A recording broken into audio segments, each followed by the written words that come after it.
Insightful podcasts by informative hosts.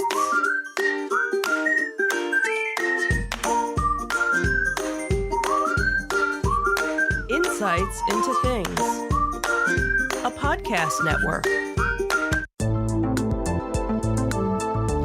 Welcome to Insights into Technology, a podcast exploring the latest in computers, networking, home automation, mobile computing, and all things technology related.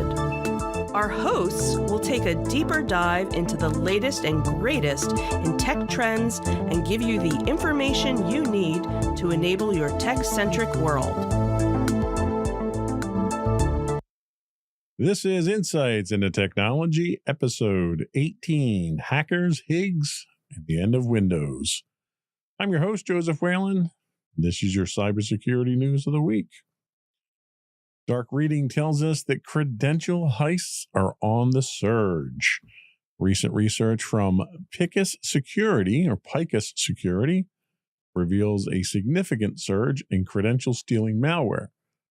In 2024, 25% of analyzed malware targeted users' credentials, a threefold increase from 2023.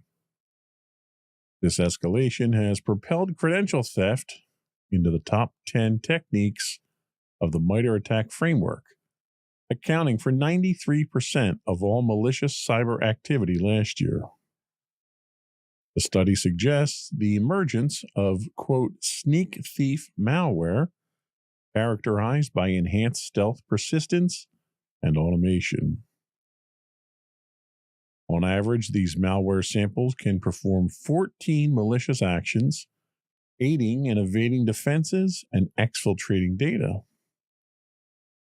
Notably, the researchers found no evidence of AI-driven malware in these attacks. They emphasize the focus on the top 10 MITRE ATT&CK techniques can help enterprise security teams thwart 90% of malware threats. So what is sneak thief malware? Well, it's a newly identified strain of credential stealing malware designed for stealth, persistence, and automation. It represents the next evolution in malware that targets user login credentials, especially for enterprise environments. The best way to deal with this type of malware include things we've talked about already on the podcast, enabling multi-factor authentication on all accounts, especially on cloud and enterprise services, limiting credential storage in browsers, and encourage the use of password managers. We haven't really talked too much about password managers on here. I think we'll probably have to do a deep dive on these moving forward. They also suggest monitoring for unusual login activity, such as logins from unfamiliar devices or locations. One of the things that we do at my company is we do geo-blocking, and geo-blocking is almost like security through obscurity, since you can get around geo-blocks with VPNs pretty easily these days. But for the most part, it does its job from a mass stop standpoint, which is always helpful. The other thing they suggest is regularly update your software. We talk about this all the time. Patches come out on a regular basis. If you're not applying these patches, test them first, obviously. I mean, you don't want to take a patch and throw it out into your production environment without doing some level of testing to make sure it doesn't break anything in your environment or that the patches themselves aren't broken. There are several factors that have resulted in the rapid increase of credential stealing malware. Cyber criminals can now purchase ready-made credential stealing malware, significantly lowering the barrier of entry for attackers. We talked about this a couple of weeks ago with another piece of malware that's going mainstream as a software as a service, which is terrifying. They also talk about the fact that many users still rely on weak passwords, and they reuse the same credentials across multiple services.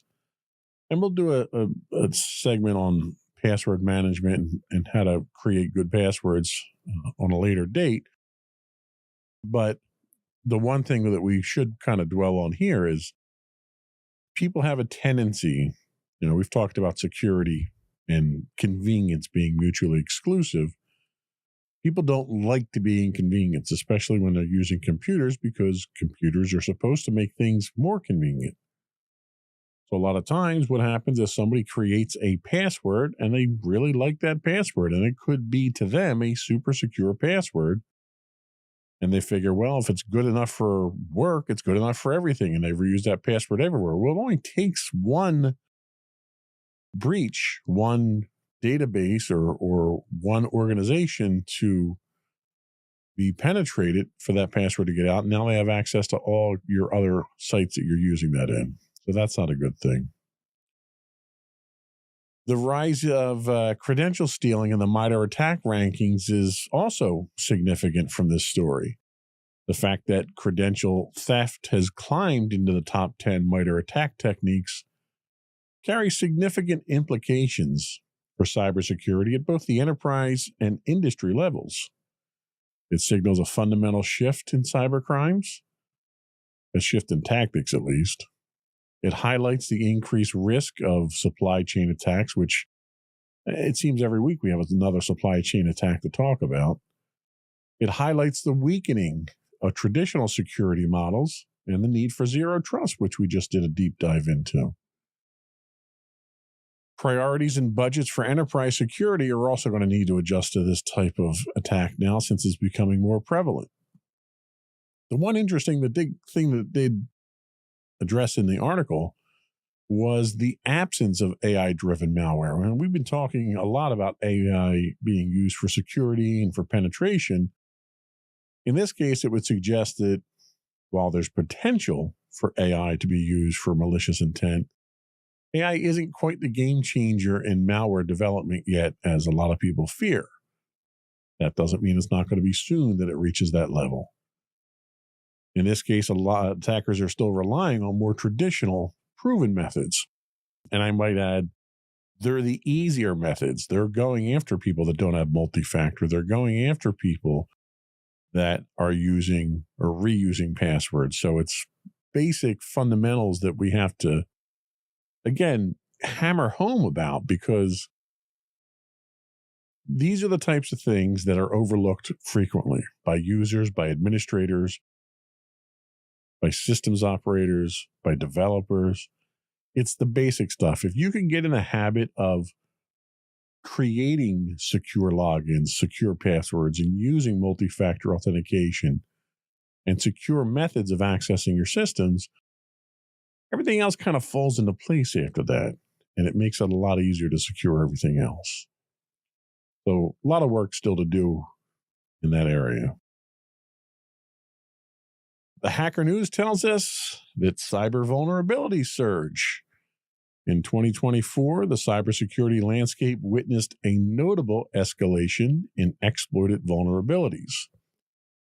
A recent report from VulnCheck highlights that 768 common vulnerabilities and exposures, or CVEs, were actively exploited in the wild last year, marking a 20% increase from the 639 CVEs reported in 2023.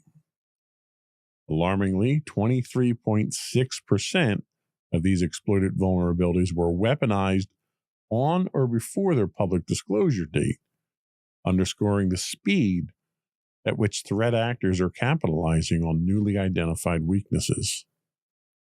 This figure, however, shows a slight decrease from 26.8% in 2023, indicating that while immediate exploitation remains a significant concern, there's been a minor improvement.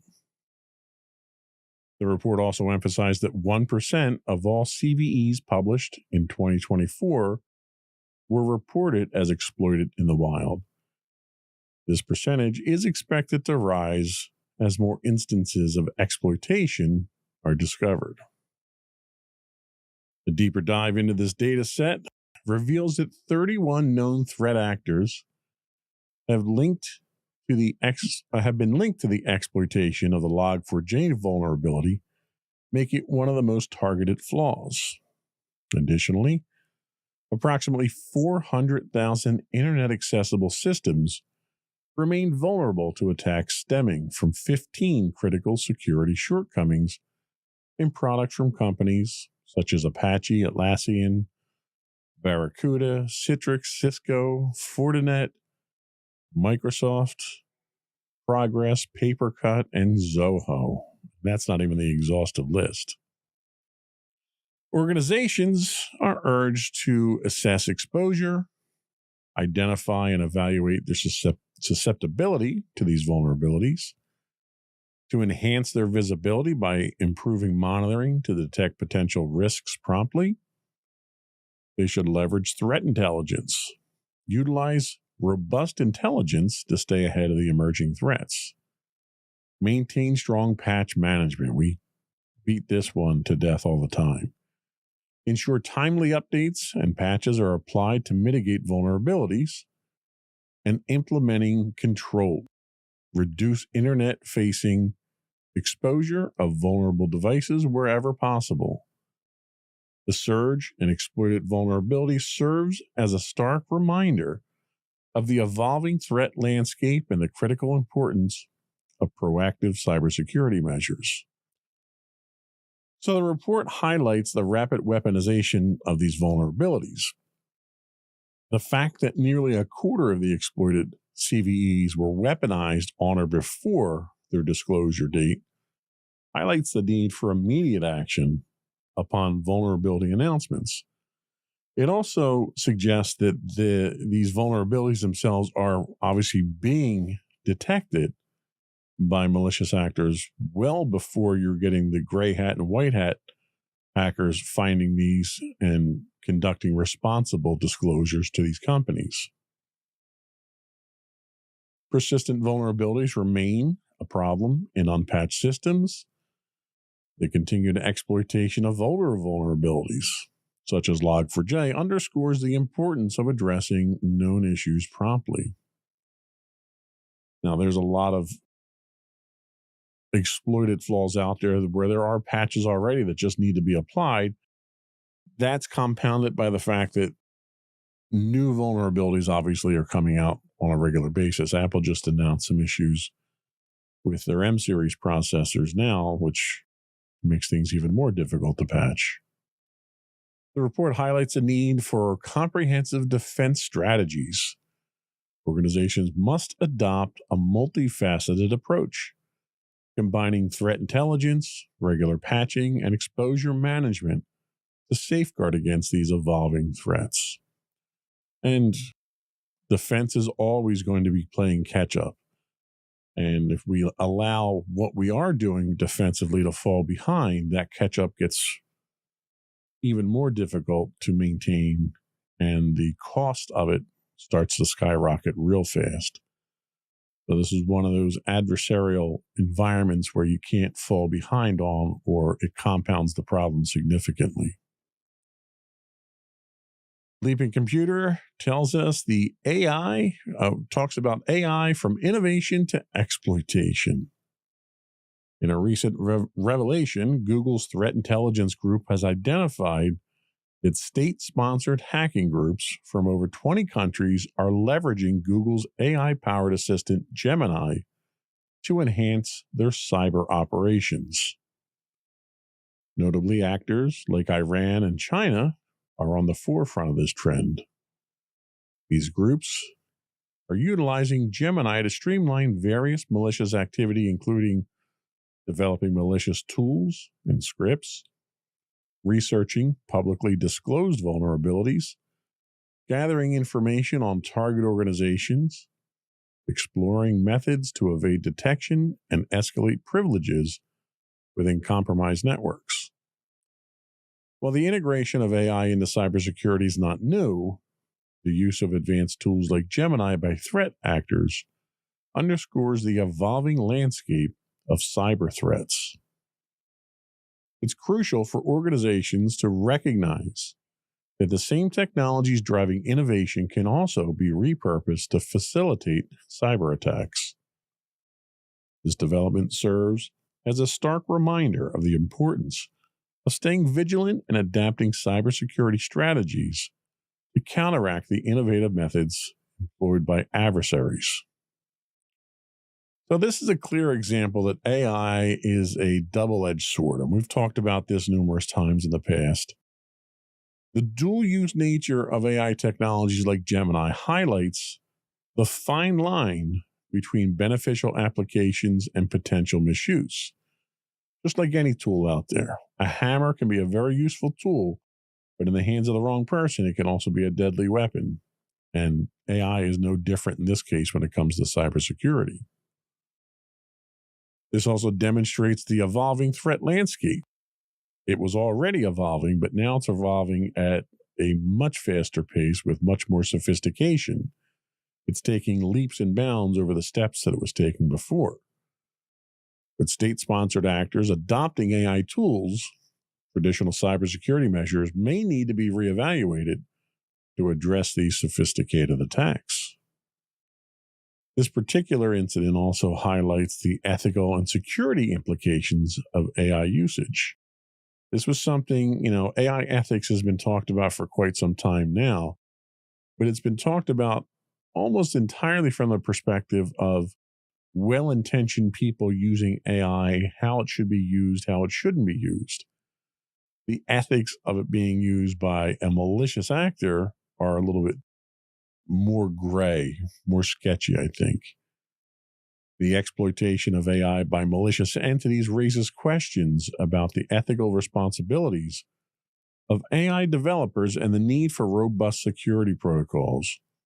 And we have an article in the second segment that's actually going to address this more directly. Is this a sign of the future of AI and cybersecurity? You might wonder. As AI continues to advance, how can organizations balance innovation with security to prevent misuse by threat actors? And that's a good question. I think it's a question that doesn't quite have an answer yet. And that's largely due to the fact that AI is evolving at such a rapid rate. And a lot of people don't know where AI fits into the grand scheme of things of their enterprise applications. They don't know if it should be used internally. Can it be used securely? People at this point in time still don't know how to use it effectively to exploit systems that are out there, aside from some of the obvious examples that we've seen. So if people are just starting to figure out how to use it to malicious intent, it's very difficult to try to come up with a counter to that intent until you know what direction the threat's coming from.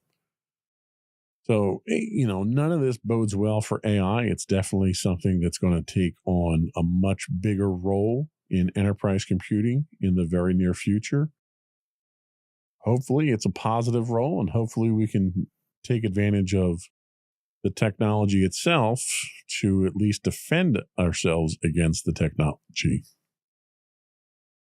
We're going to take a quick break here. Before we do, I want to take a moment to invite our listening and viewing audience to subscribe to the podcast.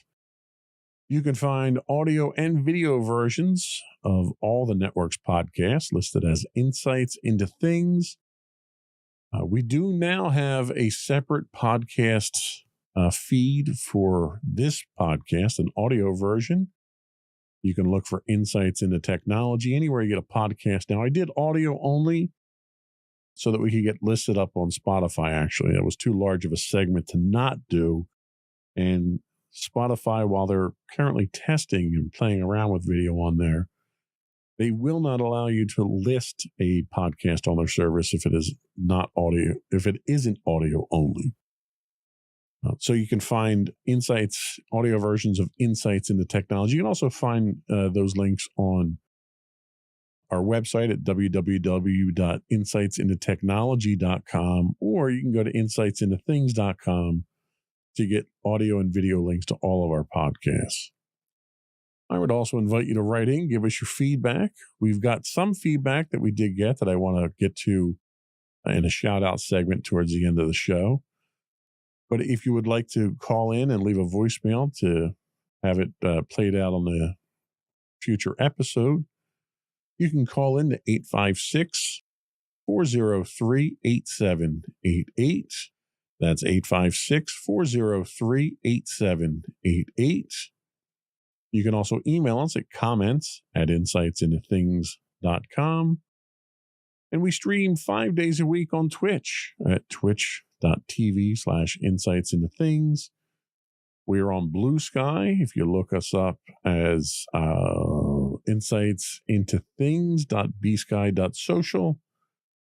And we're on LinkedIn. You can just look us up as Insights Into Things Productions, LLC. Or you can find links to all that and more on our official website at www.insightsintothings.com. We'll be right back.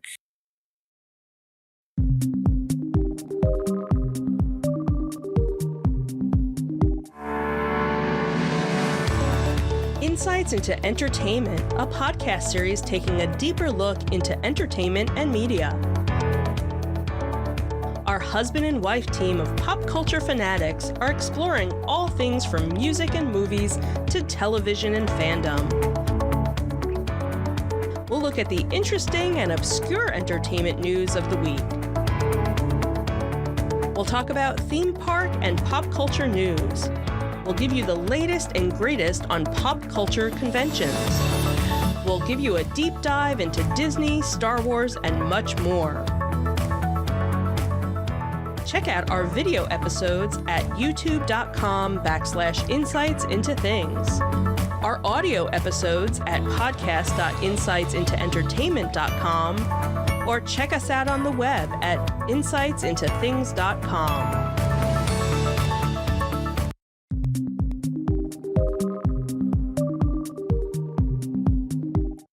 Welcome back to Insights into Technology. This is episode 18. Google announces massive AI investment for 2025. This one comes to us from CNBC. Alphabet, the parent company of Google, has announced plans to invest approximately $75 billion in capital expenditures for 2025. This is a significant increase from the $32.3 billion spent in 2023.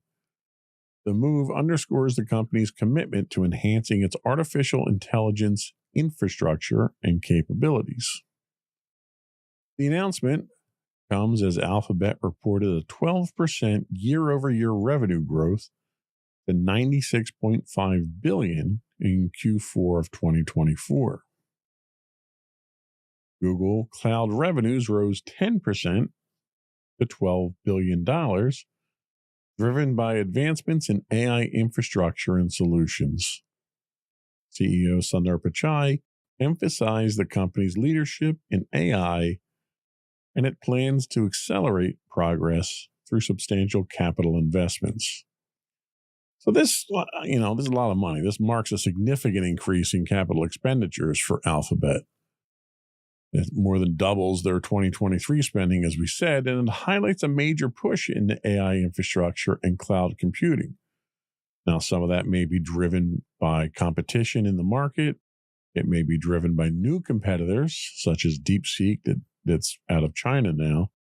So this is definitely Google doing its best to stay ahead of the curve on this one. This is also a bold statement about their AI infrastructure expansion. The investment will likely go towards advanced data centers, AI chips, and cloud services, enabling faster and more efficient AI model training.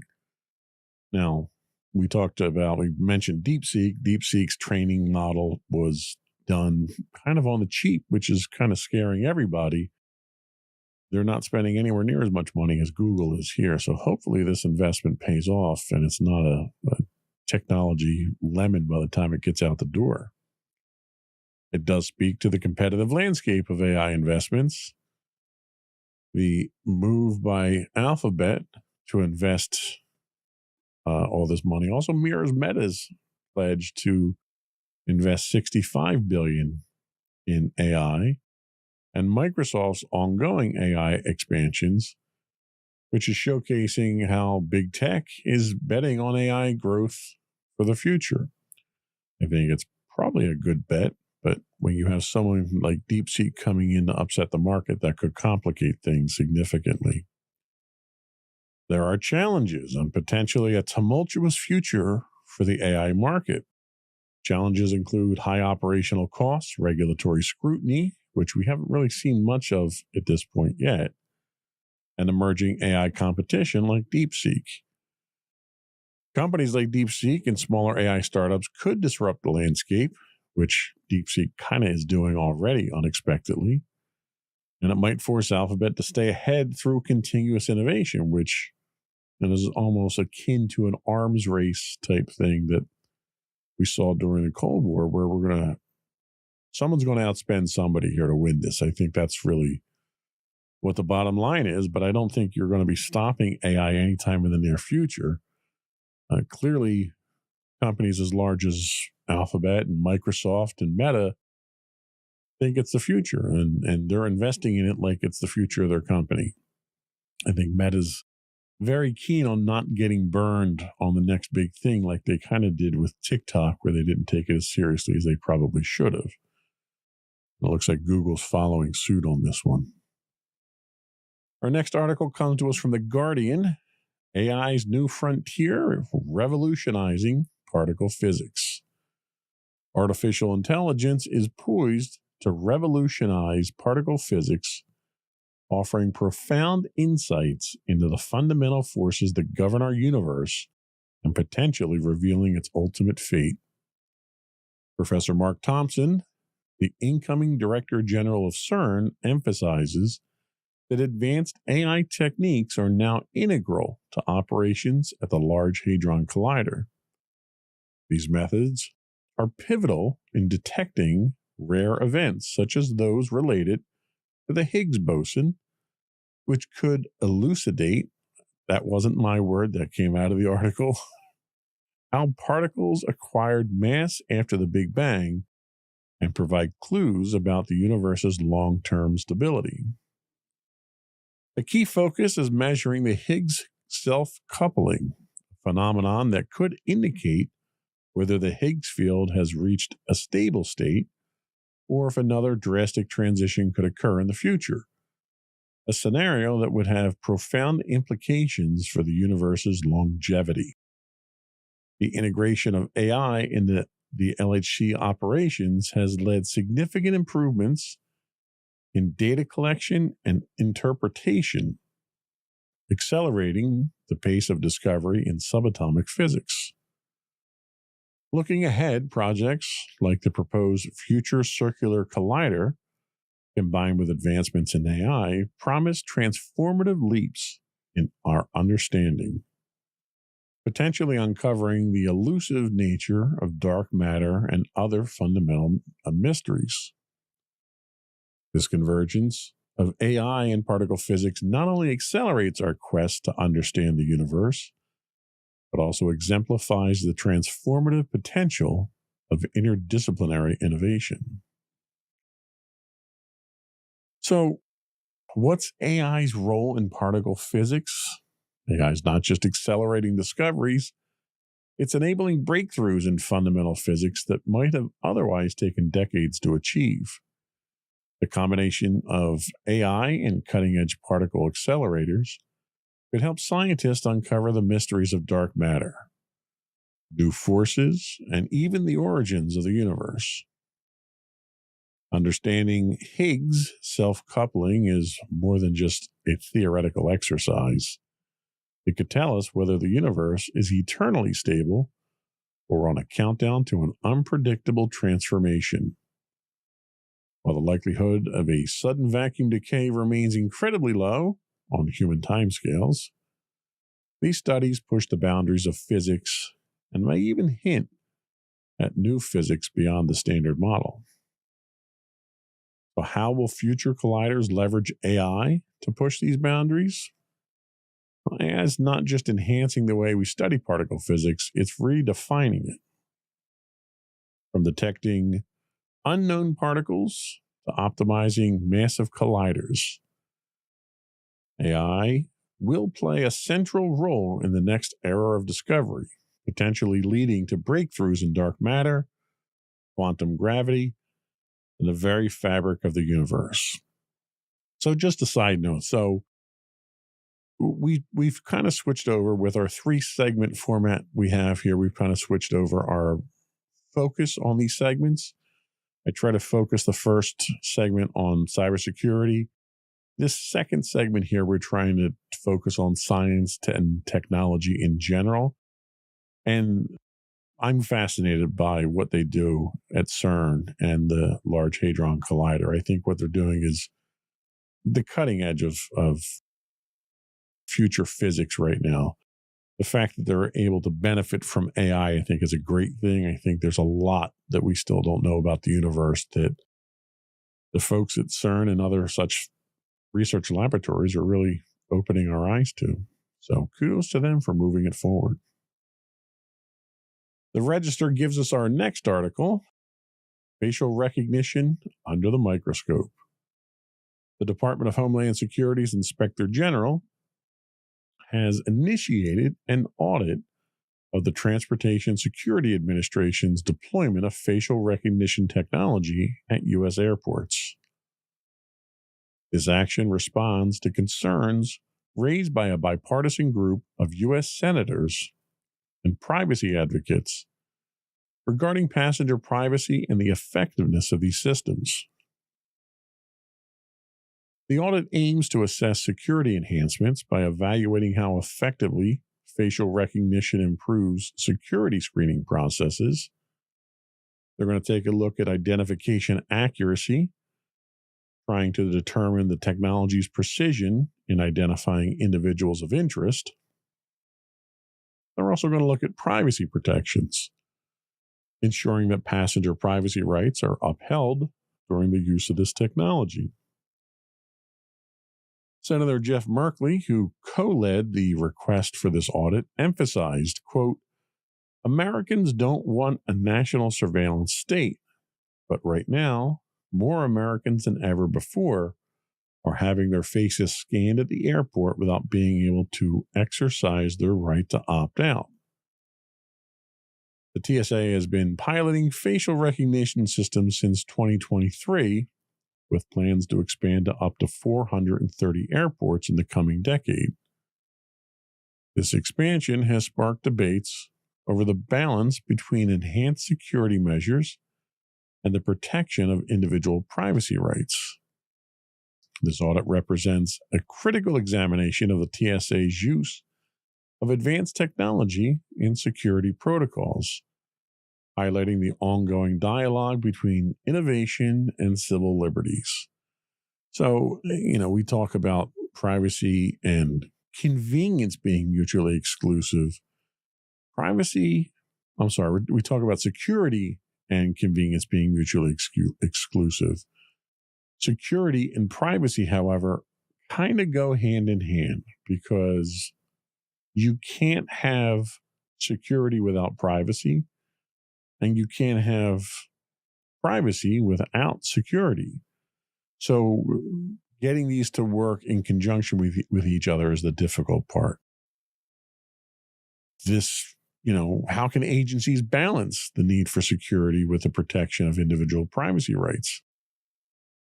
This is kind of murky water here because you figure an airport is a public venue. And anytime you're in the public, you don't really have a reasonable right to privacy. You have that in private homes or private institutions. But when you're in the airport or any other public facility, you're there, you're out to be seen. And I don't think they're going to have much luck in getting facial recognition stopped in these places. There is a clear demand for opt-out options, but I don't know how you can make that work in a public venue like that. We went through COVID. Everybody was opting out by wearing masks, so you didn't have facial recognition working at that point, but I don't think that's the way to go either. Are passengers even adequately informed about their ability to opt out of facial recognition screenings? Not only do they need to be informed of their ability, they need to be informed how to exercise that. I, for one, and the article doesn't talk about it either, don't know how to do that. If I walk into an airport, there's no way for me to opt out of anything at that point.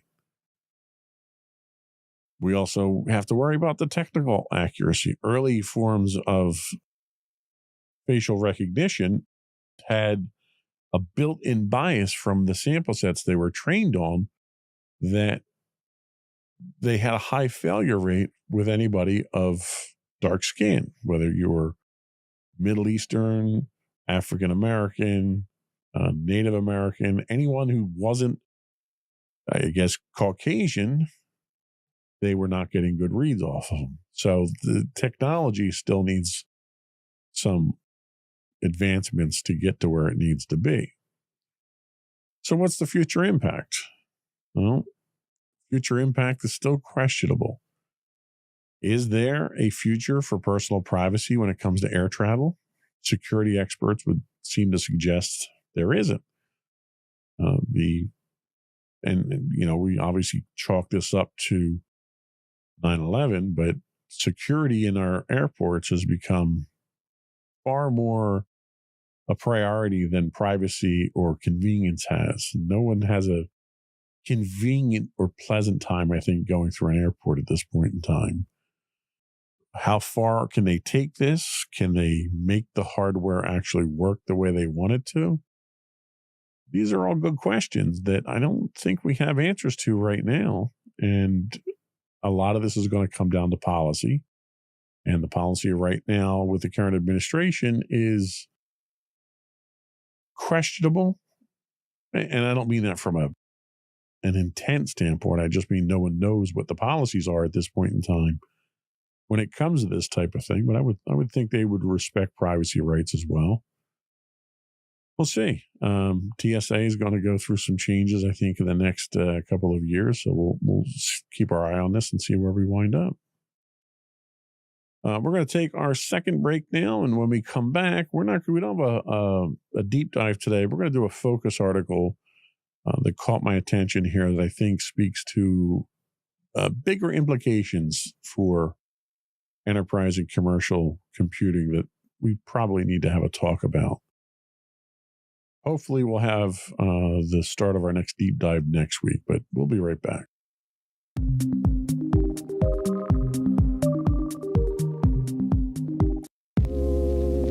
Are you tired of your favorite gaming podcast finishing with a play? Oh, no! Well, check out No Credits Rolled, where we play the games but rarely finish them. How's it going, folks? I'm Sam Whalen, your friendly host at No Credits Rolled, the ultimate gaming podcast, where we dish out the latest scoops and reviews on all your beloved video games. Hey, listen! Not only that, but we spice things up with some guest interviews and even give you, yes, you, a chance to have your say.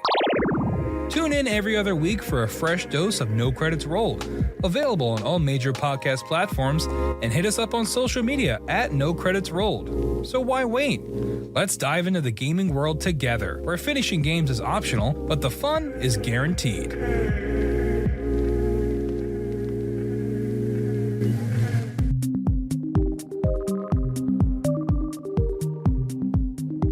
Welcome back to Insights into Technology. So we're using a new source for this particular article, XDA developers. We've not quoted them in the past. An article about Microsoft tightening the reins on Windows 11.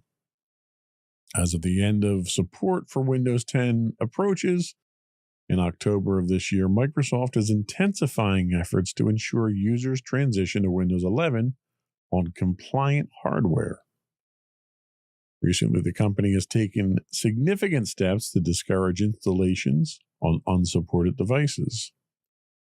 Previously, Microsoft's official documentation provided registry tweaks to bypass the Trusted Platform Module 2.0 requirement, allowing installations on older hardware.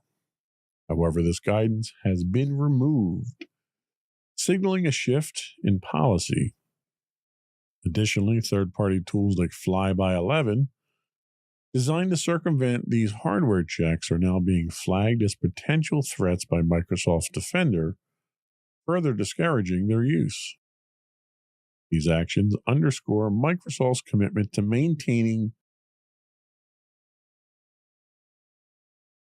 and I have to laugh at this one, Microsoft's commitment to maintaining the security the security and integrity of Windows 11 by enforcing its hardware requirements. Users with incompatible systems are advised to consider upgrading their hardware or consider using Windows 10 until its support concludes. Now, as with any Microsoft retirement of an OS, Microsoft will provide businesses with extended support for a nominal fee. And I think they had announced what that fee was going to be after I had written up the show notes. So I'll have to put that in notes after the show. But, this highlights the security challenge, or the challenge of security versus accessibility. Balancing stringent security measures with user accessibility, especially for those with older hardware, is going to be difficult here. Microsoft is trying to do what Apple traditionally does, and that is basically force hardware upgrades to support newer operating systems. The difference here is, in Apple's case, one, they control the entire ecosystem. So you can't buy an Apple product from anyone but Apple. Nobody's selling anything that runs Apple OS. Well, not officially at least, but you can get them, but not officially. And you look at it from a smartphone standpoint, Apple devices are generally much easier to support than Android devices, because an iPhone is a known quantity. Regardless of which version of iPhone it is, you know what hardware it is. Apple knows exactly what hardware it is, what its capabilities are, what its limits are, what its flaws are. There's no variables that they really have to take into account. When you look at supporting Android, you have different versions of Android. You have different flavors of Android. You have different app stores for Android. You have different carrier requirements for Android. So, and Apple pushes out all their updates, whereas with Android, a lot of times those updates come from the carrier, and the carrier doesn't necessarily release them timely. And users who go out and get those themselves could potentially break things on the phone if the carrier doesn't support some of the features yet. So that's a kind of a contrast that we're seeing here between PCs and Apple devices, where Microsoft is basically saying you need to have these components in here. And the one that they're hung up on here is the TPM, the Trusted Platform Module for security. The other problem that you run into is Apple can get away with it because they handle such a small segment of the market, and they're really not embedded in the enterprise. Yes, businesses use them, marketing and graphic enterprises and video and so forth. They're used professionally, but you're not looking at the same scale of rollout and install base that you're seeing with Windows devices. The other problem that you run into for Microsoft is, I've got 3 systems right in front of me here, 2 of which can't support Windows 11, but are running Windows 11. I had to use side channel, bypasses to get them working. But the one machine I do have, my one laptop that's here, can support Windows 11. Well, when you look at that from a consumer standpoint, you're looking at replacing 1, maybe 2 computers, and Microsoft might not care too much about that. But when you're talking about businesses, commercial and enterprise businesses, you're talking a huge install base that needs to be upgraded. I have 2 facilities that I'm responsible for. Our one facility is pretty well situated right now because we've been working on it for quite some time. But we're kind of the early stages of my other facility, and we're looking at a cost for us of probably, I think we budgeted $68,000. That's a large chunk of change to update just to run the latest version of the OS. And we have to run the latest version of the OS when they deprecate Windows 10 because of security concerns. You're not going to get the security updates that you need to get to keep the systems running safely and securely. So what this really amounts to is a heavy-handed approach by Microsoft to force people to go out and buy new hardware. And I got a real problem with that. Like, it's none of Microsoft's business what kind of hardware I run. If you're not going to support new hardware with your new OS, then you need to have a separate support channel. And they will, from a business standpoint, they're going to have the ability to have the extended support. But I'm not sure, I don't think they even make that available to individuals. They haven't in the past. They did, then they didn't, then they did again, then they didn't again. So their support has been very inconsistent, which is very frustrating from an end user standpoint. From a business standpoint, we need to replace a whole boatload of systems, and it's a costly endeavor. And we're not buying Microsoft systems. And it's not, I'm not boycotting Microsoft because of the shenanigans that they're playing here with hardware. We just aren't a Microsoft shop. We ran Surface Pros for a while, but they were terrible devices. I absolutely can't stand Surface Pros, and most of my users couldn't either. So Microsoft's not getting anything out of this deal unless, they're obviously getting some kind of kickback from the HPs and the Dells out there that are filling a lot of these gaps.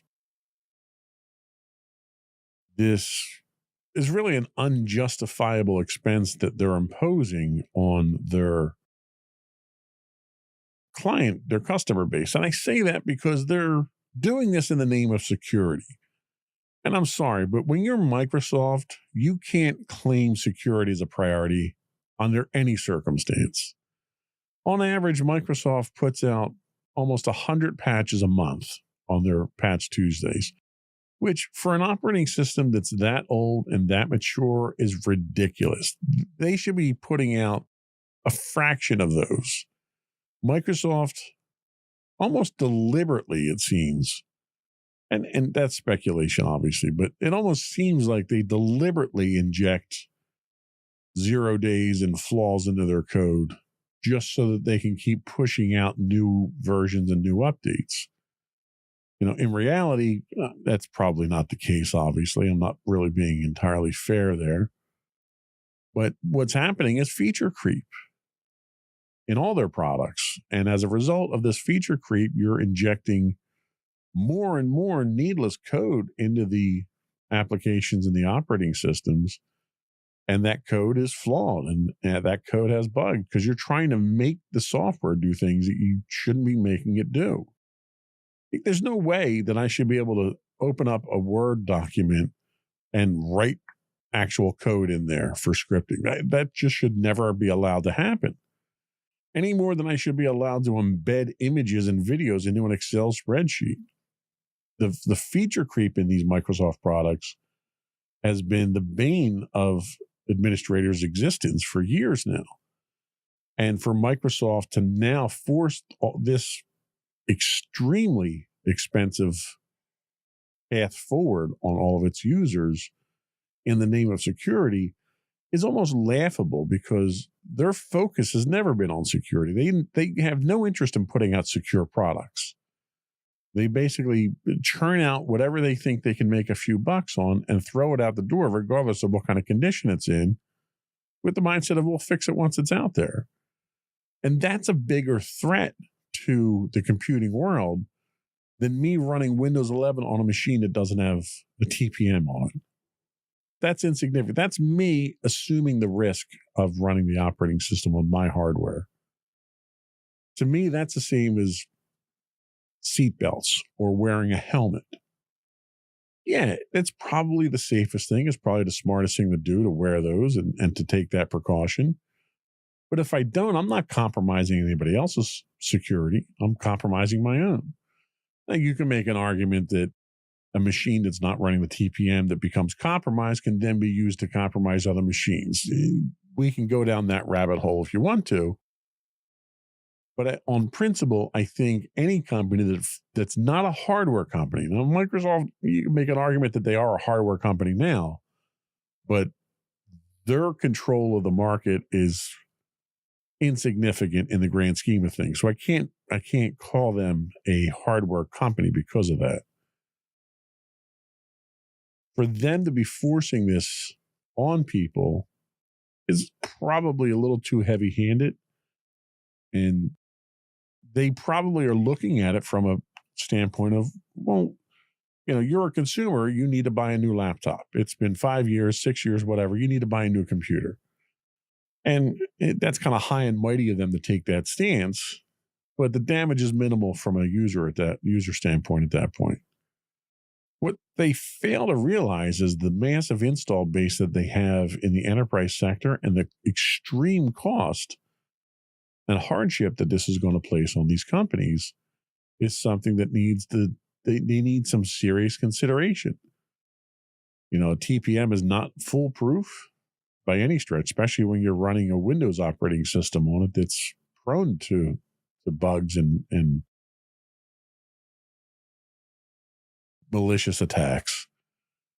So for them to claim the end-all be-all is these hardware requirements of theirs is really just a fictitious excuse to make people spend money on hardware. And given the economic times that we're in right now, given the potential for tariffs that are going to shoot up prices for computing components, it's really bad timing. And it's probably a really bad business decision, and Microsoft's going to take some heat for it. It may question people's loyalty to Microsoft, and that's the other thing that Microsoft has to worry about. If you're an Apple user, you're going to stick with Apple because there's no alternative to Apple that's Apple. But if you're running Windows, Linux will run on a Windows machine or same machine just as well as Windows does, and you get a lot of the same capabilities and same functions, especially with so many functions moving to the cloud in a web format now. Your computer's just turning itself into a dumb terminal at that point. You're using all other people's computing hardware. So Microsoft's adherence to these strict hardware standards, I think, is a mistake. I think it's going to cost a lot of people a lot of money, and I don't think it's going to buy us a whole lot in the end. So I wanted to spend some time talking about this because this is going to be significant. We're gearing up to have all of our systems updated to support official versions of Windows 11 by the drop dead date of Windows 10. But it's going to cost. It's going to cost a lot of people. So what are your thoughts? Give me your feedback. Let me know what you think. And I'd love to get your opinion on this, and if you think this is as egregious an act as I do. Before we do go, I did want to say I wanted to do some shout outs. So before we wrap up the episode, I want to say thanks to a couple of our audience members. The first one is from YouTube. User Kai Scott 4208 actually dropped a comment on one of our more recent episodes. He said, "Please continue doing the show. You're doing great. I'm in school for cyber and watch every episode. You and this show is so resourceful. In the long run, I believe the show will go far." Thank you for that. I'm so glad that we're helpful to you. That is why we do this podcast. This is not a for-profit podcast. My Podbean bill just went up significantly with some changes we made. So there's more money out of pocket, but that's okay. This is my way of trying to give back to the community at this point in time that's been so good to me for years. So kudos to you. Stick with it. I think you picked a great career choice, and I wish you well. I'd love to hear from you more. On Twitch, we did get a new subscriber this week. BX Iron Man gave us a Twitch Prime subscription.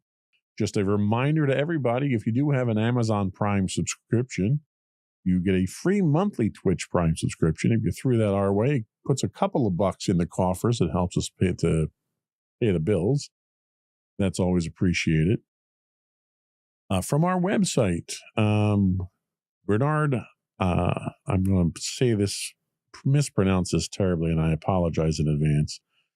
iBout or About, I believe, subscribe to us from Canada. So it's nice to see that our friends from the North are enjoying the show as well. So thank you for that. And finally, just to wrap up the shout outs here, a couple of folks with follows on Twitch this week. The Solitary Cyclist, Cream of the Crop 1, and Miss Psycho Kitty. Love that name. Thank you for following us on Twitch. I appreciate that. And I encourage all of our viewers and listeners to subscribe to the podcast, follow us where you can, click that like button, pound the whatever, the pitch here. Before we do go, I do want to once again mention that we are available anywhere you get a podcast these days: Apple, Spotify, Google, iHeartRadio, TuneIn. For audio and video versions of the podcast, you can find us listed as Insights into Things. That will get you all the network's podcasts. And if you were looking just for this podcast, audio versions for this can be found listed as Insights into Technology. I would also invite you to write in or call in. Give us your feedback. Tell us what you think. I'd love to hear more opinions about the articles that we cover here. You can call in and leave a voicemail at 856-403-8788. That's 856-403-8788.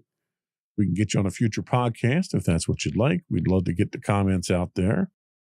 You can also email us at comments@insightsintothings.com, and we can get you on the shout outs here. I'd like to do these more often if we get more active listeners participating. You can also find high-res videos of our episodes on YouTube at youtube.com/insightsintothings. As I mentioned already, we stream 5 days a week on Twitch at twitch.tv/insightsintothings. And you can find links to all that and more on our official website at www.insightsintothings.com. That's it. Another one in the books.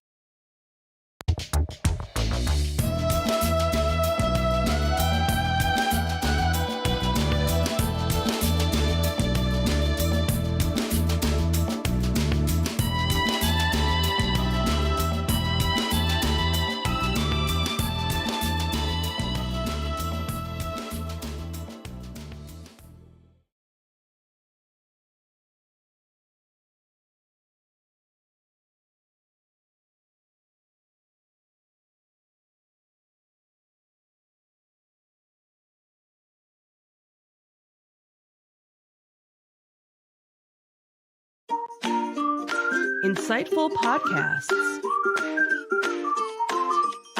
by informative hosts.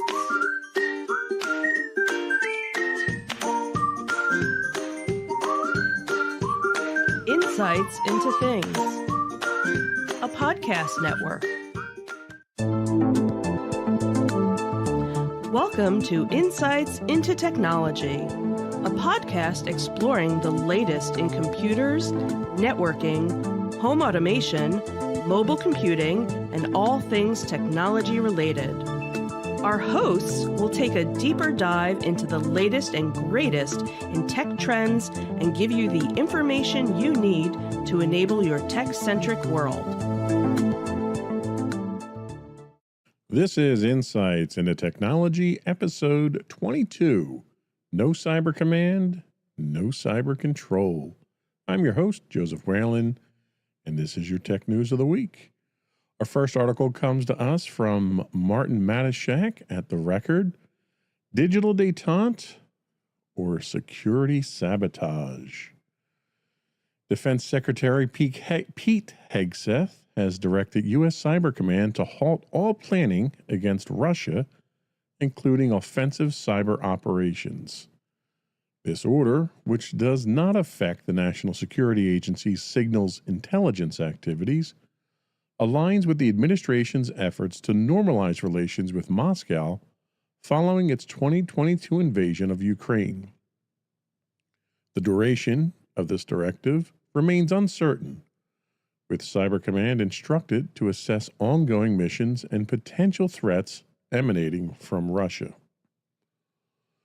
This strategic shift may have significant implications for the cybersecurity landscape affecting commercial and enterprise sectors. By pausing offensive cyber operations against a major cyber adversary, there could be an increased risk of cyber threats targeting critical infrastructure, financial systems, and corporate networks. Organizations need to bolster the defensive measures, reassess risk management strategies, and enhance threat intelligence capabilities to mitigate potential escalations in cyber attacks. With U.S. Cyber Command standing down on offensive operations, could Russian cyber actors become more emboldened to target U.S. businesses? Well, the absence of offensive cyber deterrence could encourage Russian state-sponsored and criminal cyber groups to ramp up attacks on U.S. businesses. Historically, adversaries test boundaries when they perceive a reduction in defensive or retaliatory actions. Russian-linked groups such as APT-29 or Cozy Bear and APT-28 or Fancy Bear have previously targeted U.S. government agencies, financial institutions, and infrastructure. So what should businesses do in this case? With Cyber Command being largely taken out of the picture at this point in time, I think there's an overall loss of vision of what Cyber Command does and the role they play, not just in protecting the federal government systems, but also commercial and enterprise systems in the country. With the absence of U.S. Cyber Command's role in this, you're going to want to secure your own organization. You're going to want to subscribe to cybersecurity threat intelligence feeds to monitor emerging threats.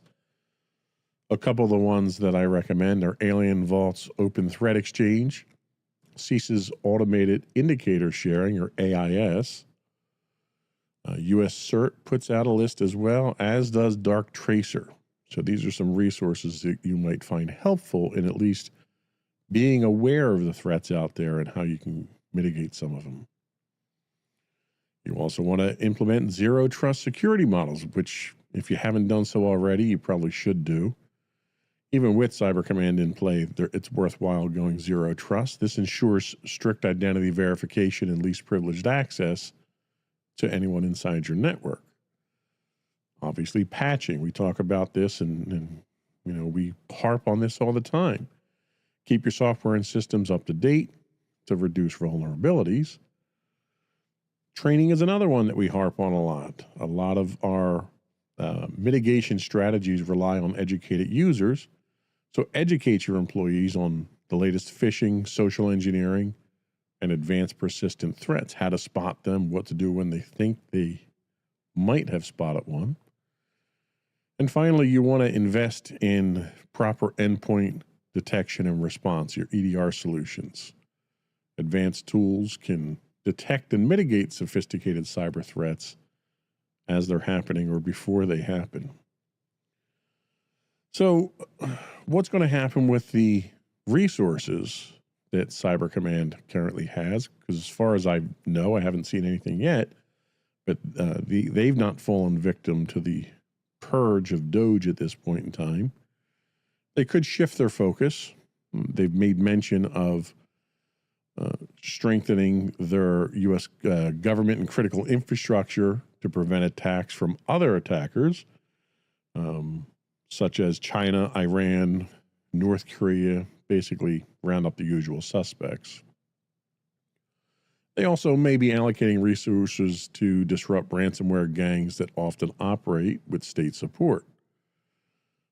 I don't know if any of that's going to actually happen, given some of the other decisions that are being made as far as cybersecurity goes. Could this lead to enhanced operations against other cyber threats, such as those from non-state actors? It's possible. Cyber Command may prioritize countering threats from financially motivated groups, hacktivists, and espionage operations by other nation states. China, we talked about, has increased cyber espionage operations. North Korean actors frequently target financial institutions to fund state operations. What implications, and I know with our new America First mentality, we probably aren't thinking too much of this, but what are the implications for international cybersecurity? Potentially, if the U.S. reduces cyber offensive operations, other nations may view this as a de-escalation signal or an opportunity to act more aggressively. The decision might also encourage diplomatic efforts to establish clearer international norms for cyber conflict, but adversarial nations likely won't adhere to such agreements. How might other nations perceive and react to the U.S. altering its cyber posture? Well, our allies, if we have any of those left at this point in time, like NATO and Five Eyes, may worry about decreased deterrence and could increase their own cyber operations. I don't think they have much choice. They kind of have to. I suspect a good portion of what we do to protect ourselves involves sharing intelligence on cyber threats. Russia might view this as an opportunity to expand its cyber espionage efforts with less fear of U.S. retaliation. That's almost a guarantee at this point. China may interpret this as a sign of reduced U.S. cyber engagement and could ramp up its own operations. I don't know how they could ramp them up much more than they already are because they're hammering us on a daily basis. And then really the area I think of the most concern right now is that cyber criminal groups will take advantage of the lull in offensive actions to increase ransomware attacks and data breaches. I think you're going to see a significant increase in attacks coming forward. So I'm not really sure why they made this decision here, but combined with several other decisions, which we'll talk about later in the show, it doesn't bode well for cybersecurity, and it's actually kind of scary at this point in time. It's almost like there's a deliberate attempt right now to cripple our ability to defend ourselves against cyber attacks, and I don't know what the motivation is behind that, but it's not good. Our next story comes to us from Dark Readings' Elizabeth Montalbano. Sharing is scaring. A sophisticated phishing campaign is exploiting Microsoft SharePoint to compromise Windows systems. Attackers send emails prompting users to open a documents.html file, which instructs them to execute a malicious PowerShell command. This command deploys the open source Havoc command and control framework, granting attackers full control over the compromised systems. This attack underscores the evolving tactics of cyber criminals who leverage trusted platforms like SharePoint to bypass security measures. For enterprises, such sophisticated phishing methods pose significant risks, including unauthorized access, data breaches, and potential operational disruptions.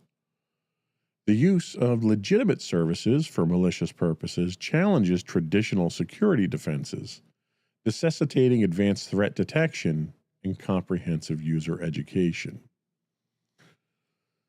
By embedding malicious content within legitimate services, attackers exploit the inherent trust that's in those services, making it difficult for standard security protocols to detect and block such threats. Anytime you trust something, when that trust is broken, it takes a while before most people tend to pick up on it. Requiring users to execute commands circumvents automated security measures, placing the onus on individuals who may not recognize the threat, thereby increasing the attack success rate. This goes back to the NAG screens that everyone's familiar with Microsoft User Account Control, where Microsoft had flooded people with these security prompts to the point that people trained themselves to ignore them.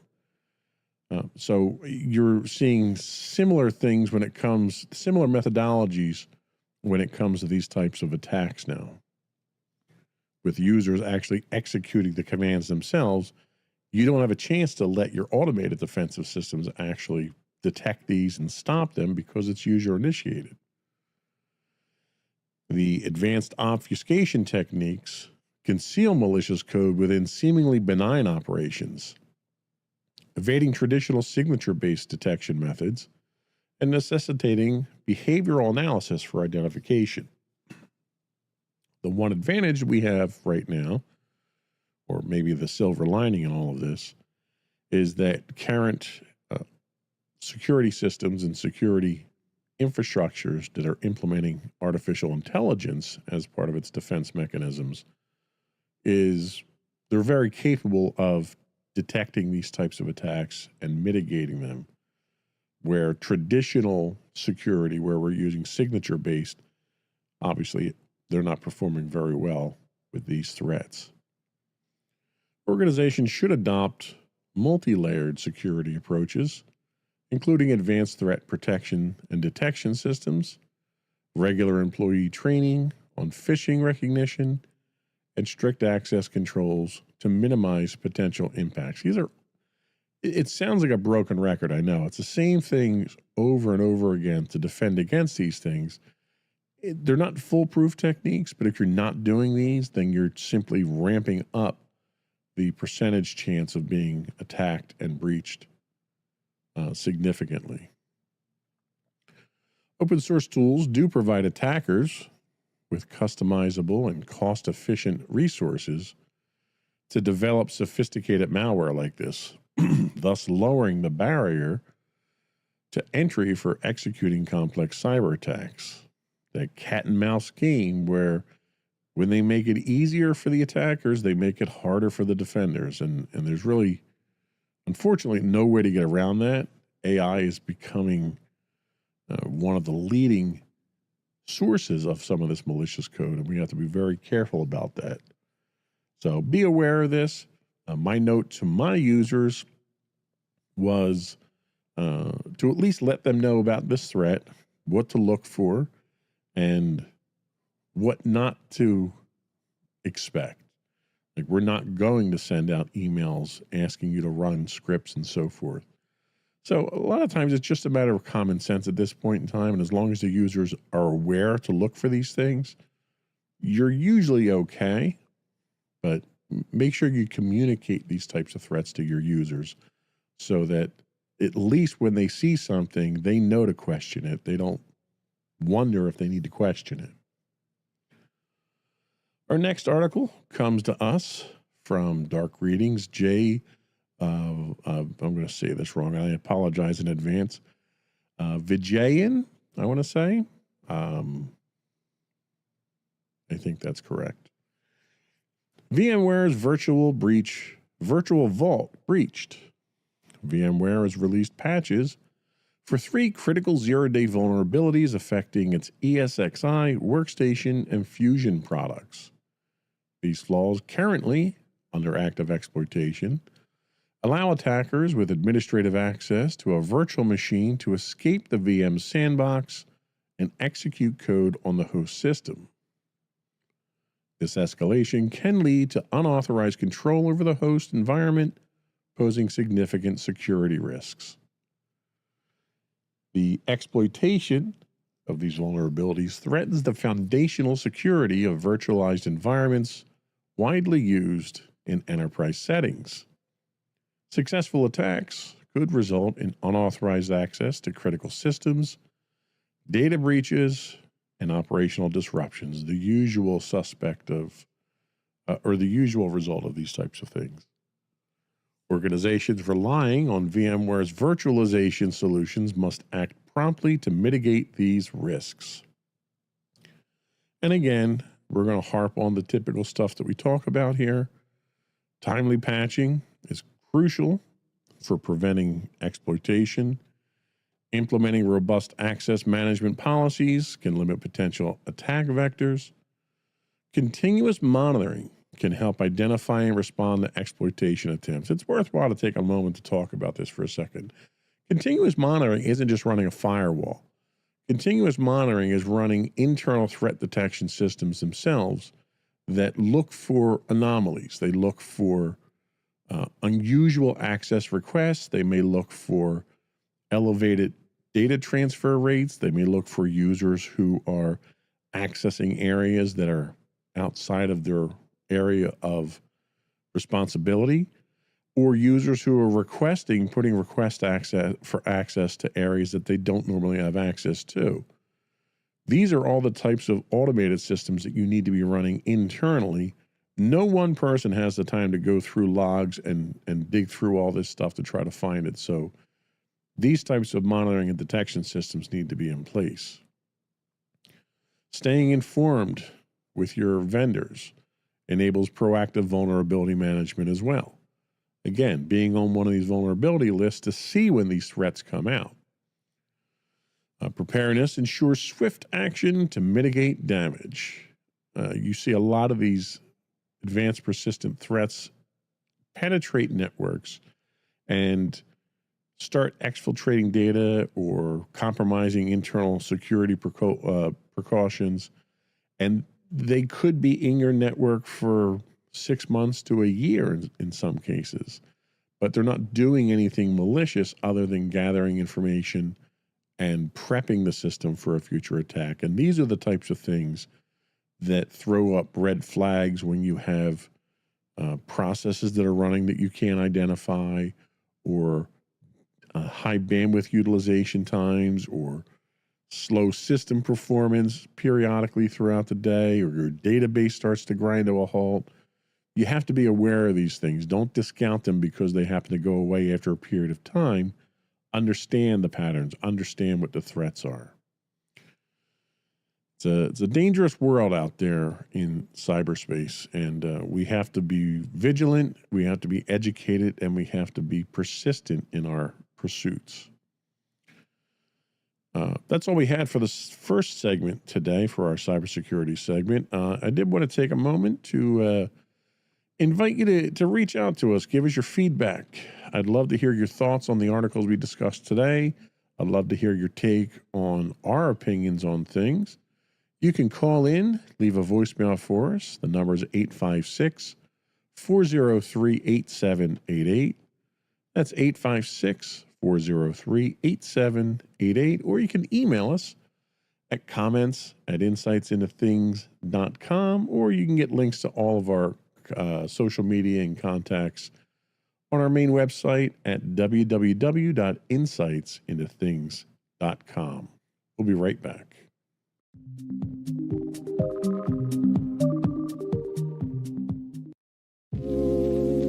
Are you tired of your favorite gaming podcast finishing with a play? Oh, no! Well, check out No Credits Rolled, where we play the games but rarely finish them. How's it going, folks? I'm Sam Whalen, your friendly host at No Credits Rolled, the ultimate gaming podcast, where we dish out the latest scoops and reviews on all your beloved video games. Hey, listen! Not only that, but we spice things up with some guest interviews and even give you, yes, you, a chance to have your say.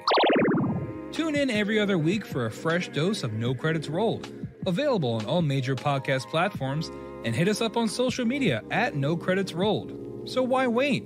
Let's dive into the gaming world together, where finishing games is optional, but the fun is guaranteed.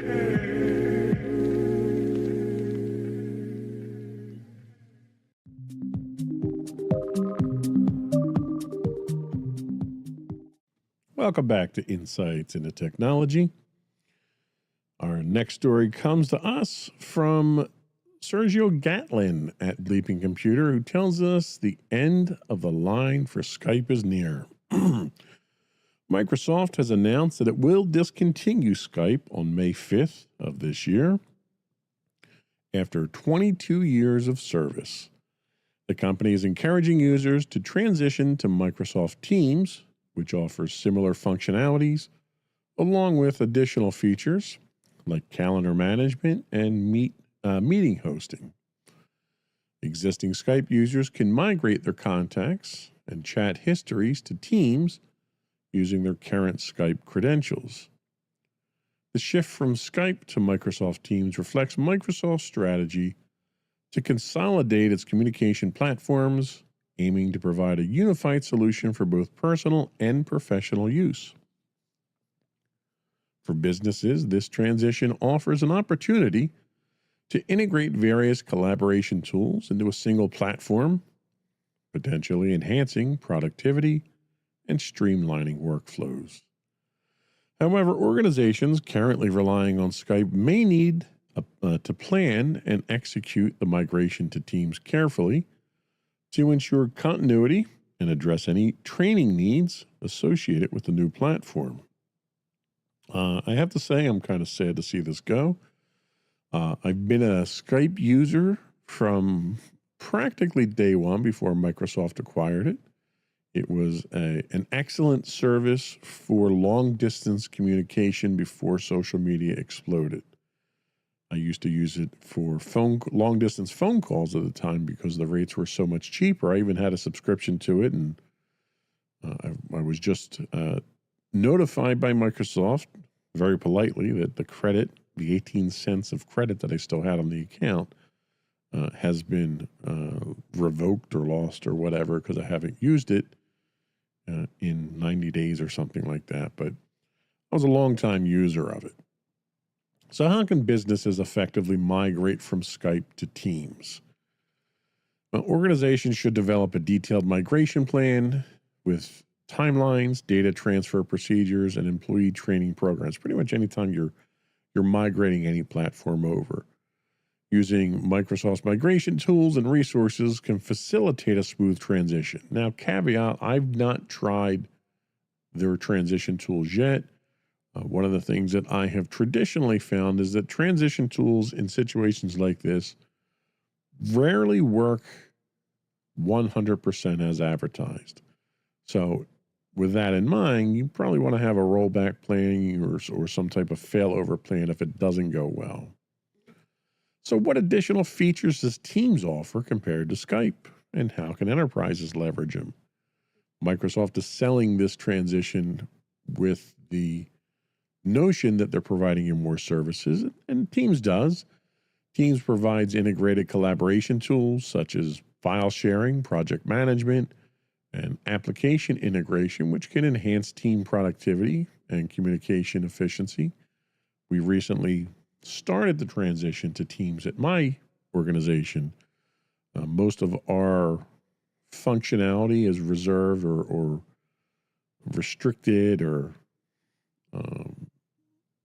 handled, I should say, by an internal SharePoint server, which Teams is also looking to supplement and replace that as well.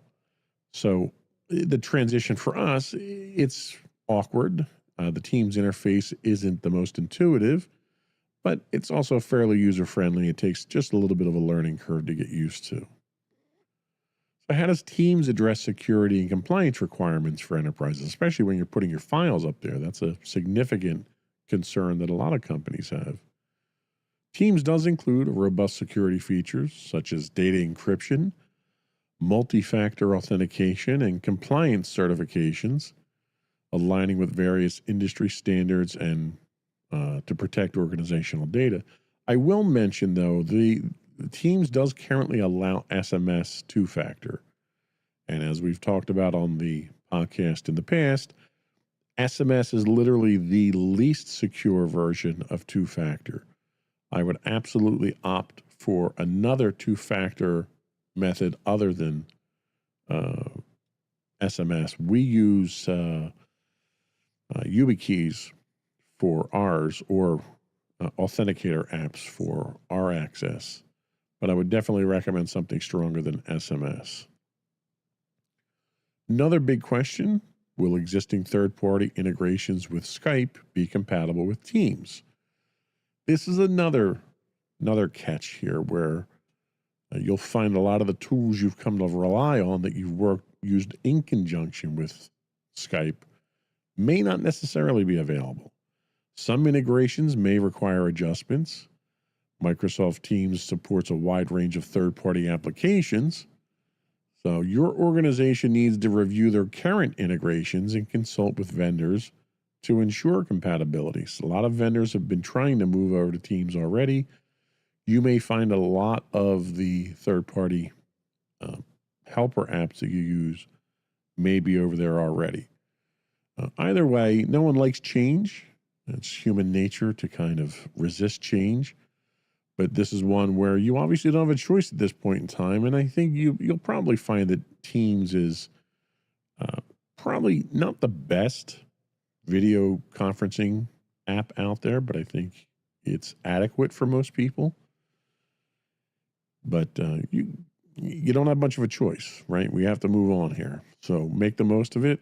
Train your people. Make sure your third-party apps are working.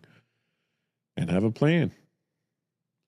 Next up, cloudy with a chance of downtime. Sergio Gatlin from Bleeping Computer comes to us with this one again. On March 3rd, 2025, Microsoft experienced a significant outage affecting its Microsoft 365 services, notably disrupting Teams functionality and causing widespread call failures. Now, you take this with the last article and you wonder, okay, why am I moving to Teams if they can't keep it up and running? It's a valid question. Microsoft's had several outages in the last few months that have a lot of people scratching their heads.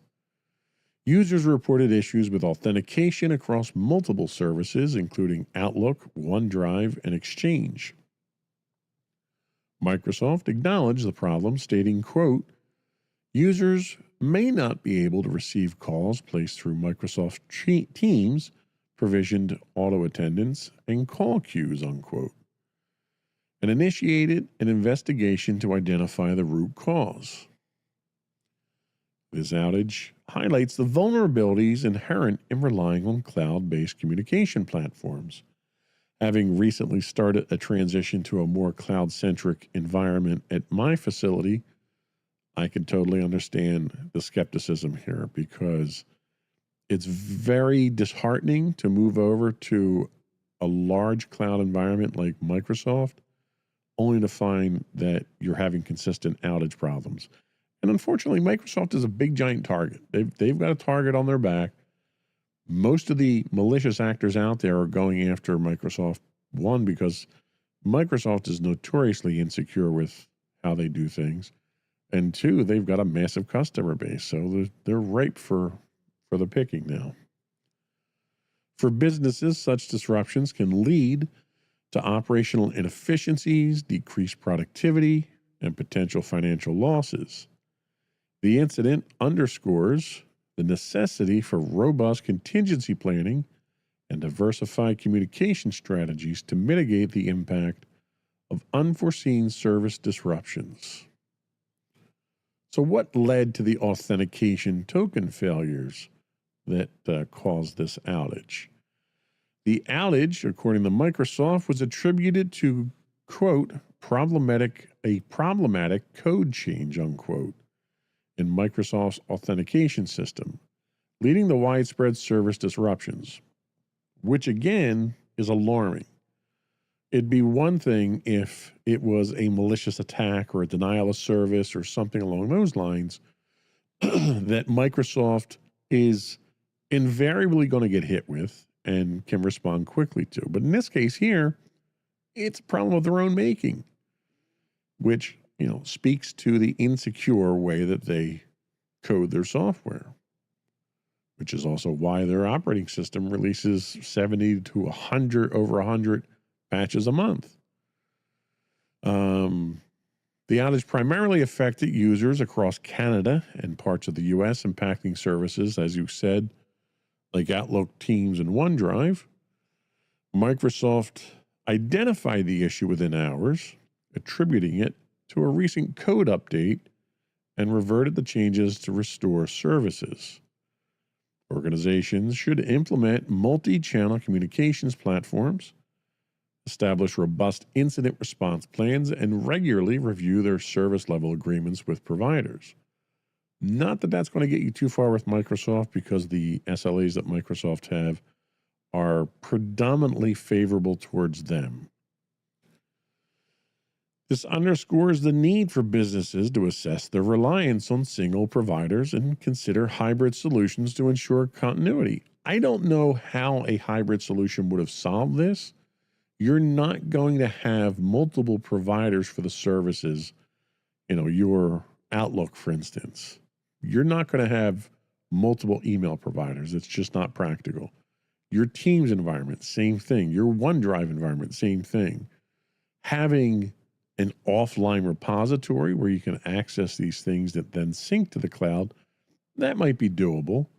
But other than that, I think you're kind of at Microsoft's mercy here. I don't know of any solution out there that really offers a robust, multi-pronged approach to having multiple vendors provide these services without unnecessary duplication, synchronization issues, or security concerns, not to mention the expense of recreating multiple infrastructure networks.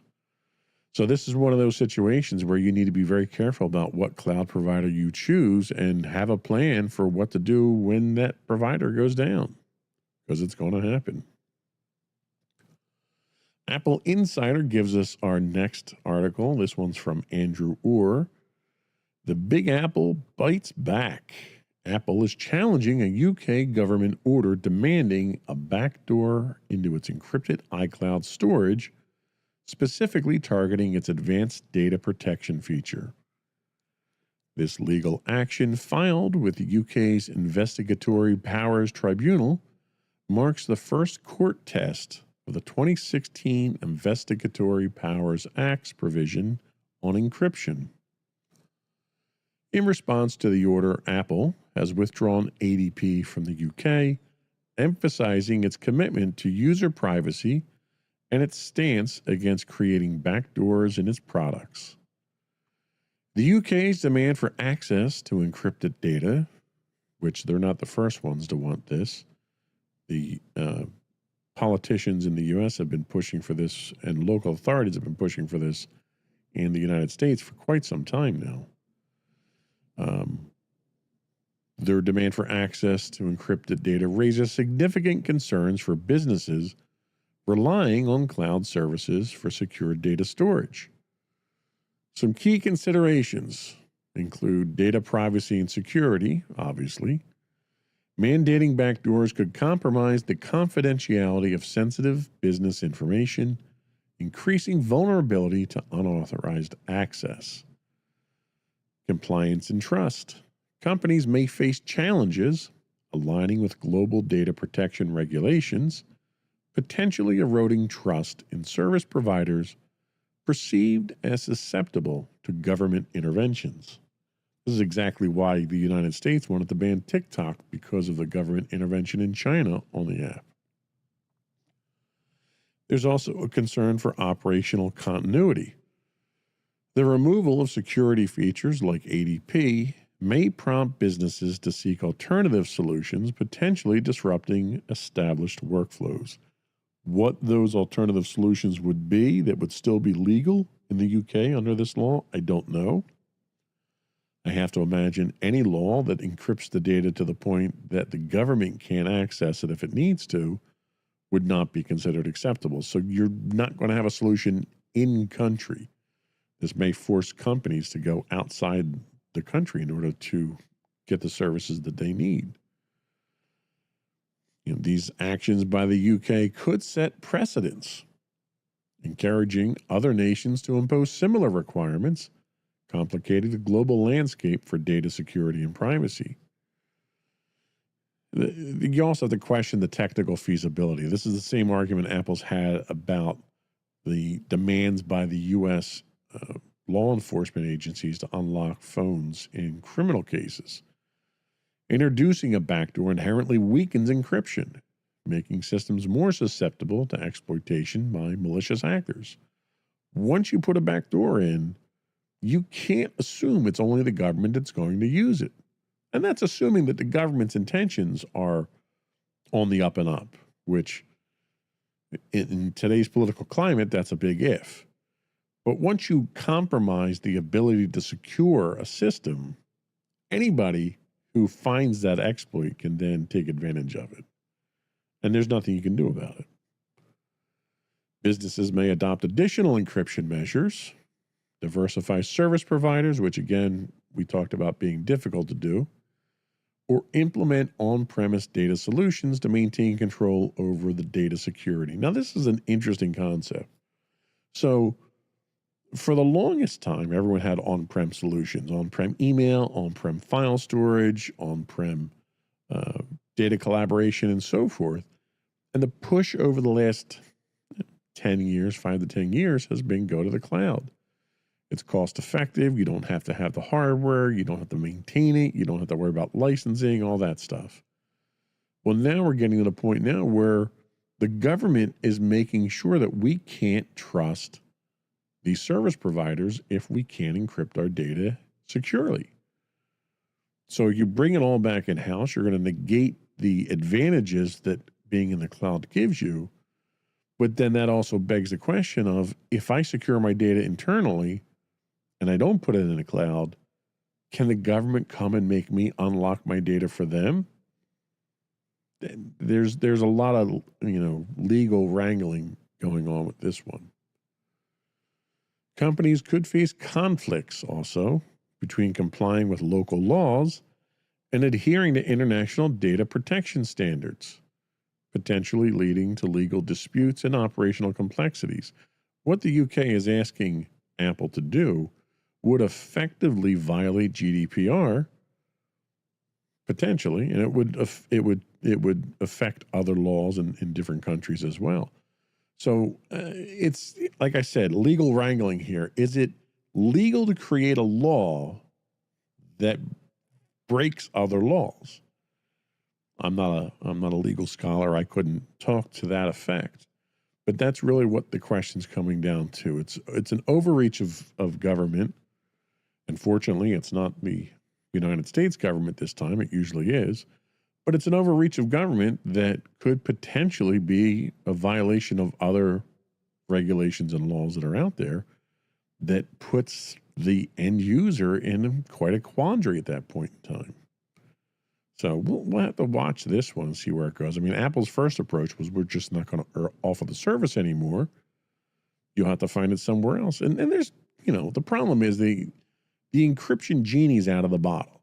If you want to do something, I don't even want to say illegal, but if you want to do something that you don't want the government or law enforcement or competitors or someone else to see or be aware of, there's an infinite number of encryption options, and I can encrypt data before I put it into the cloud. It doesn't need to be encrypted by the cloud. There's nothing that say I can't encrypt my data. It's my data. I can do whatever I want with it. And the government trying to come in here and get access to it, it's really, it's lazy. There's plenty of methods out there for law enforcement and government agencies to do their job without having us break encryption, break the internet. And that's really what they're asking to do, is break the internet basically for their citizens. And I think that's sketchy at best. We're going to take our second break right now. And when we come back, I was going to do a deep dive on, I was going to start the deep dive on our artificial intelligence, but I'm going to hold off on that. It is done and ready to go. I'm going to hold off on that right now. I think there are a number of issues, number of concerning things that came up in the news lately that I'm trying to wrap my head around, and I want to throw it out there for the audience. I'd love to get your thoughts on it. I'm going to throw out some information, some theories, and a lot of questions, and we'll see where we go. So we'll be right back.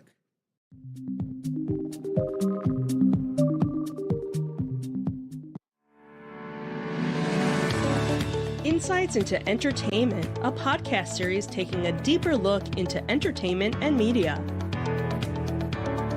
Our husband and wife team of pop culture fanatics are exploring all things from music and movies to television and fandom. We'll look at the interesting and obscure entertainment news of the week. We'll talk about theme park and pop culture news. We'll give you the latest and greatest on pop culture conventions. We'll give you a deep dive into Disney, Star Wars, and much more. Check out our video episodes at youtube.com/insights into things. Our audio episodes at podcast.insightsintoentertainment.com, or check us out on the web at insightsintothings.com. Welcome back to Insights into Technology. So we need to take a little moment here to talk about some of the things that have been in the news. So since taking office, President Trump has issued several executive orders and directives that have raised concerns regarding their potential negative impact on national cybersecurity efforts. I'm just going to run down a couple here real quick and then try to figure things out here. So on January 22nd, there was an order basically that came out, and this is almost immediately after he took the oath of office. There was an order that came out that dismantled the Cyber Safety Review Board. The administration disbanded members of the review board, which was an advisory board responsible for investigating significant cybersecurity incidents. The move raised questions about the future of cybersecurity oversight and the nation's preparedness to handle major cyber events. And we talked about this earlier.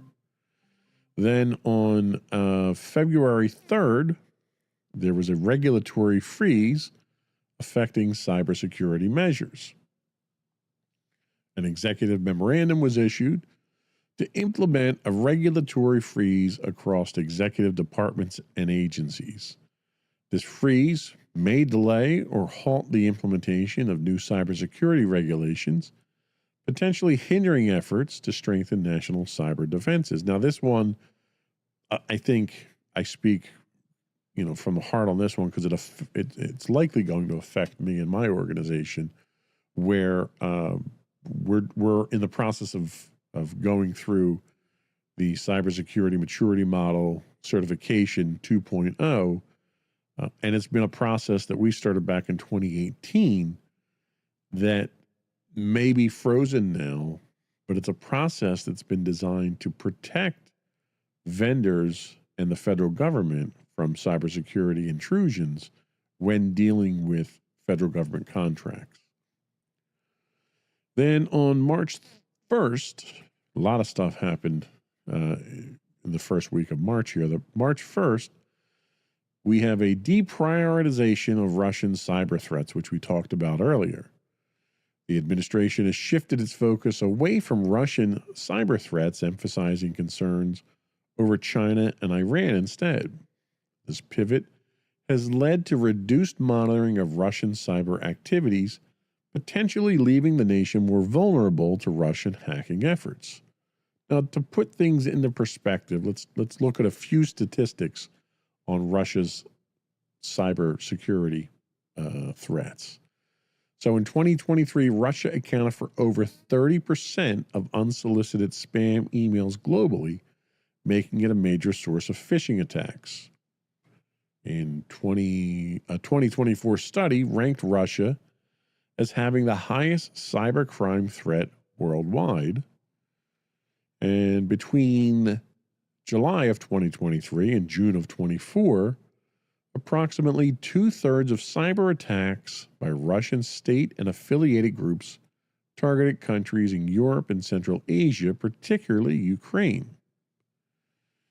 And then Germany reported that 39% of companies that experienced cyber attacks in the past year attributed at least one attack to Russia, highlighting the country's role in cyber threats against businesses. So clearly, Russia has proven itself to be a clear and present danger to this country.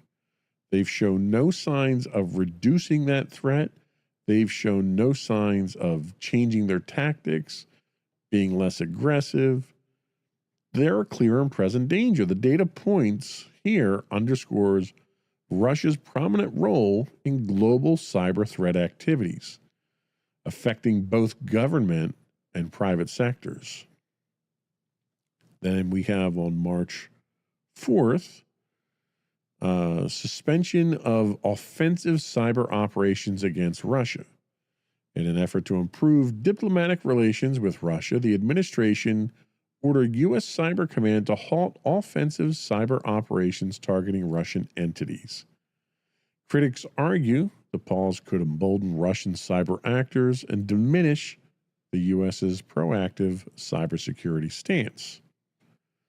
And then on March 5th, we see a reduction in cybersecurity workforce. The Department of Government Efficiency initiated significant layoffs within federal agencies, notably affecting the Cybersecurity Infrastructure Security Agency, CISA. The dismissal of over 130 CISA employees has disrupted essential cybersecurity functions and raised concerns about the government's capacity to defend against the threats. One last one I want to throw out here, and we haven't talked about it on the show yet. There was a study that came out yesterday or today talking about the security risk posed by the massive layoff efforts that the Department of Government Efficiency is executing right now, and the number of high security personnel that are being let go and not following the standard procedures. Typically, when you let someone with a top secret or a secret security clearance go, there is a debriefing that they have, an exit interview, you can say. And in that exit interview, they're informed of what they can and can't do. They're reminded of the NDAs and security precautions that they have to take. Nobody's taking any of those. And there's already been reports that foreign adversaries are attempting to recruit these U.S. government officials that have been laid off.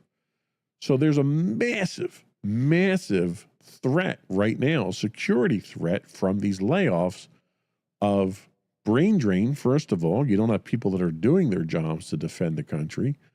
And the people that are being let go are potentially disgruntled employees that are being approached by foreign agents to pose an even bigger threat. So it makes me stop and wonder why we're doing this.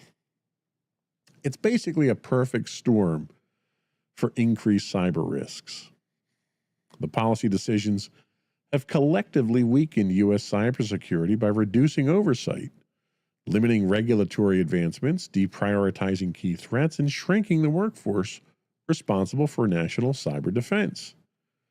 The diminished focus on Russian cyber threats, in particular, stands in stark contrast to mounting evidence that Russia remains a leading actor in global cyber crime. Without proactive measures to counter these trends, the risk of large-scale cyber incidents affecting both public and private sectors will likely increase. Cybersecurity experts, including Bruce Schneier, warn that unless these trends are revised, the U.S. could face heightened risks in the form of data breaches, ransomware attacks, and infrastructure disruptions with fewer resources available to mitigate the threats. So what's the motivation for this? What is the administration trying to accomplish? Are they trying to accomplish? Do they understand the implications of these actions? And I honestly, I don't think they do. The recent weakening of cybersecurity defenses through executive orders, workforce reductions, and strategic shifts raises significant concerns.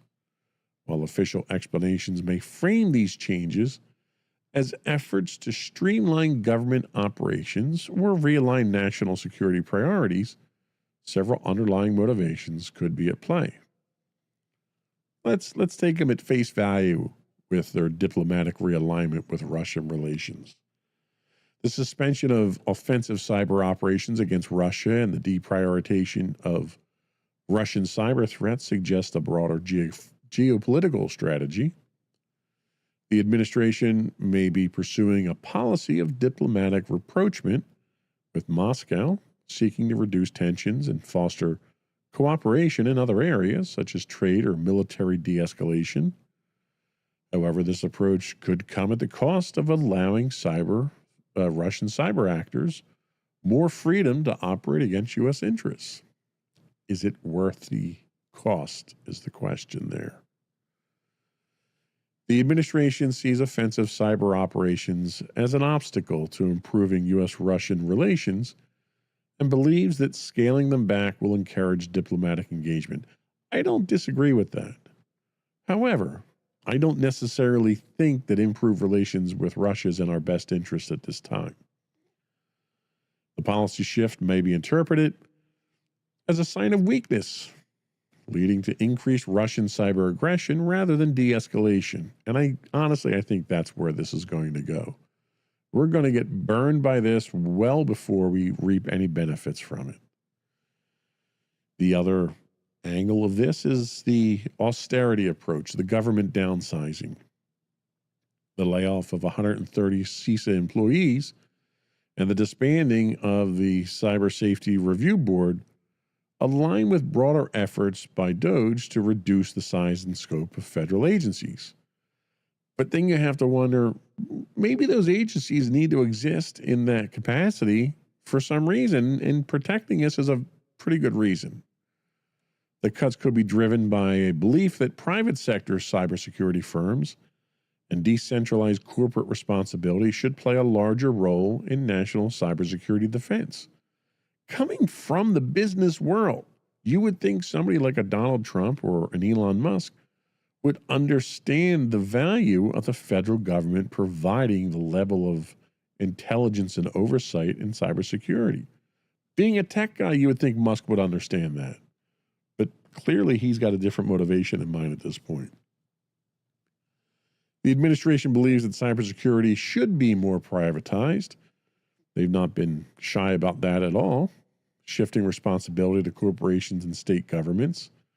But you can't have the same level of service or of protection when you go that route.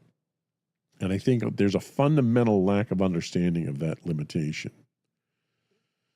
Weakening federal cybersecurity resources may leave critical infrastructure, including utilities, transportation, and financial networks, more vulnerable to attacks. There's also the idea of deregulation and anti-bureaucratic policies. I'm sorry, I can't believe any politician when they talk about that. What they really mean is anti-opposite party bureaucracies is what they're talking about there. There's also this talk of a strategic shift towards China and Iran.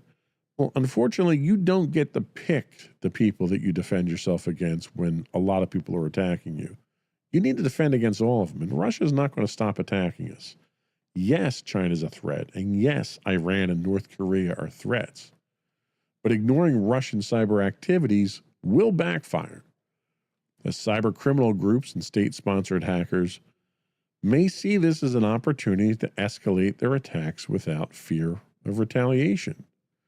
What it probably really boils down to, and again, this is just my opinion, leave a note in the comments or drop a voicemail on me here and tell me I'm wrong, but it's political and it's an ideological thing. Given the history of Russian election interference and cyber influence campaigns, some critics argue the administration's stance on cybersecurity could be politically motivated. Not that I'd ever accuse a politician of being politically motivated and not putting the country's best interest at heart, but by deprioritizing Russian cyber threats, the administration may be seeking to downplay concerns about foreign influence operations that have previously benefited certain political factions. The administration may wish to avoid policies that could strain political alliances or draw attention to the past cyber-related controversies, and that's a possibility. This could erode public trust, and I can almost guarantee it will, in national security leadership and raise concerns about the politicalization of cybersecurity policy. In general, it's a risky strategy, and it has long-term consequences, and I don't think those consequences have been fully vetted by the administration. Regardless of the motivations, the cumulative effect of these policies is a weaker national cybersecurity posture at a time when cyber threats are increasing. While the administration may view these decisions as strategic, they carry significant risks, including emboldening adversaries, exposing critical infrastructure, and reducing the nation's ability to respond to emerging cyber threats. The fear that I have here, and you can claim that I'm alarmist because of it, but the fear that I have here is we're letting our guard down. We're at war with these nations from a cybersecurity standpoint, and we're literally pulling our troops off the front line here that are fighting this war for no good reason, and we're exposing ourselves. And that exposure will increase exponentially the likelihood of advanced persistent threats penetrating our military, our government, our infrastructure, so that should there be a shooting war, Donald Trump had an interview with Zelensky just the other day where he'd raised concerns about provoking World War III. Should that happen under these current circumstances, Russia could literally click a button and shut down our infrastructure, shut down our satellites, shut down our electrical grid, shut down our water system, shut down our sewer system, shut down pipelines with oil and natural gas. If we allow them this foothold in the door, they don't need to attack us. We're surrendering to them already. We're literally giving them everything that they need at this point in time by not pursuing cybersecurity measures against them. I think it's reckless. I think it's dangerous. And I think it's ultimately going to backfire in the end. Anyway, I think that's it for preaching today. Before we do go, I want to do a quick round of shout outs. We did something right. I don't know what we did, but we had a huge influx of followers on Twitch in the last few days. I don't know if we hit the right search engine at the right time, but I would love to figure out what we did so we can keep up the good work. Because of that, I can't possibly shout out to everybody here, so I'm going to shout out to the 10, the most recent 10 that followed. Here we go. Ready? Here's the rundown. Big thank you to Jackson, Jackson RESUCB.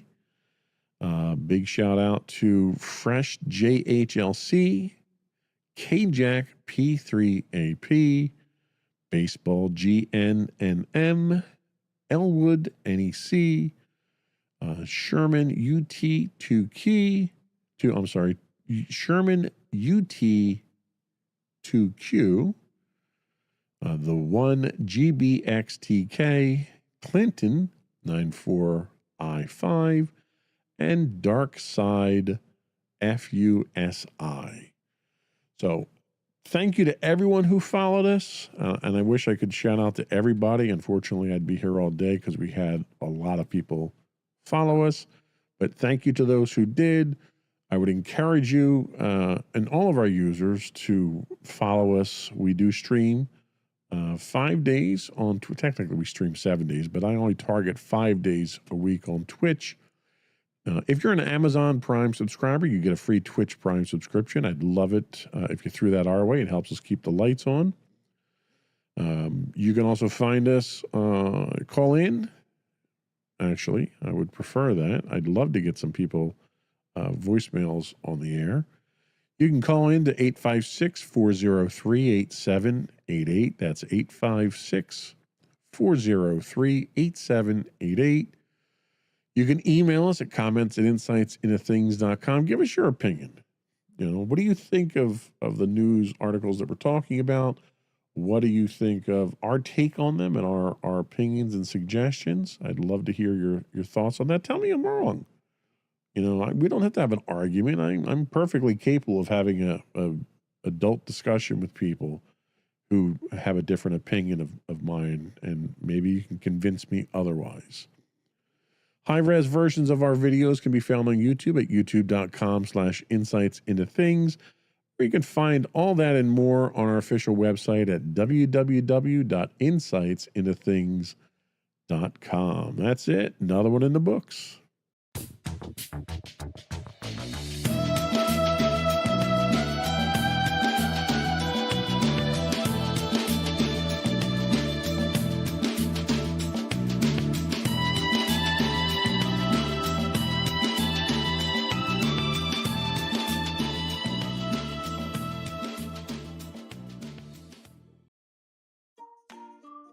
Insightful podcasts by informative hosts.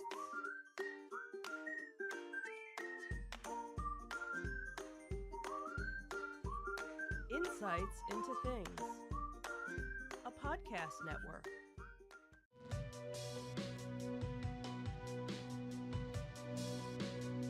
Welcome to Insights into Tomorrow, where we take a deeper look into how the issues of today will impact the world of tomorrow.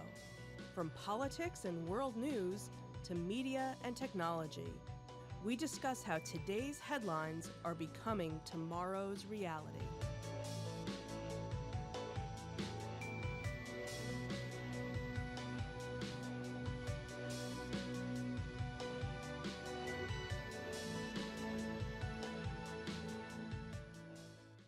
Welcome to Insights into Tomorrow. This is episode 20, Don't Touch That Dial.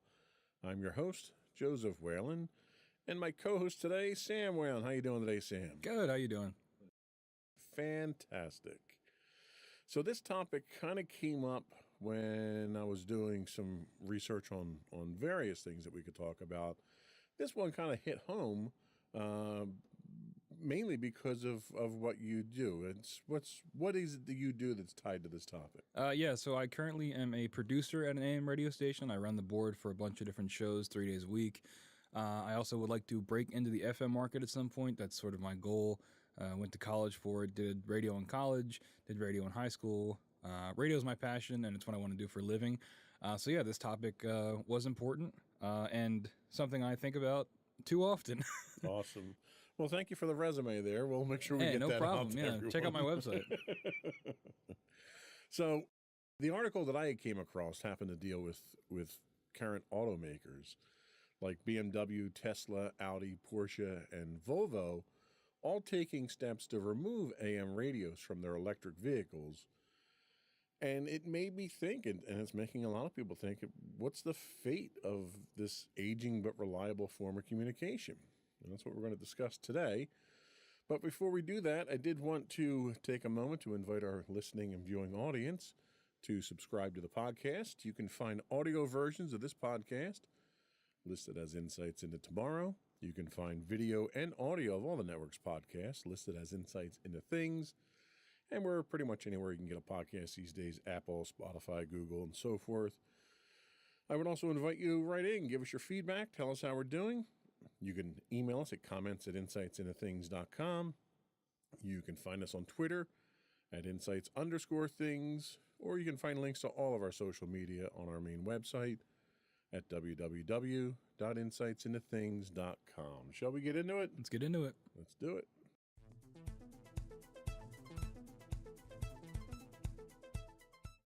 So there's one particular article that I read was on a site, northjersey.com.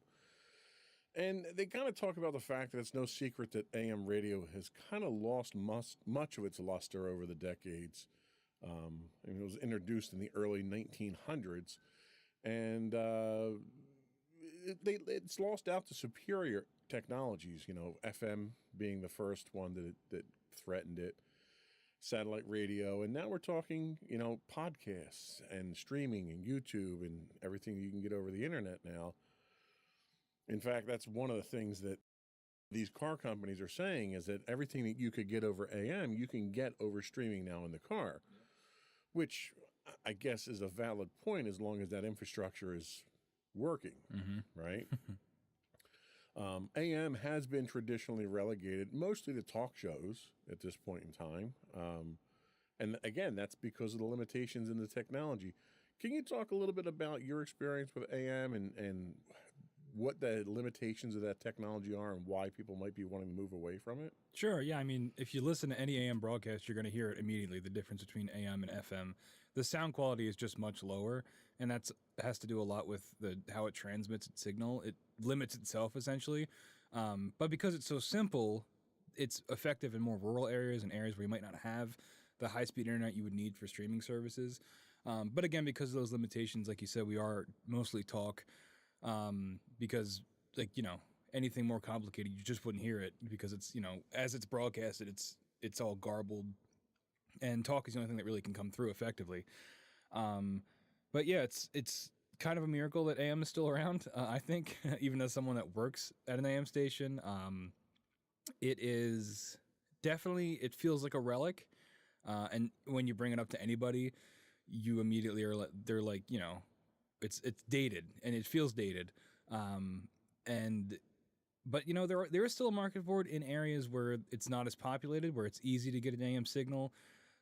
We do have people that call in still. We do have listeners, even with those limitations. So, well, and that's the technology itself doesn't lend itself to high fidelity broadcast, stereo, or all the new fangled high grade music and stuff that we do now. But what it is, it's reliable and it transmits very far. It doesn't, because of the frequencies that it operates on, it's not as susceptible to interference with, you know, objects. You know, Wi-Fi, for instance. You run Wi-Fi in your house, and if you have drywall in your house, that can interfere with your Wi-Fi signals because of the higher frequencies and weather too. Yes, that's one thing. But I will say that from a weather standpoint, it's interesting listening to AM radio in a thunderstorm because every time there's a bolt of lightning, you can hear it over the radio. Yep. But it's exactly that reliability that resulted in it becoming really America's backbone for our national public warning system, which is one of the paramount reasons that people are trying to preserve it now, not just, you know, for talk radio and such, but a large chunk of our emergency broadcast system is done over AM radio. In fact, our government is still trying to preserve this. U.S. Congressman Josh Geitheimer thinks we can't lose AM radio. He says AM radio is resilient to cyber attacks, nuclear threat, and natural disasters. He goes on to say that when cell phones go out, the internet gets cut off, or television doesn't work because there's no power in your house, you can still use an AM radio. It'll still be there. Yep. And that's true. I mean, people have hand crank AM radios for emergency weather services and natural disasters and things like that. How significant do you think it would be if AM went away and we lost those forms of communication? Would it be a public health hazard? I think it definitely could be because, I mean, you know, when all else fails, you would still be able to turn to that. You know, everybody, even if they've never tuned to AM on their car or radio before, you can, and you would still be able to get that information. If that goes away, there really is no fail-safe, or not fail-safe, no like last resort that you'd be able to go to get that information. You could, you know, we get government warnings on our phones, but if there's some kind of electrical malfunction, your phone is dead, you're not, and there's no cell service, no internet service, you're not going to get those alerts. TV broadcasts, you know, you see emergency alert system tests on TV all the time, but again, if power goes out or if the, you know, TV networks go out, you're going to lose that service. AM radio, it's pretty hard to shut it down unless you like destroy the transmitting towers because no matter what, it's going to go out. And like you said, you can get a hand cranked radio to always get that signal. So I think it would be, you know, it seems like a really low chance that we'd have to use it for something. But if we did and we didn't have it, the consequences would be pretty rough. Well, and, you know, I'll take us back to when 9/11 happened. You know, I was working up in central New Jersey, so most of the radio and TV stations that we had pulled from New York. And when the first tower went down, it took one of the major transmitting stations for all the television networks down. Oh, really? I didn't know that. Yeah, and because it was mounted on top of the tower, because it was the largest structure in the city. And we lost all of the antenna service that we had at the time. We didn't have cable; we had antenna service, and obviously, it's a time that everyone's kind of scared, not knowing what's going on. So you're looking to get news. Well, all the internet sites were hammered at the time. You couldn't get anything. In fact, the only internet news we could get, we had to go to European sites to get that, and they had, spotty reporting at best.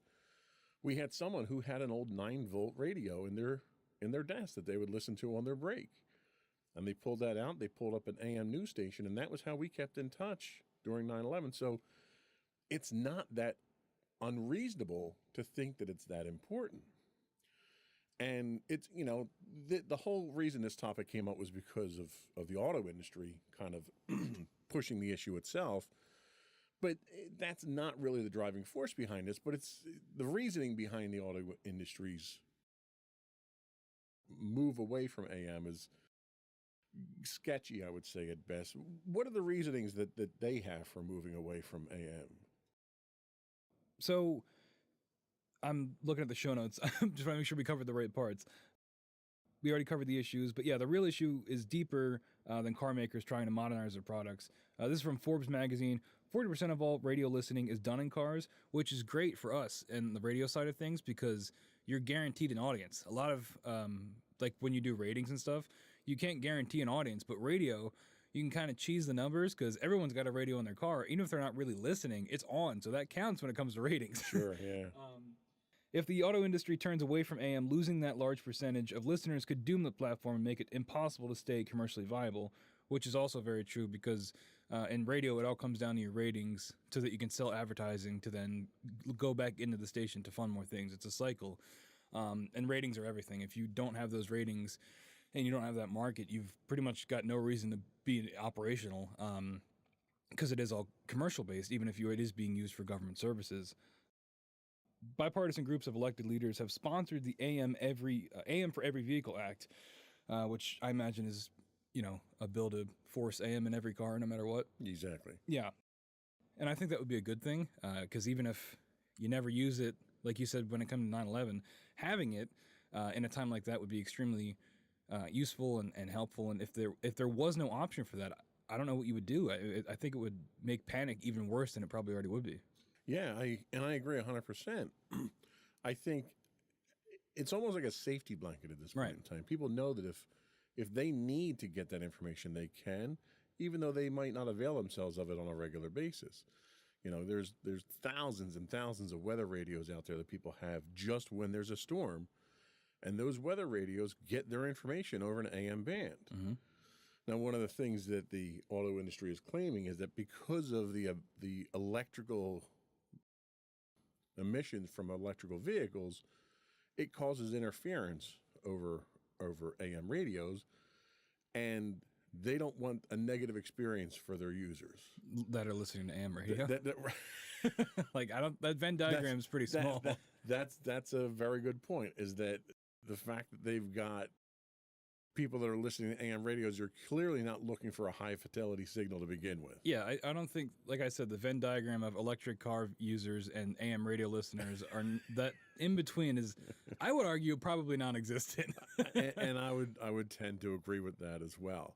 So, and that's why I say I think their motivation for it's to save money, but I can't imagine that putting an AM capable radio in an electric vehicle is the cost center. Well, it's also probably because they want to have a deal with satellite radio companies, because most times when you buy a car now, it's got Sirius built into it, Sirius XM. Well, yeah, but my vehicle has Sirius built into it. They didn't have to not have AM on it. Yeah, I don't know. I don't know why they wouldn't do it. Maybe if it's I don't think it's an electrical interference problem. I just don't buy that. I don't either, and that's almost like one of those things where they don't want you to use your cell phone on an airplane because it interferes with telemetry. And it's like, yes, if under certain circumstances there's a 1 in a million chance that it interferes with it, you probably don't want that chance happening on a plane. I can't imagine there being anything detrimental about an AM radio that's just receiving, not transmitting, on an electric vehicle. Yeah, and like I have a AM radio transmitter hooked up to my stereo, or a receiver hooked up to my stereo, and it's just like a square piece of plastic with wire wrapped around it. That's all you need to get AM signal. It's not like you need a full stereo or radio head to get it. Right. You just need some wire that you stick out. And it's funny you mention that, because during that 9/11 situation, the radio that we had was not getting a very good signal. So we actually took a piece of coax, stripped all the shielding off of it, and just turned that into a bigger antenna and got a clearer signal. Yeah, and like that's one of the reasons I love radio so much. Not just AM. I don't really love AM that much, but FM, radio in general. The concept of radio, it's so accessible, and I've always equated it to like sticking your hand in a river. Like the radio is always there, and there's so many ways to access it. And you could have a big boombox that you tune your favorite station to, but you can also have something in the palm of your hand that can do the same thing. And I just think like you don't really get that with any other medium. Not to mention it's very like personable. Like when you're listening to a DJ, it feels like it's just you and them having a conversation, and you don't get that with TV or movies. Sure. And I think AM does have that, and that's another reason why talk is so successful on AM when it is because you can access it in a variety of ways that are pretty easy, and you don't have to pay to listen to the radio. Like you don't have to pay a subscription fee. You can just have a wire and stick it up in the air and have some sort of output, and you're listening. There's no barrier to entry, and that's one of the reasons I love it so much. And it's so accessible no matter where you are in life. I just think it's great. Well, and it's funny because there's been a push by politicians to declare internet as a public utility. Everyone needs to have internet. And I don't want to argue with that. I mean, that's our medium of choice for the podcast. And I think everyone should have it. But if everyone should have the internet as a public service, everyone should have AM. Mm-hmm. AM already exists. Why would you take it away? And it's much easier to give everybody access to AM than it is internet. Absolutely. Because the less populated areas you get, it's way harder to get that internet working. I have a friend of mine who lives in Maine, and his two choices for internet were Spectrum or like satellite internet, which is way worse. Right. And the delay in that is insane. And this is in 2023, and he's not even in like a rural area. It's just in Maine. There's still parts of the country where you're not getting 5G, upload speeds and things like that. And, that's going to be a problem for many more years to come. They're not going to have that ironed out. Certainly not in a way that it works as reliably as AM does now. Well, and that's sort of what the auto industry is kind of counting on is people getting this information over the internet. And the problem with the model of the internet is it's cost-centric to the consumer, where if you want the internet, you have to pay for it in some form, either through taxes, through direct subscriptions or whatever, whereas AM is producer-centric. So if someone wants to produce content and put it out on radio, they have to fund it. Mm-hmm. They fund it through through listenership and through advertising, but there's no cost, like you said, to the consumer at that point in time. So it makes it accessible to low-income people, to seniors, to everybody out there who doesn't have unlimited income and free disposable income. And going back to that accessibility thing, it's pretty easy to understand. It's a dial. Sure. You flip it on and you turn it to where you want to listen to something. Yeah, and it's just, I don't think there's any other like medium of communication that's like it, and I think that's the reason it's still around. It's people say the radio industry is dying, and I don't think it's dying. I think it's just changing. I think it's evolving. But I think the core technology of how FM and AM transmission works, I think there's always going to be a place for that as long as, broadcasting towers still exist. Well, the fact that you have podcasts that have become so popular tells me that the content that comes over AM is still popular. The medium may be changing, right? But that content is still deliverable. It's ease of use, it's low cost, and it's accessible to everybody. It makes a lot of sense to keep it around for people who aren't high tech and have disposable income to pay for the content that they're looking for. There's a market for all the other stuff, and there's nothing to take away from that. But AM still serves a huge portion of the public, and I think it's probably worthwhile to keep it around. Yeah, absolutely. On that note, I think we're going to take our first break, and we'll come back and we'll talk about why AM is so important. We'll be right back.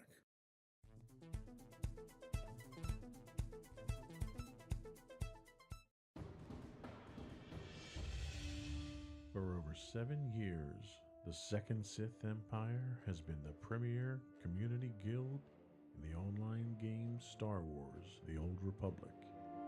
With hundreds of friendly and helpful active members, a weekly schedule of nightly events, annual guild meet and greets, and an active community, both on the web and on Discord.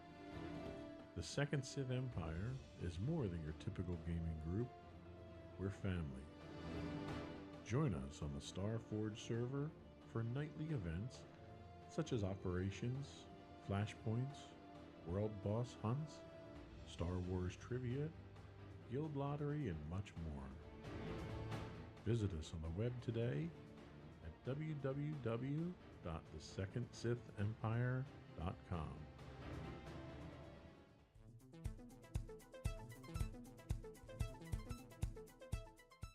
Welcome back, everyone, to Insights into Tomorrow. Today we're talking about AM radio and the value of it in today's modern world.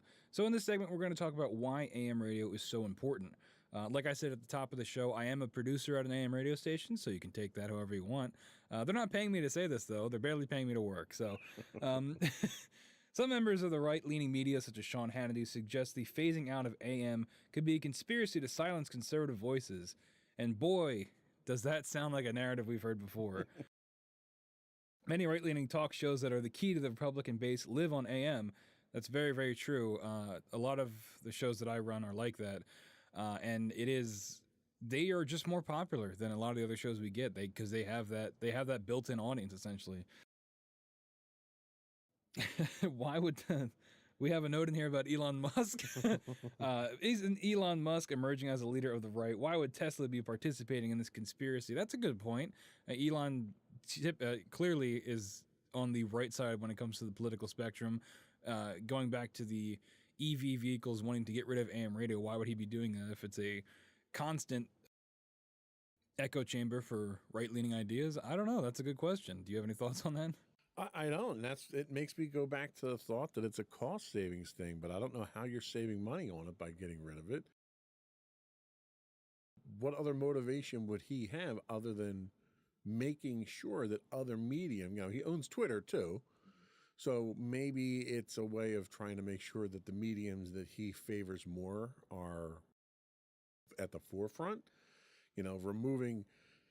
And I don't want to get into conspiracy theories here, but one of the things that right-leaning side of the country seems to think is that if they eliminate options for people and the only options that you have left to adopt are the options that they want you to adopt, then you obviously wind up following their indoctrination. Right. Is this a factor of that? I doubt it. I think that's kind of a stretch, but I think it's more of a technology thing. Like, I don't even know what kind of radio a Tesla has at this point in time because it's a computer interface that it has. Yeah, I have no idea. But I could see Elon being more of the mind of, there's a ton of right-wing stuff on like YouTube and their own sites that are getting plenty of traffic. And I could see Elon being completely fine with just moving past AM entirely to focus more on that digital side of things. Guys like I'm not even going to mention their names, but you know who they are, the guys that are, on that side of the spectrum that are online doing their shows. They're basically doing an AM talk radio show just on the internet, and they're getting way more eyes on than they would ever get on AM. So I could see Elon just being of the mindset that AM is dead and we'll just move on from it. Well, and let's be honest, the format that we do on this show here is very well suited, with the exception of the video, obviously, but it's very well suited to being on an AM radio station. Which is why I say, the most popular podcasts that are out there today are really an AM podcast. They're an AM talk show that happens to be on the internet. So there isn't a lack of demand for what AM offers from a format standpoint. Is it just a technology thing? I mean, yeah. Once again, we go back to this issue of technology. Jordan Walton, executive director of the New Jersey Broadcasters Association, tells us, due to the nature of the sound, AM lends itself to the spoken word, which is why the talk shows gravitate toward it, which is true. When I'm producing shows, we are very aware that we are spoken word when it comes to things like compression rate and what we're uploading our shows at. It really doesn't matter that much because when it's processed through the transmitter, it's going to sound like it sounds on AM no matter what we do to it. Hundreds of foreign language stations on the platform serve marginalized communities, which is also very true. I run a lot of shows dealing with Eastern European communities in the area, Ukrainian people, Polish people, and that was an aspect of the radio industry that I had no idea about before I started this job, and it's really opened my eyes to it, how important it is to these communities to have that access. I mean, holding full-on religious services that through the AM dial that they might not be able to get to otherwise, it's a big deal, and it's in those communities. It is still very active, and of course, nearly 47 million Americans listen to AM, which is a lot of people. And if that just happened to go away, that's 47 million people that just lose access to that platform. Yeah, and I go back to when I was a kid. You know, my grandmother lived with us. She was from, as my mother used to term it, the old country. She was from Lithuania, and she didn't speak English very well, didn't understand English very well. So she was very self-conscious going out in public because she couldn't communicate. There happened to be at the time a radio station, a local AM radio station that she would listen to that was done, I don't know if it was done in Lithuanian, but it was done in a language that she understood. And that was like her connection to the outside world. She would get religious services through it. She would get news through it. It was a friendly voice that she didn't hear unless she was talking to members of her own community. And that level of cultural sensitivity, I think, is very important to maintain for those marginalized people. Absolutely. I mean, some of the shows that we run are entirely in other languages, entirely in Polish or entirely in Ukrainian. And, you know, I don't speak those languages, but somebody's listening because otherwise they wouldn't be on the air. Right. So, and as with everything, cost is still a factor. You know, as a platform, AM's comparatively inexpensive, certainly to produce and create content for. AM's also the great equalizer across drastically divergent economic situations. From a millionaire to a Porsche, from a millionaire in a Porsche to a homeless person with a battery radio, anyone can tune in, is the quote that I found. And that's kind of what I talked about earlier, the accessibility of it. There's no subscription fee. As long as you have a way to receive the transmission, because they're all around you. You know, you can't see them, obviously, but, you know, FM signals and AM signals are all around you. As long as you've got a way to... You can't see them. I can see them. I think you got to see a doctor. As long as you've got a way to receive that, you can access it. And I think that's a wonderful thing. You're absolutely right. And again, talking about your friend who's in Maine and other people, you know, you've got farmers and seniors and immigrants who all rely on it because it's a cheap cost of entry into getting into these areas, these discussions. You don't need any high-tech gear. You don't need any advanced knowledge of computers. You literally flip a button, turn it on, turn the knob to where you want to go, and it's there. So that accessibility makes it appealing to a lot of people. Probably the most significant reason AM is important, again, we touched on earlier, is a means of emergency communication. Severe weather alerts, Amber alerts, and other emergency broadcasts all go out over AM frequencies. Now, a lot of those you can get over your cell phone now, too. But in times of emergencies, hurricanes, tornadoes, earthquakes, the technology required to make the internet work, and you know, full disclosure, I think everyone knows by now, I work in technology. I work with the internet. The fact that it works as well as it does is a miracle. There are so many points of failure that can stop the internet from working, especially when you're talking about cell signals, that in times of a natural disaster, it's literally the first thing to go down. FEMA has spent decades building out its integrated public alert warning system, or its IPAWS system, using somewhere in the range of 77 primary emergency alerting stations around the country that are AM-based stations. So you've got a huge infrastructure for emergency broadcasting that's already been invested by the country to build this out, and it works. I think that's my biggest catch is there's no reason not to use it.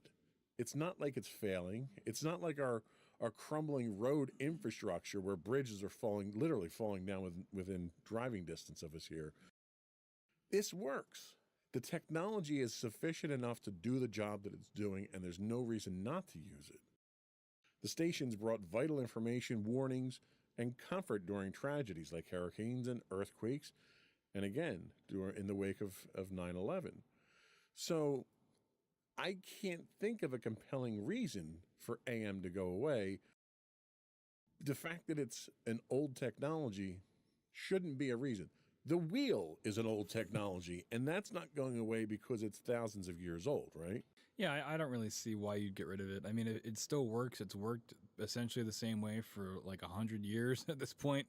I forget when it was invented. I think in the early 1900s, but like it still works, especially when it comes to things like this. Why would you get rid of it? And what is the alternative? Really, like, is there a plan from these automakers for? I guess they don't really. It's not their problem if AM radios are done away with. What the alternative would be for these kind of emergency broadcasts? No, it's not. And their solution to this is use an app. And I'm sorry, but there isn't an app for the emergency broadcasting system. There isn't an app that works when the internet goes down or your cellular connection goes down. The technology of the internet, and it's ironic because when the concept of the internet came out after Sputnik launched, the idea was to move away from circuit-switched telephone networks that could be taken out in a nuclear strike to a packet switch network, which can route around outages on the network. So the whole premise of the internet was to have a redundant system of communication that didn't go down during emergencies. And the first thing that goes down in times of emergencies is your local internet connection. Mm-hmm. Like it happens every time. You know, we have gusty storms here and our cable internet goes out or the power goes out. And it's like there's so many things that an internet connection is dependent on that if any one of those goes down, whether it's your power at your house, your router, the wire to your house, the wire on the street, the wire back to the central office, there's so many things that could go out that would take down your internet. And if you think about the technology for AM, what do you have? You have the radio station and their antenna. Mm-hmm. They're the only two things that you need. And you could set up a portable AM radio broadcasting station within an hour of a natural disaster. Mm-hmm. So the level of redundancy isn't anywhere near where it is with AM. Yeah, just like a personal anecdote. I remember there was one time when I was younger, we got stuck in traffic somewhere. It was like standstill traffic. And the first thing you did was tune to AM. That was the New Jersey Turnpike, or the Pennsylvania Turnpike coming back from Hershey. Yep. And the first thing you did was you tuned to one of our local AM stations to get the traffic. And they did traffic and weather like every 20 minutes, maybe less than that, every 15 minutes. But that was the first thing it did because it was reliable, and we might not at the time had, as up-to-date, Google Maps as we do now, but it was a way that you knew that you could count on to get that information pretty much immediately and effectively, and it worked without any kind of issue. Yeah, so I don't think there's a huge danger of AM going away. What concerns me more is the fact that you have manufacturers that are marginalizing it now. It's one thing to lose market share to a superior technology when the product that you're trying to consume, like music, relies on that superior technology. If you listen to a radio, the same song on AM and on FM, you can hear the difference. Mm-hmm. Losing market share to that is understandable because you're getting a higher quality product. Right. Losing market share just because some auto manufacturer decides that they don't want to put a radio in your car anymore, that's pretty arbitrary at that point in time. And you're taking the choice out of the hands of the consumer at that point. Yeah, and again, we've hit this a bunch, but like it doesn't cost that much. It can't cost that much. I have an FM and AM receiver hooked up to my stereo, and it's just 2 wires. Like I don't understand like what the argument. It's not like it's costing hundreds of thousands of dollars to install these devices in cars. It can't cost that much, and it's just like, why get rid of it? I don't understand it. Yeah, no, I agree. We're going to take another break here, and we come back. We're going to talk about how it can be saved, because we're not the only ones that think it should be. There are other people, fortunately, in positions of power who think it should be saved. We'll be back in a minute.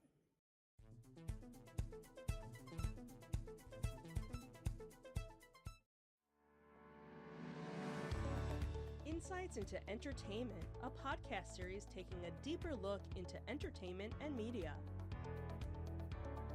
Our husband and wife team of pop culture fanatics are exploring all things from music and movies to television and fandom. We'll look at the interesting and obscure entertainment news of the week. We'll talk about theme park and pop culture news. We'll give you the latest and greatest on pop culture conventions. We'll give you a deep dive into Disney, Star Wars, and much more. Check out our video episodes at youtube.com/insightsintothings. Our audio episodes at podcast.insightsintoentertainment.com, or check us out on the web at insightsintothings.com.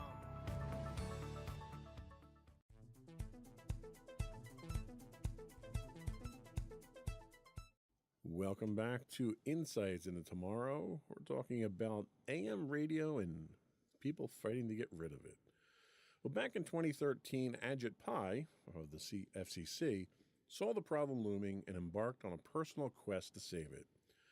After a little more than a year in the job, he urged the FCC to undertake an overhaul of the AM radio, which he called the audible core of our national culture. He sees AM as vital in emergencies and in rural areas. He goes on to say AM radio is localism. It's community.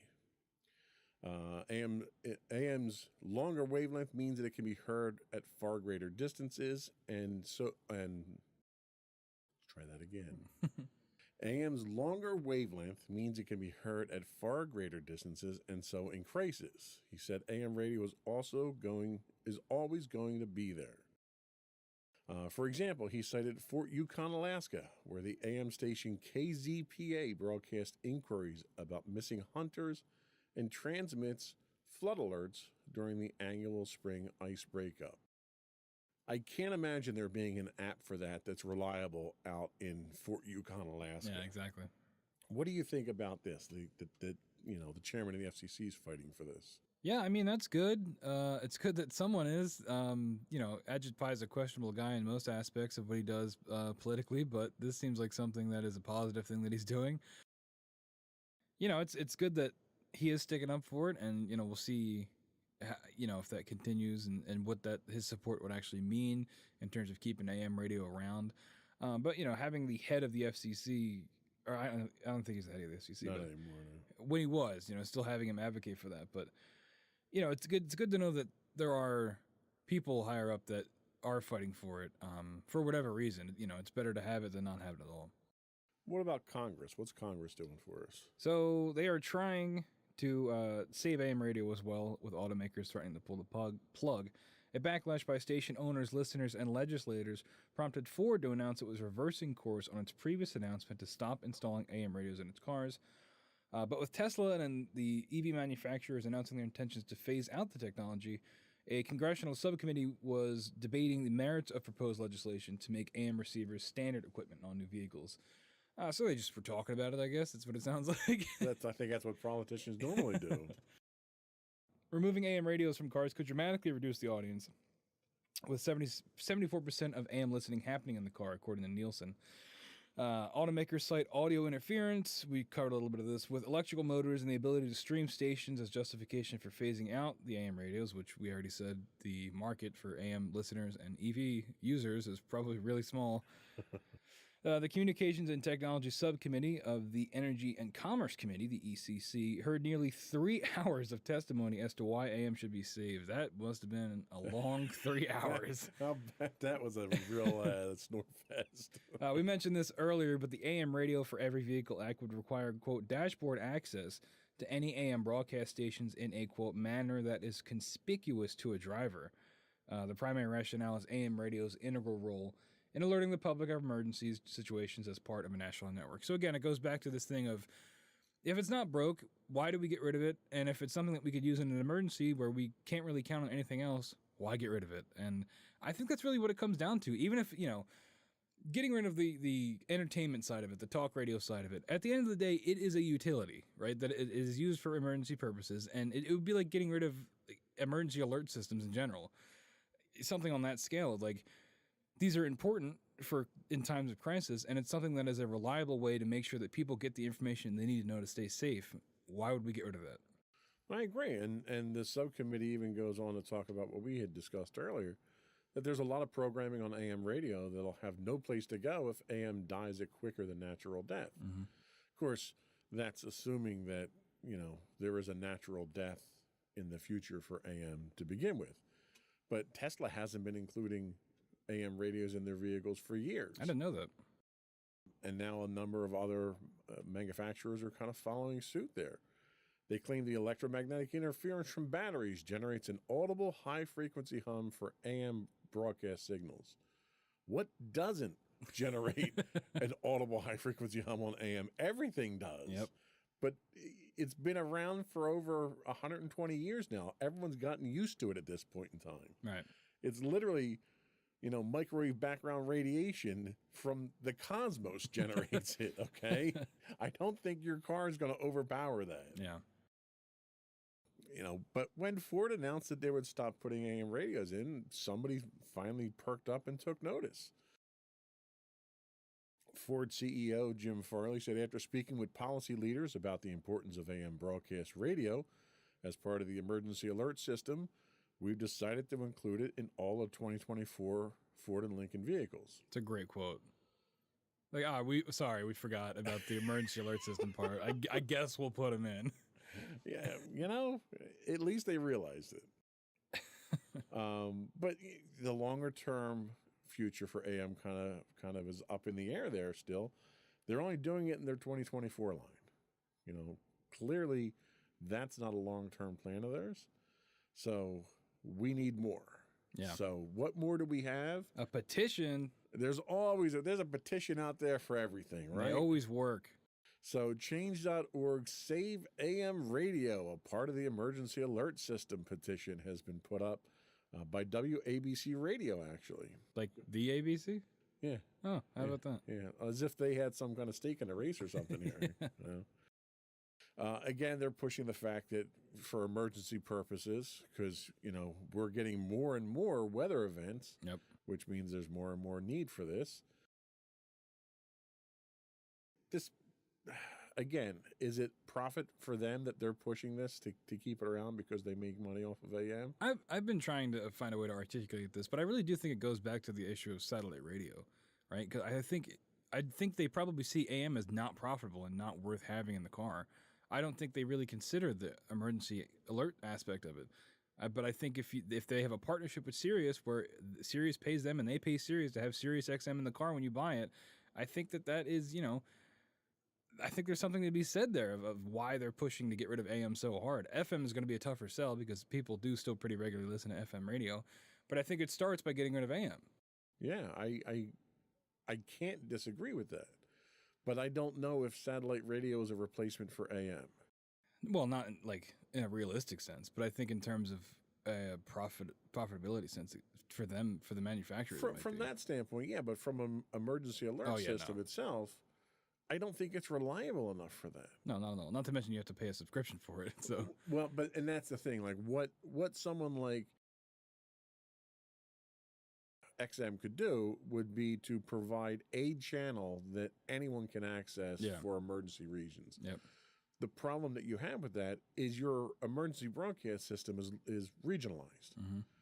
So if you're going to have a single channel for emergency broadcasts, Fort Yukon, Alaska is going to be sending me updates of hunters that are missing and breaking up with their ice cap, and it's not going to be relevant to me. Yeah, not to mention, I don't know how you would access that without having Sirius installed in your car. And that's the thing. Standard radios can't receive it, whereas literally any standard AM radio can receive an AM broadcast. Right. You can get add-ons, that will do. You can get an AM or a XM tuner that then broadcasts an FM signal that you can pick up, which is what a lot of people did for satellite radio when it first came out. Mm. But again, it's ease of use. That's not available to everybody, so I don't think it's probably the best way to go about it either. Yep. I don't know. I guess time will tell where we are with it, but we're going to take another break here and come back. We're going to talk about why AM is fading and some detailed information on that. We'll be right back.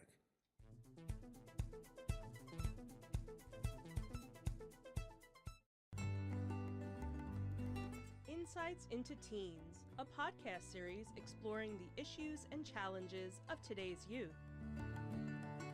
Talking to real teens about real teen problems.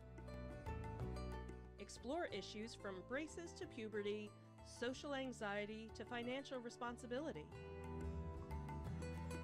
Each week, we talk about the topics concerning today's youth. We look at how the issues affect teens, how to cope with these issues, and how parents, friends, and loved ones can help teens handle these challenges. Check out our video episodes on youtube.com/insightsintothings. Catch our audio versions on podcast.insightsintoteens.com or on the web at insightsintothings.com.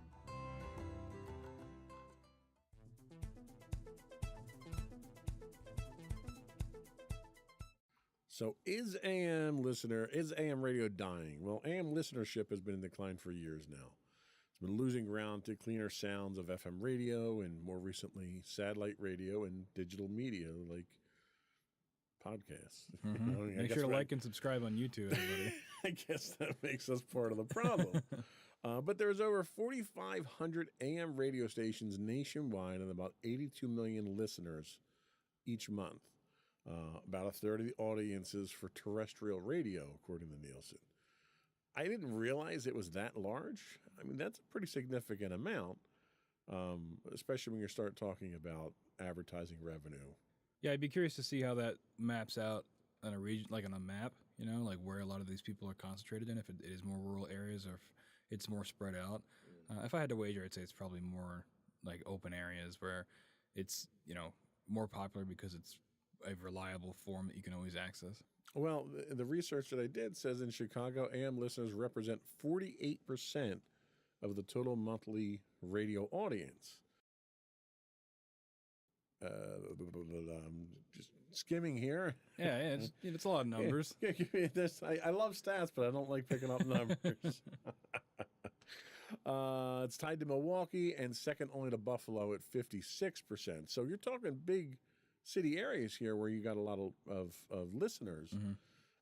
And, these are coming from Nielsen ratings here. Once towering top 40 stations like WLS AM 890. I feel like I should be doing it in some Hey, everybody. My radio announcer voice. WLS AM 890. They switched to the talk format more than 3 decades ago and currently ranks 23rd in Chicago with a 1.7 share. No, I don't know what Nielsen ratings are. Does 1.7 mean anything to you? I have no idea. Share of the market, probably, if I had to guess. Okay. But, a little bit closer to home, you have Philadelphia-based Odyssey, which owns 2 of the top-rated AM stations in Chicago. The article I read talked to Craig Schwab, an Illinois native and veteran radio news executive who took the reins at WBBAM in January. He spent most of his career in AM radio, which, near and dear to your heart, I suppose. Yeah, it was probably a little bit more popular when he started, though. He declined to break down the AM-FM audience that split up the station, but said the reach of AM signal is crucial for a news station, especially in emergencies. He goes on to say, I've covered a bunch of hurricanes in my time. I don't know how many hurricanes in Chicago you cover, but okay. More than you think. In different radio markets. Sorry, okay. He says in different radio markets. It's the Windy City. So. He says, I'll tell you that when electricity goes down and cell towers are out and all kinds of things aren't possible, television's not accessible, cell phone signals and batteries die, AM radio is there. And it is. It's like a safety blanket. Mm-hmm. A really uncomfortable, scratchy safety blanket. Like the one you leave in your car if you get stuck on the side of the road. Keeps you alive, though, right? Yeah, You're not gonna sleep with it normally, but it gets the job done. And I think that's really what it's like. Is that's kind of the gist of it. So, given your experience with being a AM producer, I want to throw a couple of questions at you in the last few minutes of the show here, and do a little question and answer session. So the first question I had for you is, should AM be kept alive? And if so, why? They taught me in journalism school not to ask yes or no questions. But yeah, I definitely think it should be, not just because I'd be out of a job, but because, when it comes down to it, like I said before, throwing all the talk, all the entertainment stuff out the window when it comes to AM, I think it fundamentally is most important for its emergency broadcast capability. And if you were to get rid of that, I don't know how you would replace that. Like we talked about, internet is not reliable, television is not reliable, not as reliable as AM. And if it's not there, how are those messages going to get out at the end of the day? I think it would be a public security risk, honestly. And I think that's a fair point. And it kind of leads me into the next question here is, should government intervene in keeping AM radio alive for that very reason? Now, I'm not an advocate on government intervention. I think every time the government gets involved in something, it's more likely to get screwed up and cost me more money than it is to fix anything. But because of that public safety aspect of it, is this a government problem? Should the government be doing something to make sure this doesn't go away? I think that's a slippery slope, honestly. You know, when you've got government, if they're going to intervene with car manufacturers, I think that could go. I think it could send a bad message, and it could set a dangerous precedent for what government could do in the future. If they're going to intervene with something like this, where could they intervene in the future? However, I mean, something's got to be done, right? If Tesla doesn't even have AM now, so if you're in a Tesla, how are you going to get that transmission? They can't send every American a little tiny hand crank AM radio. You know, I think that. I don't know. I think you can afford it. I think in an instance like this, yeah, whether it's directly intervening with the auto manufacturers or whether it's finding some other way to get these transmissions out reliably, I think that, you know, they've got to do something. Well, and that's really the kind of the ultimate follow-up question is, what can government do? Should government regulate what auto manufacturers can do? Should they subsidize? If it's a cost issue, should the government subsidize the cost of AM radios? Or should the government mandate we not buy these cars? Like what else can the government do other than either legislate the car industry or regulate the car industry or subsidize it? Yeah, I really have no idea. I mean, it would have to be, again, there's always the thing of finding an alternative way to get these messages out. But I don't know what that would be. Large, like, speakers all around the country that would broadcast these signals if something happened. I have no idea. You know, it's a tough question to answer. So you know, I think that is another alternative is the government can find another medium for it for emergency broadcasts. So the next question I have is kind of a personal question to you: is do you listen to AM radio in your car, and why or why not? I do sometimes if I want to hear what's going on at my job just for fun, because we mess stuff up all the time. So it's nice to hear if I know who's working, if I know who's messing stuff up. But otherwise, no. The sound quality is it's too big of a hurdle for me to get over. I've been listening to FM radio my whole life, so it's really that it comes down to an issue of quality. I just can't get past it. And I'll be honest with you, I used to listen to AM radio. I used to listen to sports talk radio all the time. There's a local station here, 610, that I used to listen to. That closed down. I work for some of those people now. But the majority of that type of discussion has moved into the FM frequencies now. So I don't listen to sports radio anymore, but if I did, I'd be listening to it on FM. And I think that's kind of a natural migration of the mediums themselves. There's no reason for them to be on FM other than quality, maybe more accessibility, maybe. I don't know. Did they move from AM to FM because they saw this happening and they realized that it was time to move? Well, like most things in life, it's also a question of money, right? You have a way bigger advertising market when it comes to FM than you do AM. So these shows, when they move to FM, they can sell more ads, they can have more listeners, and that cycle can continue on a bigger scale than when they were on AM. That's a very good point. So kind of back to the issue at hand here. Will not having AM radios in cars kill the medium of AM radio? Well, it certainly wouldn't help. We had the stat a while ago in the show notes, and I can't find it, but it was like more than 50% of listening for AM is in the car. So if that's taken away, where else are people going to listen?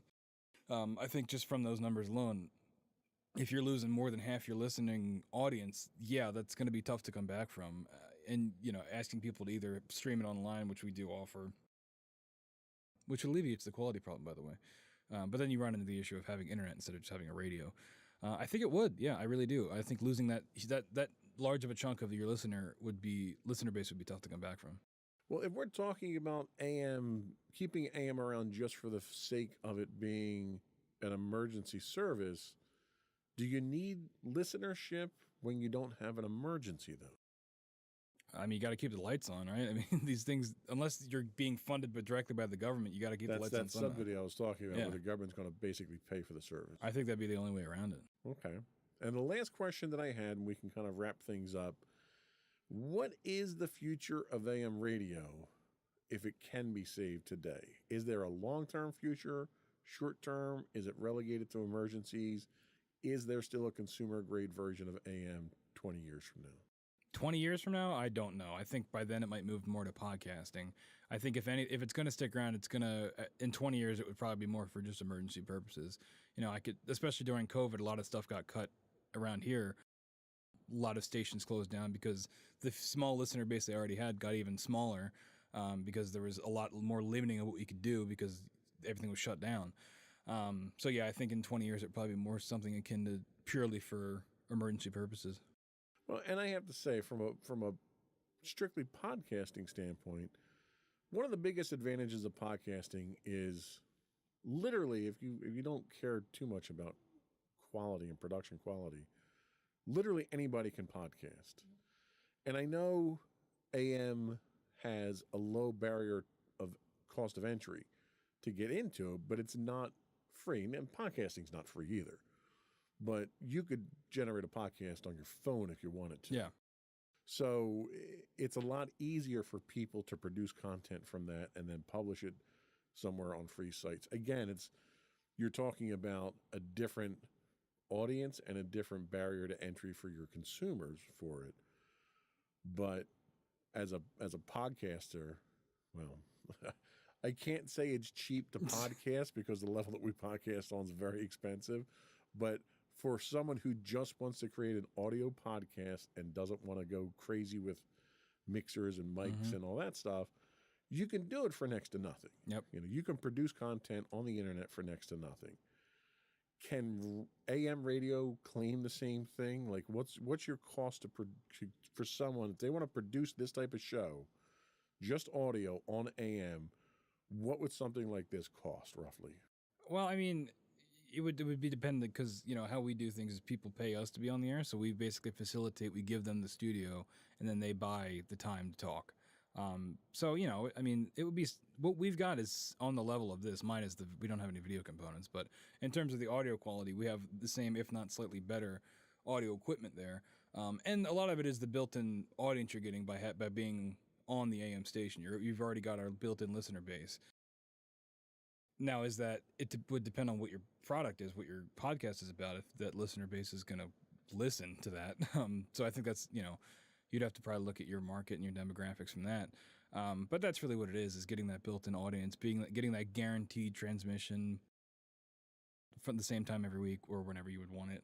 And I think that's the biggest selling point. And, you know, we go back to the reliability of AM and the accessibility of it. If you're broadcasting on AM, people might have an easier way of accessing your content that might not be familiar with how to access things on the internet or how to access things, you know, on YouTube or things like that. Okay, I think that's a fair point. So there's certain trade-offs. There's not a one-to-one comparison between the two. Okay, I mean, I think we've kind of drawn this out to a kind of a conclusion of wait and see at this point. You know, it's not going anywhere anytime soon. But the future isn't bright for it. No, I would not. No, I would say it's not bright. No. So appreciate the AM radio that you have now, I guess. Cherish it, yes, and you know, mail them money. I don't know, just envelopes full of cash, buckets and buckets. Yep. All right, I think that's all we have for today. Before we did go, I want to take an opportunity once again to invite folks to subscribe to the audio and video versions of the podcast. You can find audio versions of this podcast listed as Insights into Tomorrow. Both audio and video can be found listed as Insights into Things. We are on anywhere you can get a podcast, Pandora, Amazon, TuneIn. One thing I would ask, though, that we haven't been pushing for is if you can, give us a rating, give us a thumbs up, you know, give us a review if you want. Let people know what kind of program we produce here, what kind of quality we have. I'd even take constructive feedback, constructive criticism if there's things that we can do better. We're always looking to improve things. You can write us that directly to us. You can email us at comments@insightsintothings.com. You can hit us on Twitter at Twitter blah. Yeah, okay. Don't comment on that one, though. You can hit us on Twitter at insights_things. You can find us on Twitch, streaming 5 days a week at twitch.tv/insightsintothings. Just a side note, if you do have an Amazon Prime subscription, you do get a free monthly Twitch Prime subscription. You can throw that our way. That would help us out a lot. You can find us on Facebook at facebook.com/insightsintothingspodcast or on Instagram at insightsintothings. Or you can find all these links and more on our website at www.insightsintothings.com. And that's it. Another one in the books. Stay safe out there, everybody. Bye.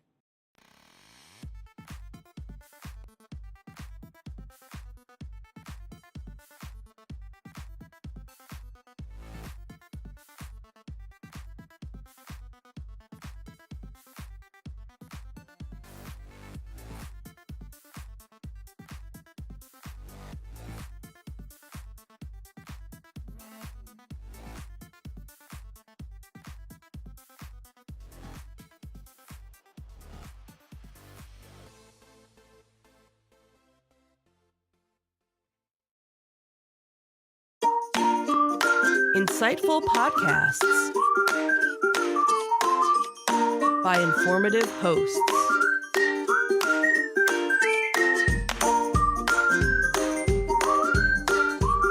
Insights into Things, a podcast network.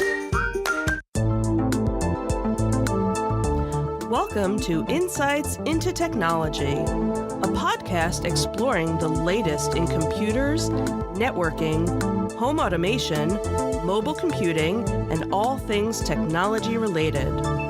Our hosts will take a deeper dive into the latest and greatest in tech trends and give you the information you need to enable your tech-centric world. This is Insights into Technology, episode 21, Hacked, Tracked, and Fact-Checked.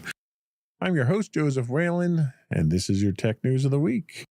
First up today is an article from Serge Gatlin at Bleeping Computer, The Backdoor Brouhaha. It tells us that Apple has discontinued its advanced data protection feature for iCloud in the United Kingdom, following a government demand for backdoor access to user data under the Investigatory Powers Act of 2016. ADP, introduced in December of 2022, provided end-to-end encryption for iCloud data, ensuring only users could decrypt their information. As of February 21st, 2025, new UK users cannot enable ADP, and existing users will be required to disable it to continue using iCloud services. Apple expressed disappointment, emphasizing the increasing need for robust data security amid rising breaches and privacy threats. Despite this change, end-to-end encryption remains for services like iCloud Keychain, Health Data, iMessage, and FaceTime. The removal of ADP in the UK has significant implications for businesses relying on Apple's ecosystem for secure data storage and communication.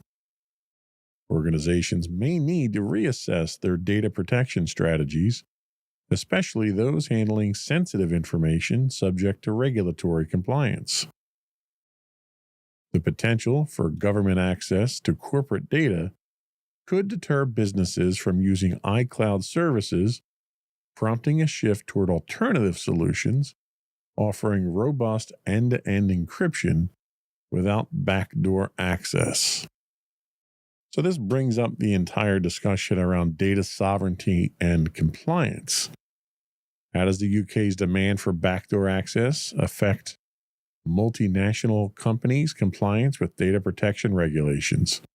Well, ironically enough, this is one of the main reasons why TikTok was pending a ban in the United States, because China had this level of access to users' data, and it was deemed a national security threat. how the UK now demanding this access isn't a national security threat is kind of questionable. So companies must navigate conflicting laws between jurisdictions, balancing UK requirements with obligations under regulations like GDPR. So the suggestion here is really to implement data localization strategies and consult legal experts to ensure compliance across regions. This is where things tend to get a little gray here, and you're going to need to bring in more legal savvy, less tech savvy people to sort some of this stuff out, I think.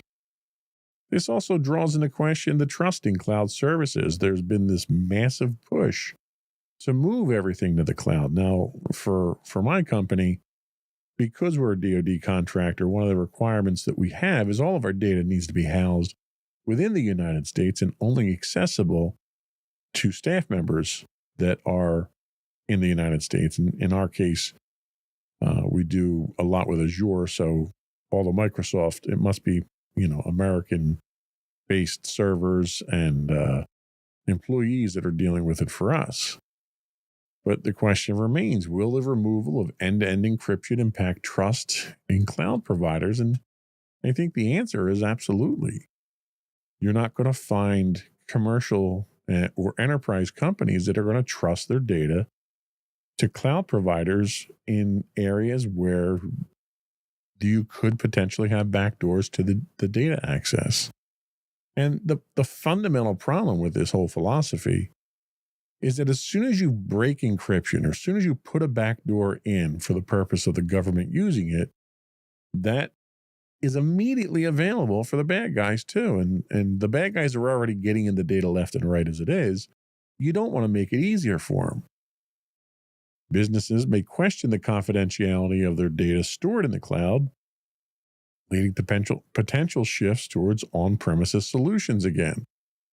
Now, we run a hybrid solution at my company, so I'm less concerned about this than I would be under normal circumstances. But the lack of trust in cloud services that this is going to garner is going to have significant impact on cloud adoption. Cloud providers should enhance transparency about their data access policies and invest in security measures to rebuild trust. The problem is that the genie's out of the bottle with encryption. You can't make it go away at this point. You've got political wrangling, you've got law enforcement agencies, you got all these people who are up in arms about encrypting your data. But, it's funny, if you go to these lawmakers and you tell them, well, give me your social security or whatever the equivalent is in the UK, and give me your home phone number and your home address and your bank account information. I'll guarantee you they don't want to give it to you, but they're asking everyone else in the country to give it to them. That's a bit of a quandary that they're in there from a hypocritical standpoint.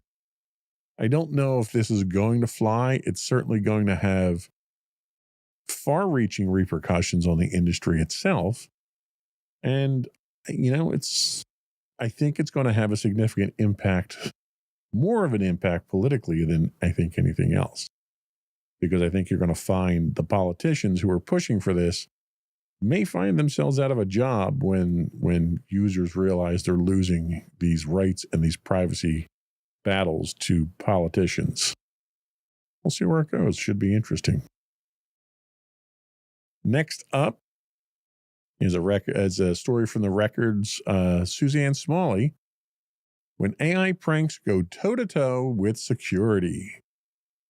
On February 24th, 2025, employees at the U.S. Department of Housing and Urban Development, or HUD, were met with an unexpected display. An AI-generated video depicting President Donald Trump kissing Elon Musk's feet, accompanied by the caption, quote, "Long live the real king," unquote. This video looped for approximately 5 minutes on screens throughout the HUD headquarters before staff managed to unplug the displays to halt the broadcast. The incident coincided with the mandated return to office work and ongoing tensions within federal agencies due to proposed workforce reductions and recent directives from Musk, who leads, or does he lead, the Department of Government Efficiency? That seems to be up in the air right now as to whether or not he leads it.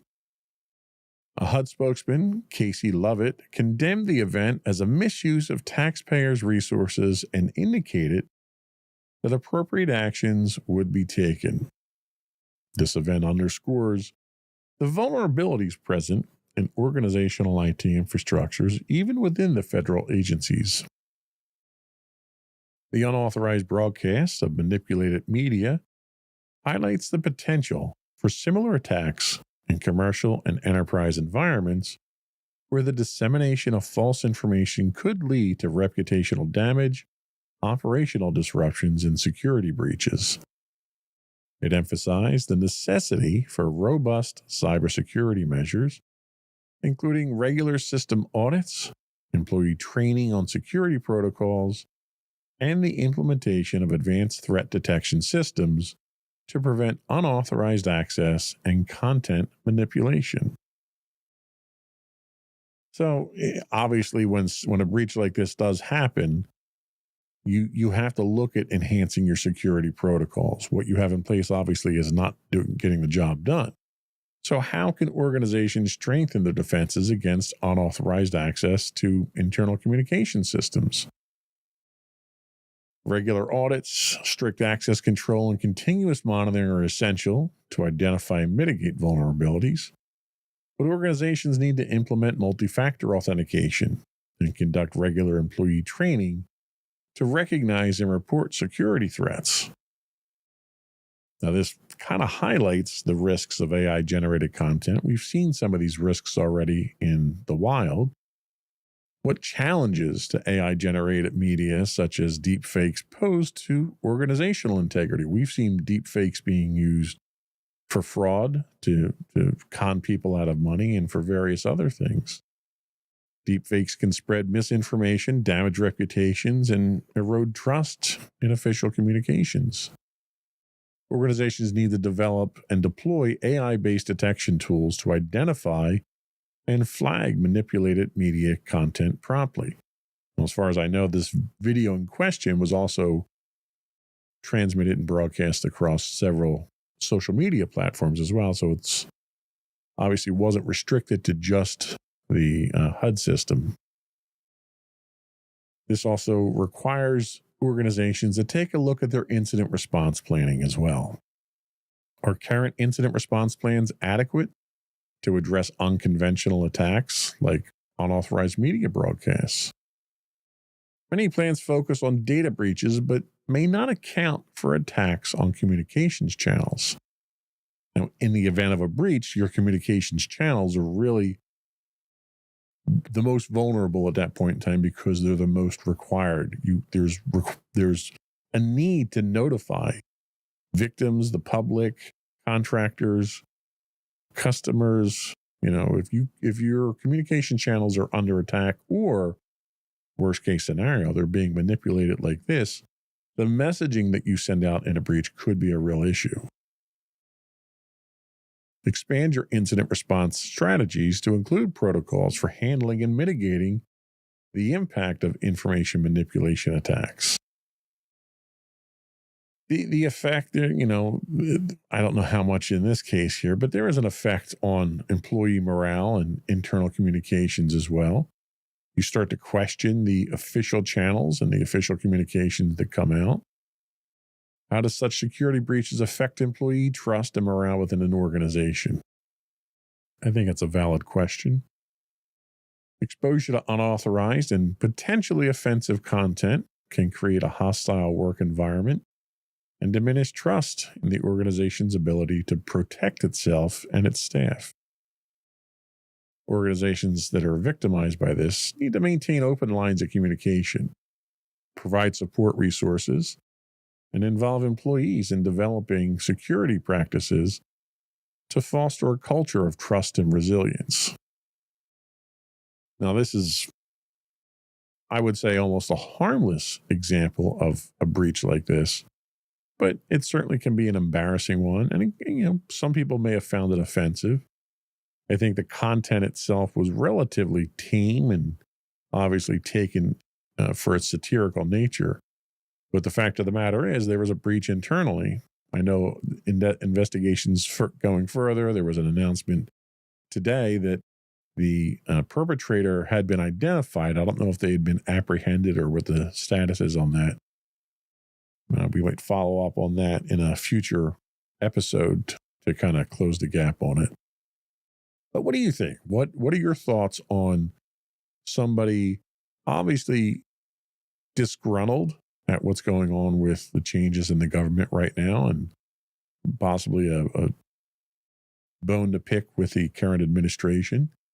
What are your thoughts on someone doing something like this that was not costly from a breach standpoint, but was certainly a violation of security protocols? Do you think they should be, the full extent of the law should be brought against them? Do you think a disgruntled employee should have the right to make some kind of protest statement like this? Is this a protest statement, or is this just a straight up hack?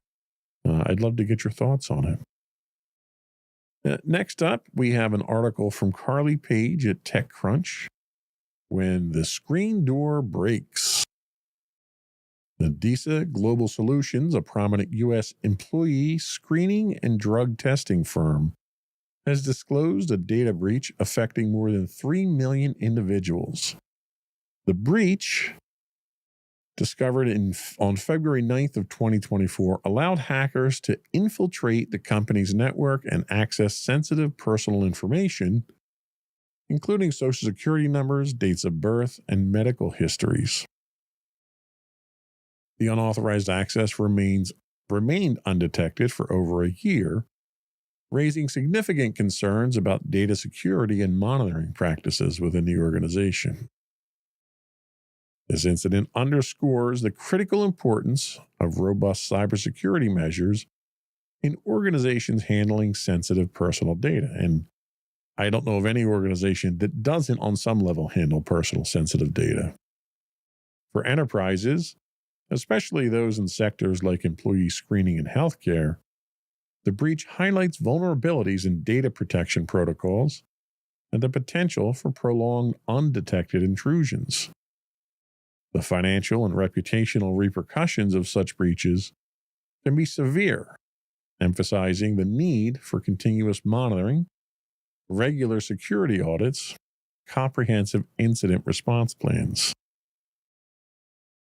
The fact that this was such a lengthy undetected period.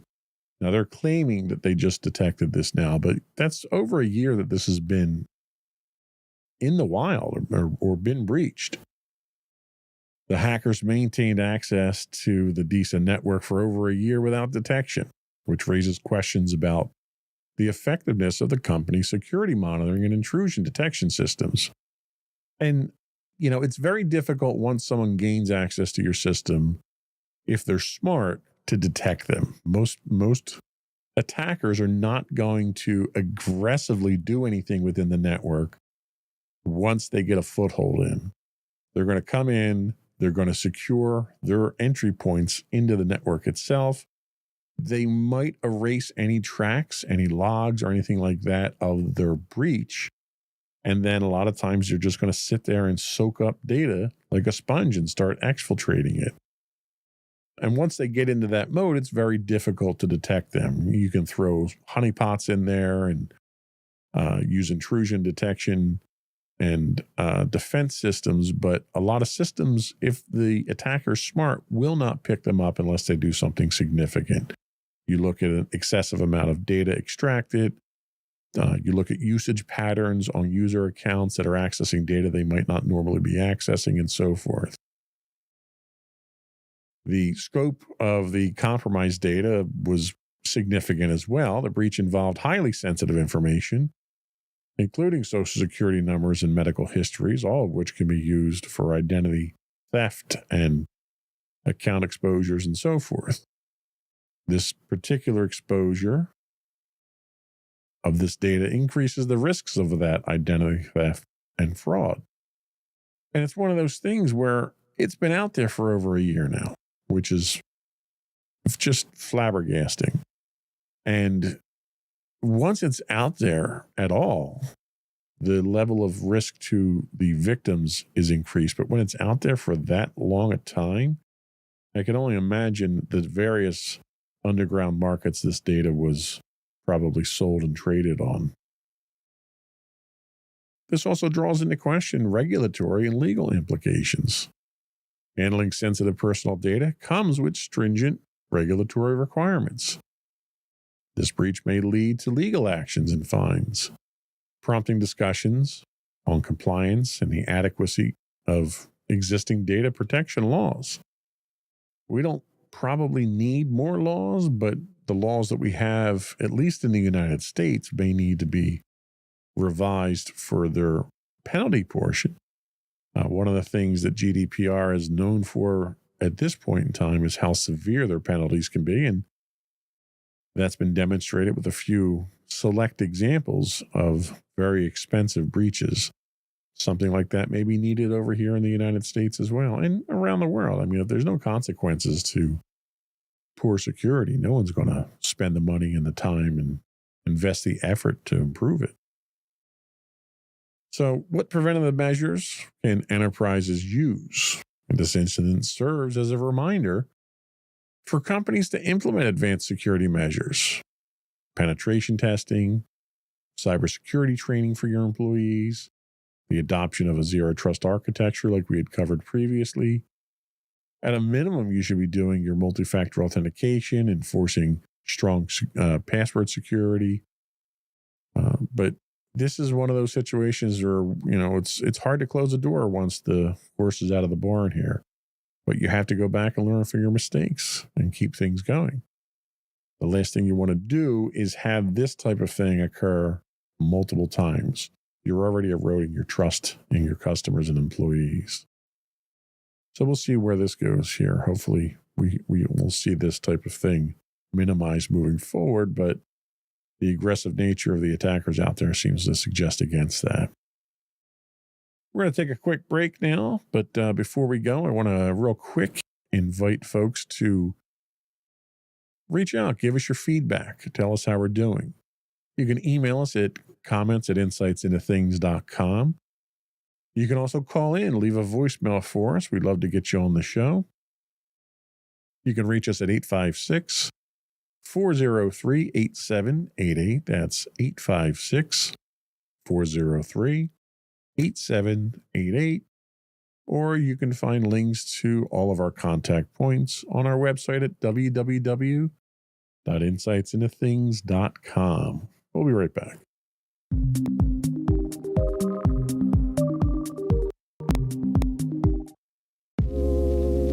Are you tired of your favorite gaming podcast finishing with a play? Oh no! Well, check out No Credits Rolled, where we play the games but rarely finish them. How's it going, folks? I'm Sam Whalen, your friendly host at No Credits Rolled, the ultimate gaming podcast, where we dish out the latest scoops and reviews on all your beloved video games. Hey, listen! Not only that, but we spice things up with some guest interviews and even give you, yes, you, a chance to have your say.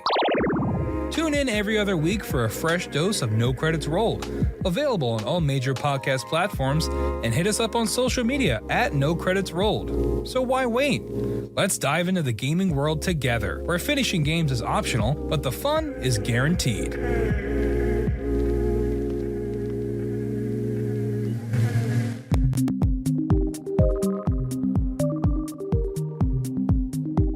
Welcome back to Insights into Technology. Our next story comes from Jason Kobler at 404 Media. He tells us the right to repair revolution is underway. In a significant milestone for consumer rights, all 50 states in the United States have now introduced right to repair legislation, aiming to grant consumers and independent technicians access to necessary tools, parts, and information for repairing electronic devices, agricultural equipment, medical devices, and more.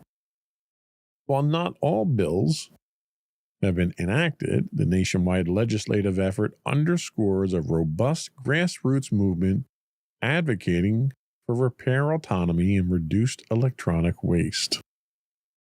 The widespread adoption of right to repair laws holds considerable implications for commercial and enterprise computing sectors. Organizations often manage extensive inventories of electronic equipment, and the ability to repair devices in-house or through third-party services can lead to significant cost savings and extended hardware lifespans. However, enterprises must also navigate potential challenges, such as ensuring the repairs don't compromise device security or violate warranty agreements. So the cost implications for enterprises obviously is significant here. How will the right to repair laws affect maintenance budgets of large organizations? Well, facilitating in-house or third-party repairs can reduce reliance on manufacturer services, potentially lowering cost. A lot of times if you have a device that is out of warranty, you have to go back to the manufacturer. Apple's famous for this, and I'm not going to just bash on Apple, but that's the first company that comes to mind with this. You have to go back to Apple, and Apple charges a premium for the work that they do. So when you go back to Apple to repair a phone or a tablet or a laptop or whatever it is, you're paying Apple fees for that. And there are people out there that don't charge as much as Apple does for labor. As long as you can get the parts for it, you can get someone to fix it. And this is going to significantly open up repair options and reduce costs, hopefully. Enterprises should assess their current maintenance expenditures and explore partnerships with certified independent repair providers to optimize savings. So there are security concerns with third-party repairs. Do third-party repairs pose security risks to enterprise devices? Unauthorized repairs might introduce vulnerabilities or compromise sensitive data. One of the things you run into with a lot of modern technology is you have security features built into them, whether they're secure enclaves or biometric interfaces that you have to deal with. And these components on the devices, take a phone, for instance, that might have a fingerprint reader on it. The fingerprint readers themselves are oftentimes keyed to the other hardware there. So when you replace a piece of hardware, you can potentially break some of the security that's built into the devices themselves. The other problem you run into is when you turn your device over to a third-party company for repair, the chance of them having access to data that's on there, if they're sensitive data, is extremely high. So implement stringent vetting processes for third-party technicians and establish clear protocols to protect data during repairs. Make sure your drives are encrypted and you're not giving your passwords out. Or wipe the drives, back the devices up, wipe the devices if you can, and then send them. Sometimes you're just dealing with a broken screen here, and there's ways to get into the device and put it into maintenance mode and do what you need to do. The other issue that you have to be concerned with is manufacturer warranties. Well, if my device is under manufacturer warranty, first thing I'm going to do is reach out to the manufacturer. It should be covered. Parts and labor should be covered under most manufacturer warranties. The only time this becomes an issue really is when warranties are either not comprehensive. You may have an extended warranty on a laptop, but that warranty for some reason might not cover a drop screen, a screen from a drop, and you may have to pay for the hardware for it. That's where you tend to run into these types of issues. Some warranties may be voided if unauthorized repairs are performed, so you may be kind of shooting yourself in the foot there if you go to a third-party repair center to have them fix your devices. If they were under warranty, they might not be anymore. So you need to review your warranty terms carefully and advocate for legislative provisions to protect warranty rights as well. That's probably the next step in this whole thing.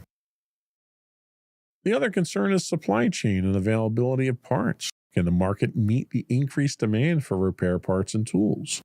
I don't think you're going to see a glut on the market or a major run on the market here.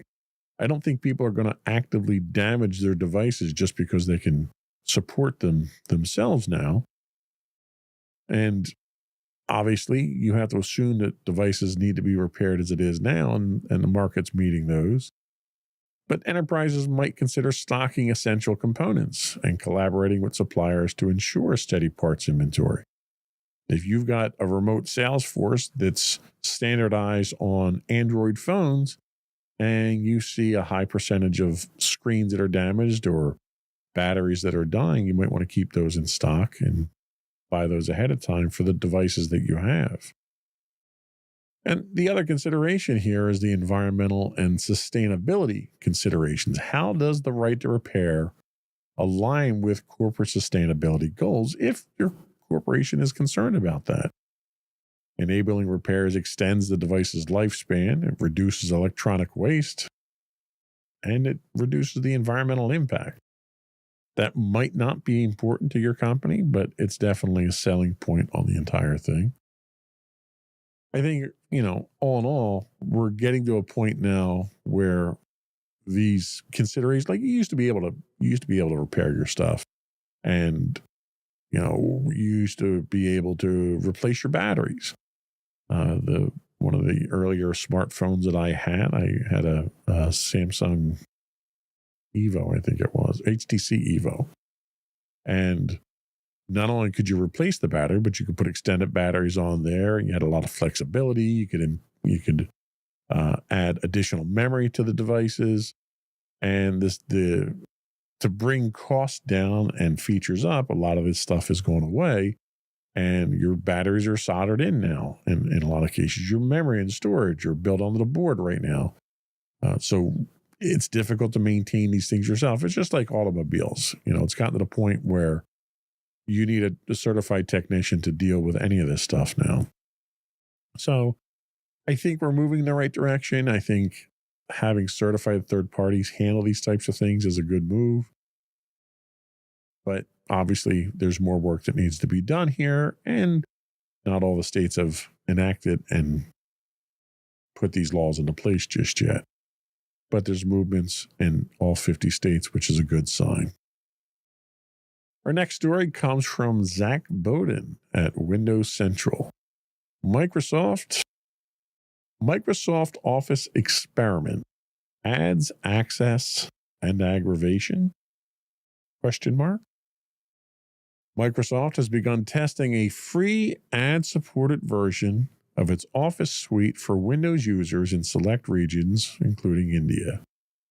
This version allows access to core applications like Word, Excel, and PowerPoint without a Microsoft 365 subscription. However, it includes persistent banner ads and periodic 15-second video advertisements. Additionally, users are required to save documents exclusively to OneDrive, as local storage options are disabled. Feature limitations include the absence of advanced tools such as drawing and design functionalities in Word, and restricted capabilities in Excel and PowerPoint. Microsoft has stated that this is a limited test with no immediate plans for a broader rollout. The introduction of an ad-supported Office suite could influence software deployment strategies within businesses. While the free version may appeal to small businesses and startups with limited budgets, the embedded advertisements and restricted features may not meet the productivity and security standards required by larger enterprises. Organizations must weigh the cost savings against potential drawbacks, such as reduced functionality and possibly data privacy concerns associated with mandatory OneDrive storage. The idea of ad-supported software in a professional setting isn't new, but it's also not particularly popular either. Can ad-supported applications maintain productivity levels in a business environment? Well, advertisements may distract your employees, potentially reducing efficiency. Businesses should assess whether cost savings justify the potential for decreased productivity due to ad interruptions. What are the implications of requiring OneDrive for document storage? A lot of people may have concerns about that. Mandatory cloud storage raises concerns about data sovereignty, which we talked about already, and compliance with industry-specific regulation. Enterprises should evaluate their data policies to ensure that using OneDrive aligns with their privacy and compliance requirements. How do these restrictions, how do the restricted functionalities impact business operations? Well, the absence of advanced features may hinder tasks that rely on specialized tools, affecting workflow efficiency. You need to identify critical features necessary for your operations and determine if the free version meets those needs. I mean, you're kind of scraping the bottom of the barrel if you're going with a free version of Office at this point. The monthly cost of an Office 365 subscription is fairly reasonable for small businesses, at least in my opinion. Is the free version a viable option for small businesses? A lot of small businesses just don't have a budget for recurring costs like that.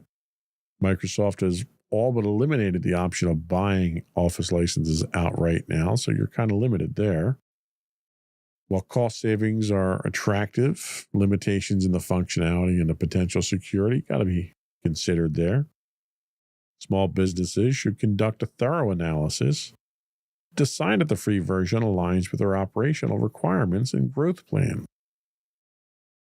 You have to kind of question Microsoft's market strategy here. What's the move indicate about Microsoft's approach to software accessibility? Offering a free ad-supported version may be an attempt to reach a broader audience and compete with alternative Office suites. There are numerous free suites out there, OpenOffice and LibreOffice, which I think used to be OpenOffice. So it's hard to kind of justify going with a free limited version with all these downfalls. And the fact that, Microsoft is pushing this is, I don't know what direction they're going. I can't imagine that this is a desired, it certainly isn't a profitable direction, nor do I think you're going to upsell people on licenses by giving them, your free trial treat type thing here, especially when you're throwing ads at them and you're limiting the functionality of anything. You're going to turn people off from using your product. So I don't know where Microsoft is going with this. Monitoring the adoption and feedback from this test could provide insights into market demand for flexible software solutions. I don't think an ad-supported software is something that's going to fly in a professional environment. Home users, sure, I could totally see home users opting to go this route. They don't need the advanced features. Home users tend to be far more tolerant of ad-supported services as it is. And most home users either aren't concerned as much about cloud storage for security reasons, or they just aren't aware that it's a risk. So I could totally see it being more of a consumer side rather than a commercial side. Our next article comes to us from Wes Davis at The Verge. Alexa Plus, your new AI BFF, or just another subscription?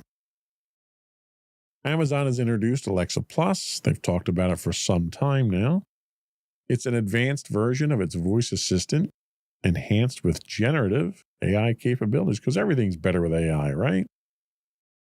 Priced at $19.99 per month or included with an Amazon Prime membership, Alexa Plus offers a more natural conversational experience and expanded functionalities. Users can now order groceries, send in event invitations, and control smart home devices through intuitive voice commands.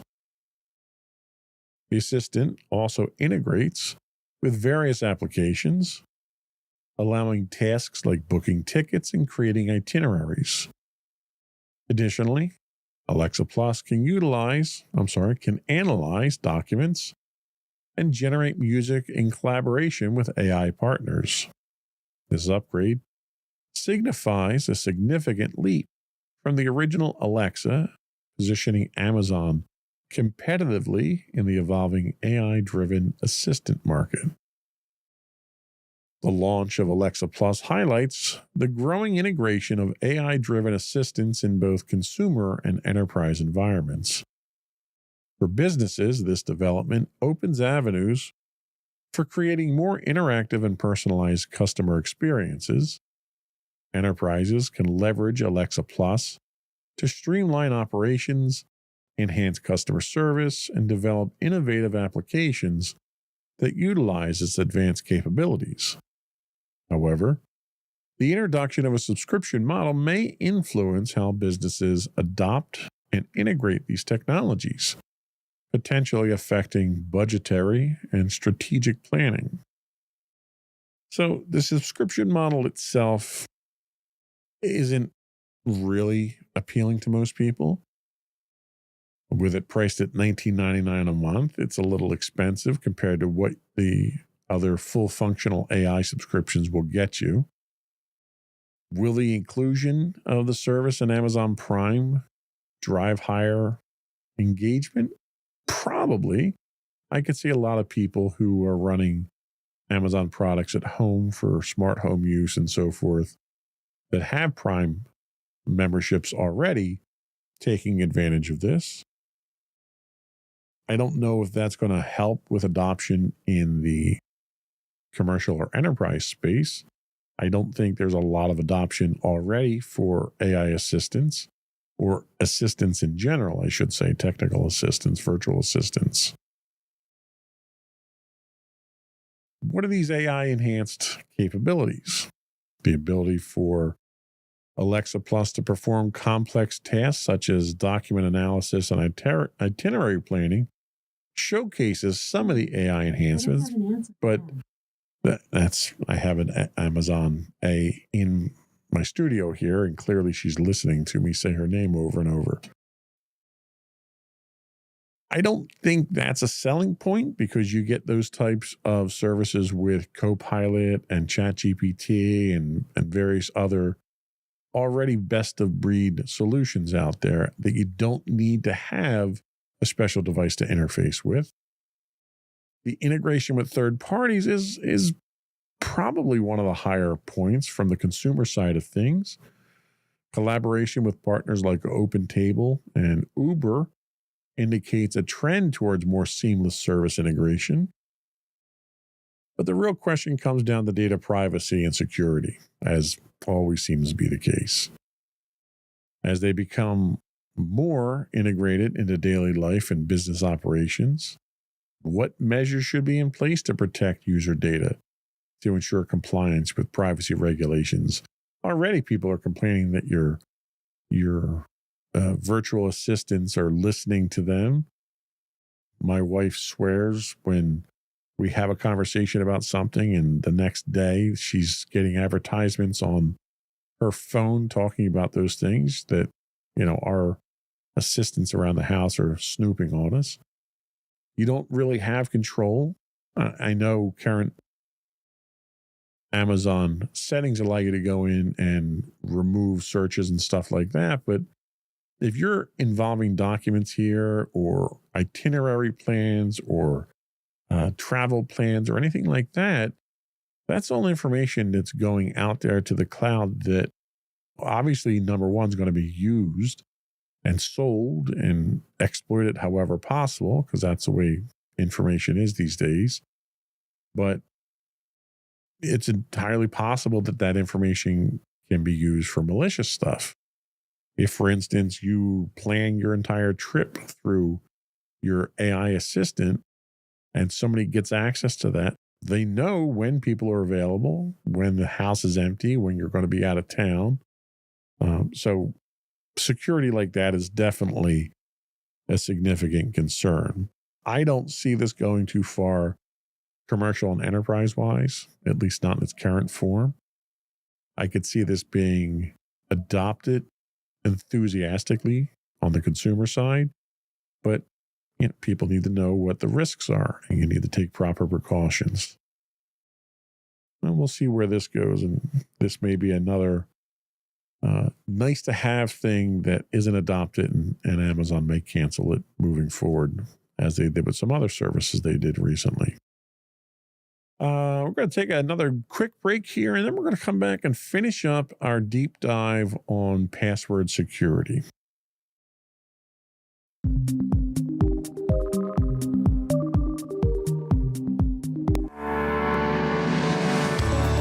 Insights into Entertainment, a podcast series taking a deeper look into entertainment and media.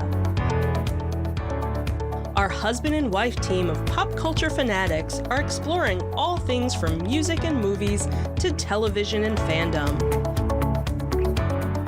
We'll look at the interesting and obscure entertainment news of the week. We'll talk about theme park and pop culture news. We'll give you the latest and greatest on pop culture conventions. We'll give you a deep dive into Disney, Star Wars, and much more. Check out our video episodes at youtube.com/insightsintothings. Our audio episodes at podcast.insightsintoentertainment.com, or check us out on the web at insightsintothings.com.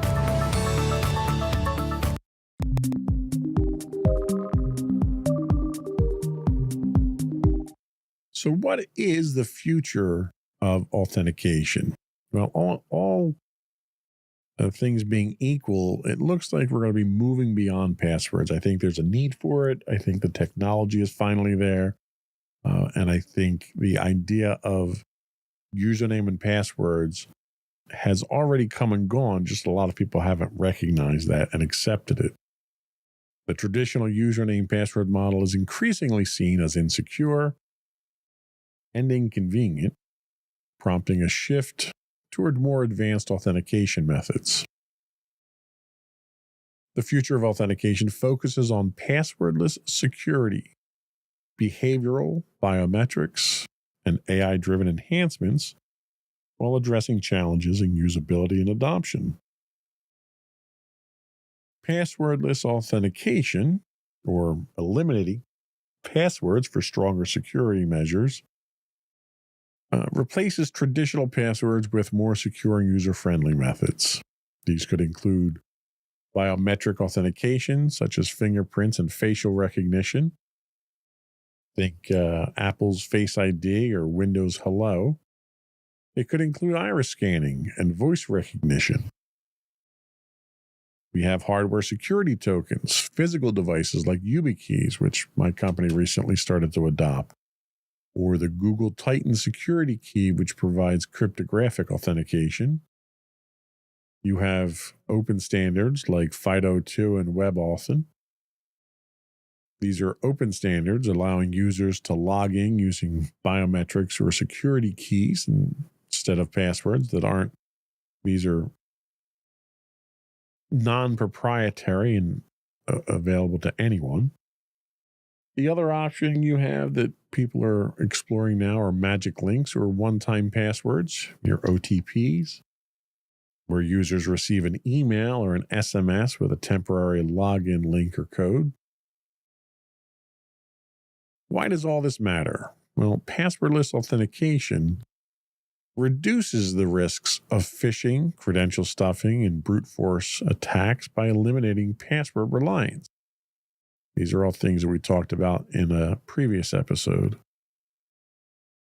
What place does behavioral authentication have?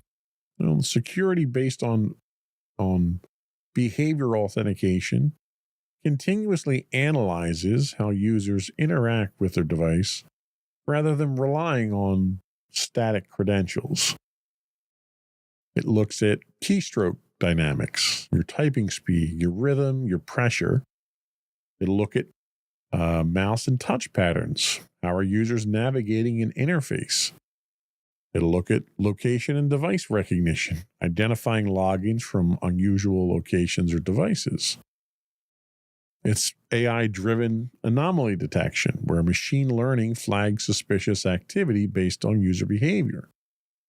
A couple of use cases would include banking and finance to prevent unauthorized transactions, enterprise security, detecting compromised employee accounts, and on e-commerce and payment platforms, preventing fraud without disrupting user experiences. Behavioral authentication provides continuous security monitoring, making it difficult for attackers to replicate a user's behavior. So what's the role? We talk about AI on this podcast a lot. What is the role of AI in password security moving forward? Well, artificial intelligence is transforming authentication through adaptive security measures and real-time threat detection. AI-powered threat detection identifies and blocks credential stuffing and phishing attacks. It recognizes bot-driven login attempts that mimic human behavior. AI-powered password managers create secure, unique passwords. Adaptive authentication adjusts security levels based on risk assessment. And predictive security and risk-based authentication detects compromised credentials in breach databases. AI models predict potential security threats based on login patterns. So AI enhances authentication by making security more proactive, more intelligent, and resistant to cyber threats. Now, of course, as with any technology, there are limitations and challenges to passwordless systems. Despite all the benefits, there are several hurdles to face. Adoption and compatibility obviously is one. Legacy systems still rely on passwords, requiring a gradual transition. And I would go even further there and say that it doesn't just require a gradual transition. There's an uphill battle in a lot of cases, not so much with the technology side of the business, but with senior management that has to sign off on the funding for projects like this. There's this perception that what we have is good enough and we don't need anything better. So it's important to try to sell the risks involved in password management as legitimate risks to the business and what those potential outcomes could be. There's also device dependency. Losing a hardware key, which I had a user thought they lost one this week, or a biometric device can result in lockouts, which, we talk about security and convenience. And when you're starting to lock users out for losing a piece of technology, it can cause disruptions to work patterns. You also have privacy and biometric security. Unlike passwords, biometric data can't be changed if it's compromised. If somebody gets your fingerprint or your iris scan or has a facial scan of you, you can't go in and change that. And that's a real issue. So this is where multi-factor authentication comes in, where your biometric security is just one aspect of it. There's also user resistance. We've talked about that uphill battle with users. Nobody likes change, right? And I think a lot of IT people have come to that conclusion. Some users are hesitant to adopt new authentication methods due to unfamiliarity. People don't want to carry a fob around with them. They don't want to have their biometrics scanned for something for the company. Then there's obviously the cost and the implementation complexity that has to be dealt with. Enterprises must invest in new authentication infrastructure, new hardware, perhaps new tokens that have to be given out to people. You have to deal with replacement of those, failure of those, and so forth. In general, organizations need to balance security, usability, and accessibility, ensuring backup recovery options for users who lose access. You have to have this plan in place before you try to implement anything, and really before you try to even sell the idea to your senior management. You need to be able to answer these questions. So what is the future of passwordless? Well, passwordless authentication is going to become the new standard and relatively soon. reducing the risk of stolen credentials. Behavioral authentication and AI will enhance security while improving user experiences, hopefully.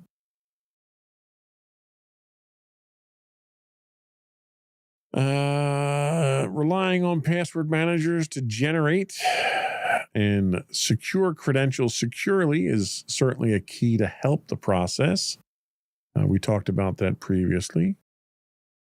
You need to be aware of phishing scams and double check suspicious login requests.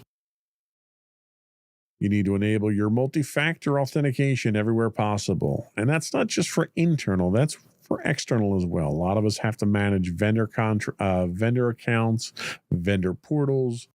When that happens, you need to make sure you're employing all the same security protocols externally that you do internally. You have to act fast if your password's compromised. You can get dark web notifications now with password compromises for popular accounts. When that happens, you need to make sure you get out there and get your accounts changed or deactivated if you have to. By following these recommendations, you can dramatically reduce the risk of cyber threats while keeping your online accounts safe. So we're stuck with security by password for right now. There are methods to deal with it, to improve it, to enhance it. But ultimately, it's not going away anytime soon. But when it does, we need to be ready for the newer technologies, and you need to have a plan in place to implement them and get your company on board with them. So I think that was all that we had today. I think that finishes up our password discussion. We can move on to some other topics from now. Before we do wrap up the episode, I had one shout out to do to Bananarama, who followed us on Twitch this week. Thank you very much for that. Before we go, I want to once again implore our listening and viewing audience, if you don't already do so, subscribe to the podcast. You can find links to audio versions of this podcast listed as Insights into Technology. You can find audio and video versions of all the network's podcasts listed as Insights into Things. We're anywhere you get a podcast these days. I would also invite you to give us your feedback. Tell us how you're doing. What's your take on some of these stories? What's your take on our take on some of these stories? You can email us at comments@insightsintothings.com. You can call in and leave a voicemail for us at 856-403-8788. That's 856-403-8788. We do stream 5 days a week on Twitch at twitch.tv/insightsintothings. If you're an Amazon Prime subscriber, you do get, not only do you get Alexa Plus now, you also get a free monthly Twitch Prime subscription. If you threw that our way, we'd be grateful. You can find us on Blue Sky as Insights into Things. You can find us on LinkedIn as Insights into Things Productions. We're also on Facebook as Insights into Things Podcast, Instagram as Insights into Things, or you can go to our website and get links to all that and more at www.insightsintothings.com. That's it. Another one in the books.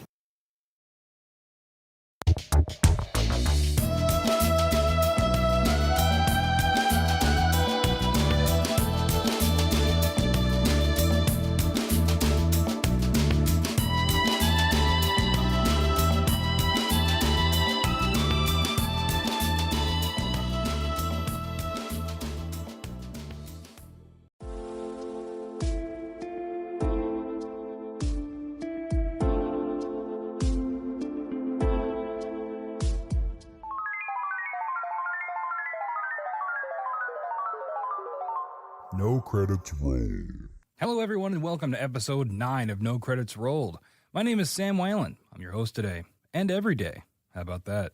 Before we get started, I want to remind everyone that the fine folks over at Philly Drinkers have partnered with the show to provide you with awesome Philadelphia sports merch for all your favorite teams.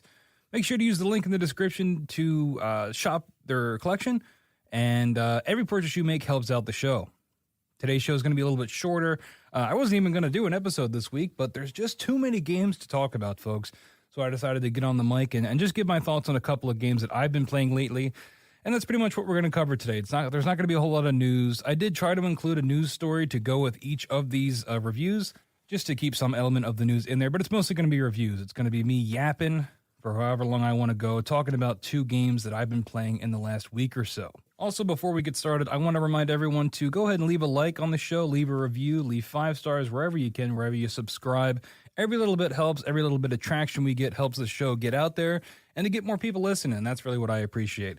If you've been a listener since the beginning, I really appreciate you too. Anything you do to help support the show, whether it's listening or commenting or subscribing or liking, every little bit helps, and I appreciate each and every one of you. That's enough of me wasting your time. Let's get into the reviews.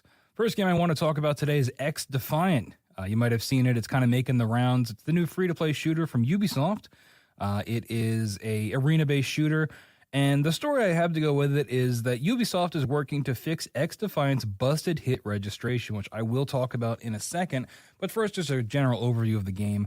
I've been describing this as the Ubisoft Cinematic Universe, even though it's not movies. It's just kind of like their version of the MCU.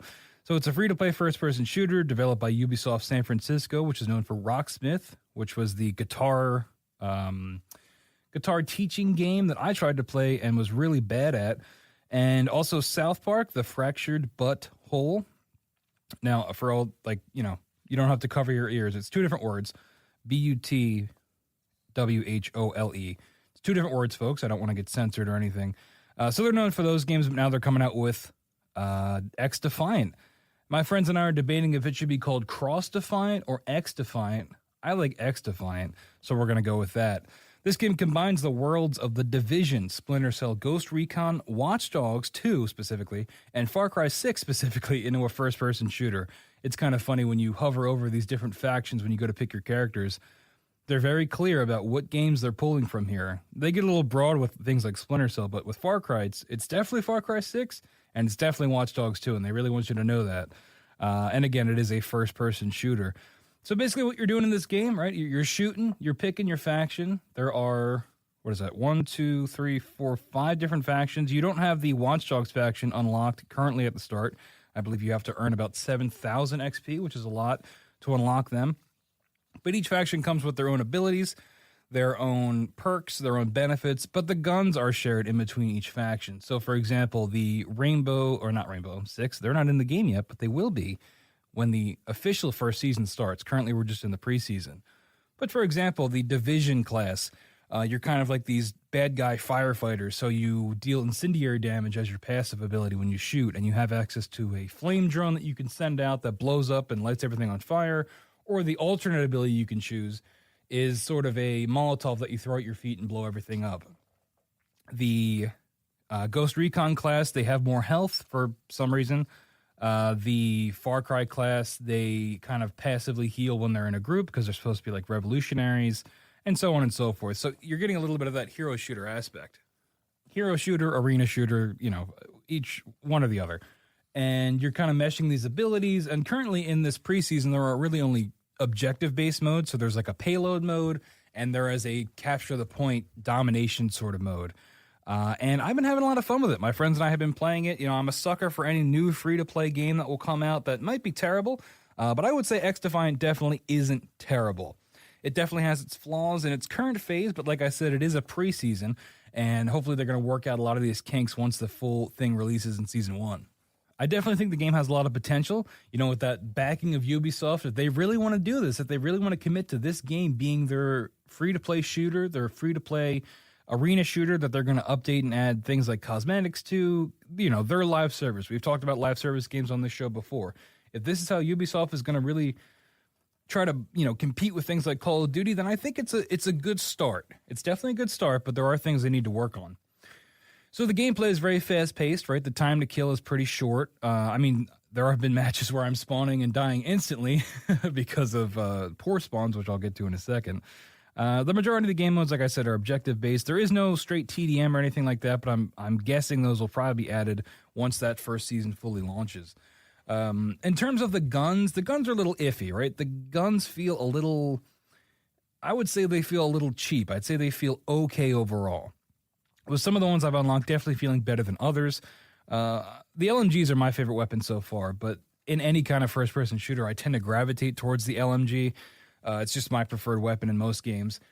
So that's what I started using when I first started playing this game, because I found the assault rifles and the SMGs they just don't do enough damage, in my opinion, at least the ones you start with. But the LMGs, I think, are pretty consistently good. They do enough damage, they pack enough punch, and right now I'm using the second one I've unlocked is the RPK, and it's pretty great. I know there are people that play on PC that like the SMGs because they can get those headshots. I'm just not that good, so I'm going with the LMG. Now, I'm no shooter expert by any means. I want to make that clear. I always try to give these kind of caveats whenever I talk about games like this. I'm not the expert. I've played a lot of shooters. I've been, one of the first games I played when I first touched a controller was Halo, but I don't know like the pro strats and things like that. I just like to play these kind of games. So take what I say with a grain of salt. As far as the maps go, I think it's one of the standouts of the game. I really like the map design. There's one map in particular that I think is really cool, the Coney Island map. It's like, Coney Island, like a big carnival. But it's a payload map in that instance. And there's a lot of different phases to it where you're going through like a big haunted house or there's like a pirate section, there's like a Egypt section. It's really neat. And it kind of reminds me of Overwatch, where those maps have so much character and life to them, and there's so many things you can pick out and notice. And I think a lot of these maps do that as well in XDefiant. And they're also from Ubisoft games. They're taken from various locations from the different games that are represented in the factions. So a lot of them are from The Division, because The Division takes place in New York and Washington, D.C., so they can just take, any section of it and call it a map. I think visually it looks pretty great. Graphically, it's pretty great. It's a very bright game. I don't know the right term for that, maybe saturation or something, but the colors really pop, I think. And those Division maps, for me, are most recognizable from the little bit I've played of The Division. It's a very specific audience to cater to, but I found it neat. I'm like, oh, hey, this looks like The Division, and it's cool to see those things in first person versus in the Division, you're usually in third person. So seeing these kind of similar map designs from that game in this new environment is pretty neat, I think. And, I'm easy to please when it comes to things like that. So like I've been saying throughout this review, the game is still in its early phases, and there's a lot of issues that will probably be fixed with patches. Like I said at the top of this story, Ubisoft is working on the hit detection in particular. And yeah, the hit registration is pretty bad. You get killed around corners almost constantly. It's definitely my biggest gripe with the game. You feel like you're in cover, you feel like you're behind a wall or behind some piece of cover, and you still die. I mean, there have been times where I round the corner, I turn around, and I see the bullets that are hitting me just clipping right through the wall. Not because of bullet penetration, but literally because of the hit detection and how the bullets are coming at me. It's extremely frustrating, I'll be honest. And it's also when you're shooting an enemy. There is a quote here from, a quote from our most reputable sources here on the internet, a user by the name of Bloody_Psycho666. I'm sure they are the premier journalists when it comes to these things. But they said, quote, "The M16 feels like I'm shooting hopes and dreams at the enemies," which, as someone that likes to unlock the M16 in any of these shooters, I feel so vindicated seeing that quote, because just yesterday at the time of recording, I had unlocked the M16 and I was using it with my pal Joe, who's been on the show. And there were so many instances where I'm pointing directly at the enemy firing and my bullets are just not hitting them. It feels like I'm every third burst I fire is just not real. So to see that gun get specifically called out makes a lot of sense and definitely would explain my issues. But aside from just that, there's a Redditor who, again, we're going for the best sources here. Primary sources, if you've gone to journalism school. Redditor's always a primary source. His name is Chucked Bank for Bo. Called the hit registration, quote, "the worst I've seen in a long time." He says, "I'm surviving way longer running and jumping around bullets than I would in any other games, cuz," that's C-U-Z, "their shots just won't connect." And then he ends with, "lol, LOL." So some hard-hitting commentary from Chuck there. But it's true. I mean, I'm joking, obviously, but it is true. When your whole game is a first-person shooter, these are the kind of things you have to nail, or people aren't going to want to play it, because it's the one thing you're doing is shooting. So if that doesn't feel great, if that doesn't feel responsive or accurate, it's going to turn a lot of people off. And it's definitely one of the barriers that my friends and I are dealing with now, is dealing with that kind of technical side of it. that, you know, is already kind of impeding our ability to enjoy the game. And that's not to even mention, you know, the people that are extremely sweaty on PC, bunny hopping around corners, sliding, doing insane stuff that you can only do on PC. That combined with the hit detection issues, you know, there are some matches where you're just completely outmatched by both the game itself and by the people that are just objectively better than you. But, you know, it is what it is. And another thing, while I'm complaining, I might as well pile it on. The spawn system is pretty tough, right? The spawns can suck sometimes. I've literally spawned on top of enemy players only to instantly die because they're right behind me with a gun to my head. And there's nothing you can really do in that situation. And I've really noticed it in the domination modes where the points might flip, so the spawns flip as well if people are capturing certain areas. There's also a mode, I guess you could call it King of the Hill. I'm blanking on what the name would be, but it's where the point essentially moves around the map and you stand on it to get the points, and then it, you know, times out and the new one spawns and you go there.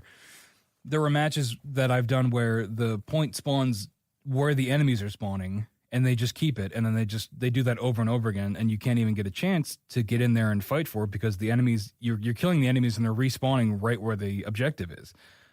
So that stuff kind of sucks, and it makes it hard to just kind of have fun in the game, honestly. You know, you do get that dopamine hit, which I love in games like this, where, you know, you get a lot of rewards popping up on screen when you're getting these kills. You know, for example, like multi-kills. There is a healing aspect to the game where you can get rewarded for healing teammates, which I enjoy. And, you know, I think the feedback when you do get a kill is pretty satisfying. Enemies do have health bars and things like that you can chip away at, which some people don't really like. I don't really mind it. But I think when you do get those kills, when you do pop off of the multi-kill, I do think it is satisfying. One thing I've pointed out to my friends, there's like no music, I don't think, unless I am missing some sort of setting. There's no music during the match. There are sound effects. There are obviously the in-game sound effects, and there are sound effects for, you know, respawning and things like that. But there's no music, and I think it's really noticeable. It's really noticeable how quiet it can get without some kind of music. And I'm not asking for music the entire time, but maybe some punctuating music if you're maybe halfway through a match or something.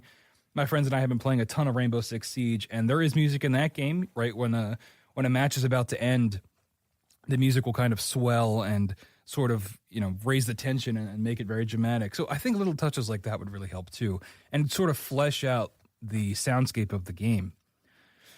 But overall, you know, if you like COD, I would check it out. It's very much like COD. It does feel cheaper than COD. That's the best way I can describe it. It feels a little bit lower budget, a little bit less AAA, and a little bit more cartoony. And I don't mean cartoony as in Overwatch. I mean cartoony in like a COD mobile kind of way, and that sounds bad, but it's not quite that level of like a mobile game. But you know what I mean if you go play it and you compare it to those kind of games. I would definitely check it out if you do enjoy the COD multiplayer, though, especially if you liked Black Ops 3 and 4, because we are working in those arena shooter, hero shooter aspects with the different factions having different abilities, and there being a little bit of synchronization with those abilities if you want to do that. Most people don't. They just want to shoot and turn their brain off. But there is a little bit of potential there for team play. There is a ranked mode. Joe and I did a match of that and got absolutely dominated. But maybe in that mode, it's a 4v4 currently in this. They're doing like a trial run of the ranked mode. But maybe, you know, there's potential there too if you really want to put some time into it. Now, the final thing I want to talk about here with talking about XDefiant is I'm wondering what the staying power of this game will be with my friends and I, because we were a big fan of the finals when it came out. I don't think I ever talked about the finals on this show, but it was another free-to-play shooter, 3v3v3v3, I think. I'm not just a skipping record there.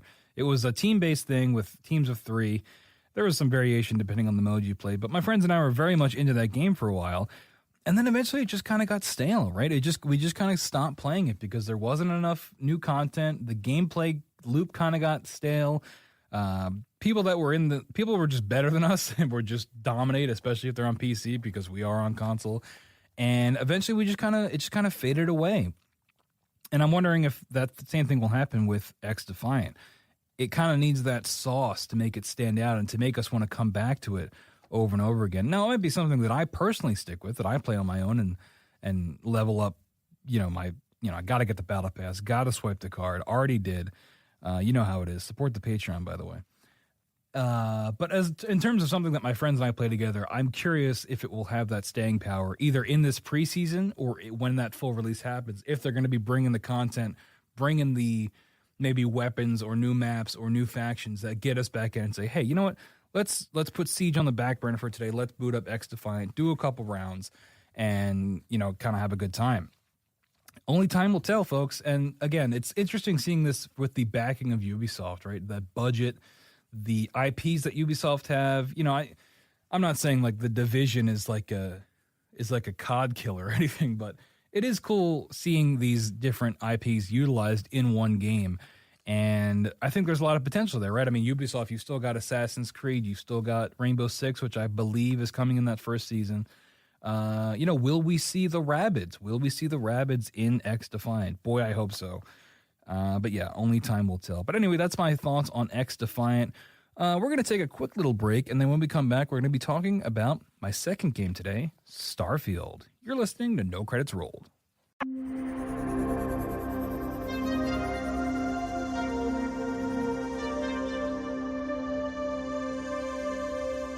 And we're back on No Credits Rolled. We just got done talking about X Defiant, and now I want to cover Starfield. Now, I have talked a lot of smack on this game, and this is sort of my moment to sort of make my peace with that, to apologize to all you Starfield fans out there, because with this new update that Bethesda released for their sci-fi RPG, Starfield is officially back in my gaming rotation. When I've got some free time to myself, this is one of the games that I am turning to boot up just to exist in this world. And I've done reviews now on Fallout 76 and Fallout New Vegas, so I'm definitely in that Bethesda mood, that I have that Bethesda itch. And Starfield is really starting to satisfy that in terms of being a modern Bethesda game that I am invested in. And this is all because of the recent update. It dropped in May, probably 2 weeks ago at the time of recording. Now, the headline I have here is that Starfield's May update causes head-scratching new problems, which, hey, if that doesn't sound like Bethesda, I don't know what is. We covered, an episode or 2 episodes ago when they did that Fallout 4 update, and it completely demolished one of the mods, the biggest mods that were coming out for the game. So, Bethesda is maybe fixing things with a hammer instead of maybe a finer tool that needs to be done. But hey, it got me back in. But yeah, I've talked a lot of trash on this game, and it definitely has its hooks in me now. The biggest thing, honestly, for me, and you can bash me in the comments if you want for this, but the frame rate update really is helping me get back into this game. I am such a sucker, or a stickler, I should say, for that at least 60 frames. I feel like there's no excuse at this point. Everything should be 60 frames, and this update is able to do that. The game can now run 60 frames. I think you're able to choose 40 if you want to go for visuals, or 60 if you want to do full performance. And it's fairly consistent. I'd say like 80% of the time it is consistently holding 60 frames a second. That being said, when I booted it up for the first time and went back into one of my side quests, and I was like, wow, look how good this looks. Immediately in that side quest, there were massive frame drops. I mean, we're talking down into the 20 frames a second probably, maybe even lower. So that was disappointing. And you do get those frame drops maybe in large city areas when you're first landing or walking in, rather. If there's a lot of effects and things going on screen, if there's a lot of enemies on screen, you do still get those frame drops. But most of the time it is holding 60, which is great. And the game looks fantastic. When it is running at full speed and no issues, the game is really stunning looking. In particular, I think the character models and dialogue can look amazing. There are some characters that look better than others, and sometimes it can border just a little bit on that uncanny valley. But, I mean, when it hits, it looks great. There's one character in particular, I'm blanking on his name. I'm going to talk about him more later, but he's like the old guy in your team. He sort of is he's like a billionaire that's sort of funding your project. He's, the eccentric billionaire character that you've seen in other things, but his facial capture looks great. Like, there was a moment where I was talking to him and he wrapped up a piece of dialogue, and on the last word he said, his eyebrows scrunched up in a way that a real human's eyebrows would, that you wouldn't even notice in, you know, the real world, because people have all sorts of facial tics. But to see that in the game and to see that reflected in the performance capture was like, it kind of like blew my mind. It looked so realistic that it looked like I was, you know, it looked like a real person. Now that uncanny valley does kind of come in, especially with eyes. I think the eyes look a little weird at times, or the tracking for where NPCs are looking when you're talking to them. A little strange there, but I think overall this is a huge improvement, especially coming off of things like New Vegas and 76. It's tough to even compare because of the difference. And I think if this is the path that Bethesda goes forward with, we're going to see some crazy stuff with this tech or whatever they're using to make these facial captures look as good as they do. So my whole reason for getting back into this game, and part of the reason I wanted to even do this podcast, was because of one particular side quest I did recently that by the time I finished it, I basically said, okay, look, I am fully back in. This game has its hooks in me. I want to keep playing. I'm excited to see where this goes. So I just want to tell the quick story about it. So it was that character I mentioned before, the rich guy, and I'm going to look him up. His name's Walter Stroud, everybody. Walter Stroud. So Walter comes to you and he says, hey, I want to buy this artifact off this dealer, but it's on this planet that is known for its shady dealings. It's like any shady planet you've seen in Star Wars is essentially what we're dealing with here. So Walter comes to you, he says, I want to buy this artifact, but I'm pretty sure that I'm going to get screwed over somehow. I just essentially want to use you as hired muscle. So, you know, my guy, I'm kind of playing him as like a cowboy type. I'm sort of trying to be, you know, not necessarily morally gray, definitely leaning more towards morally good, you know, sort of, but, you know, I'm willing to bend the rules if I need to at times, right? So Walter says I need some hired muscle. I say, okay, sure, because he's, you know, I'm part of this group. I think they're called the Collective, maybe. They're like your little team. So Walter's part of the team. He's bankrolling the whole team. So I say, okay, let's go. So we go to this planet, and he says, when you get there, he says, all right, go case where we're doing the deal, which is this like big club where they sell this like special drug that you can only get at the club. And if you try to leave with that drug, if you try to leave the planet with that drug, you can get arrested but it's legal in this city. So there's already cool sci-fi stuff going on. So I go to the club, and it reminds me a lot of Mass Effect, the clubs in that game, you know, space clubs. You've probably seen them. Lots of bright colors, lots of bass music. But the colors in this club are really striking. It's like a lot of pinks and blues and purples, and it's a contrast to what's outside, because outside it looks like Coruscant from Star Wars. Lots of oranges and browns and still neon advertisements, but definitely a stark contrast. So we get in the club, and I go and I talk to the bartender, and I say, hey, you know, we're looking to do this deal here. Is there anything I should know?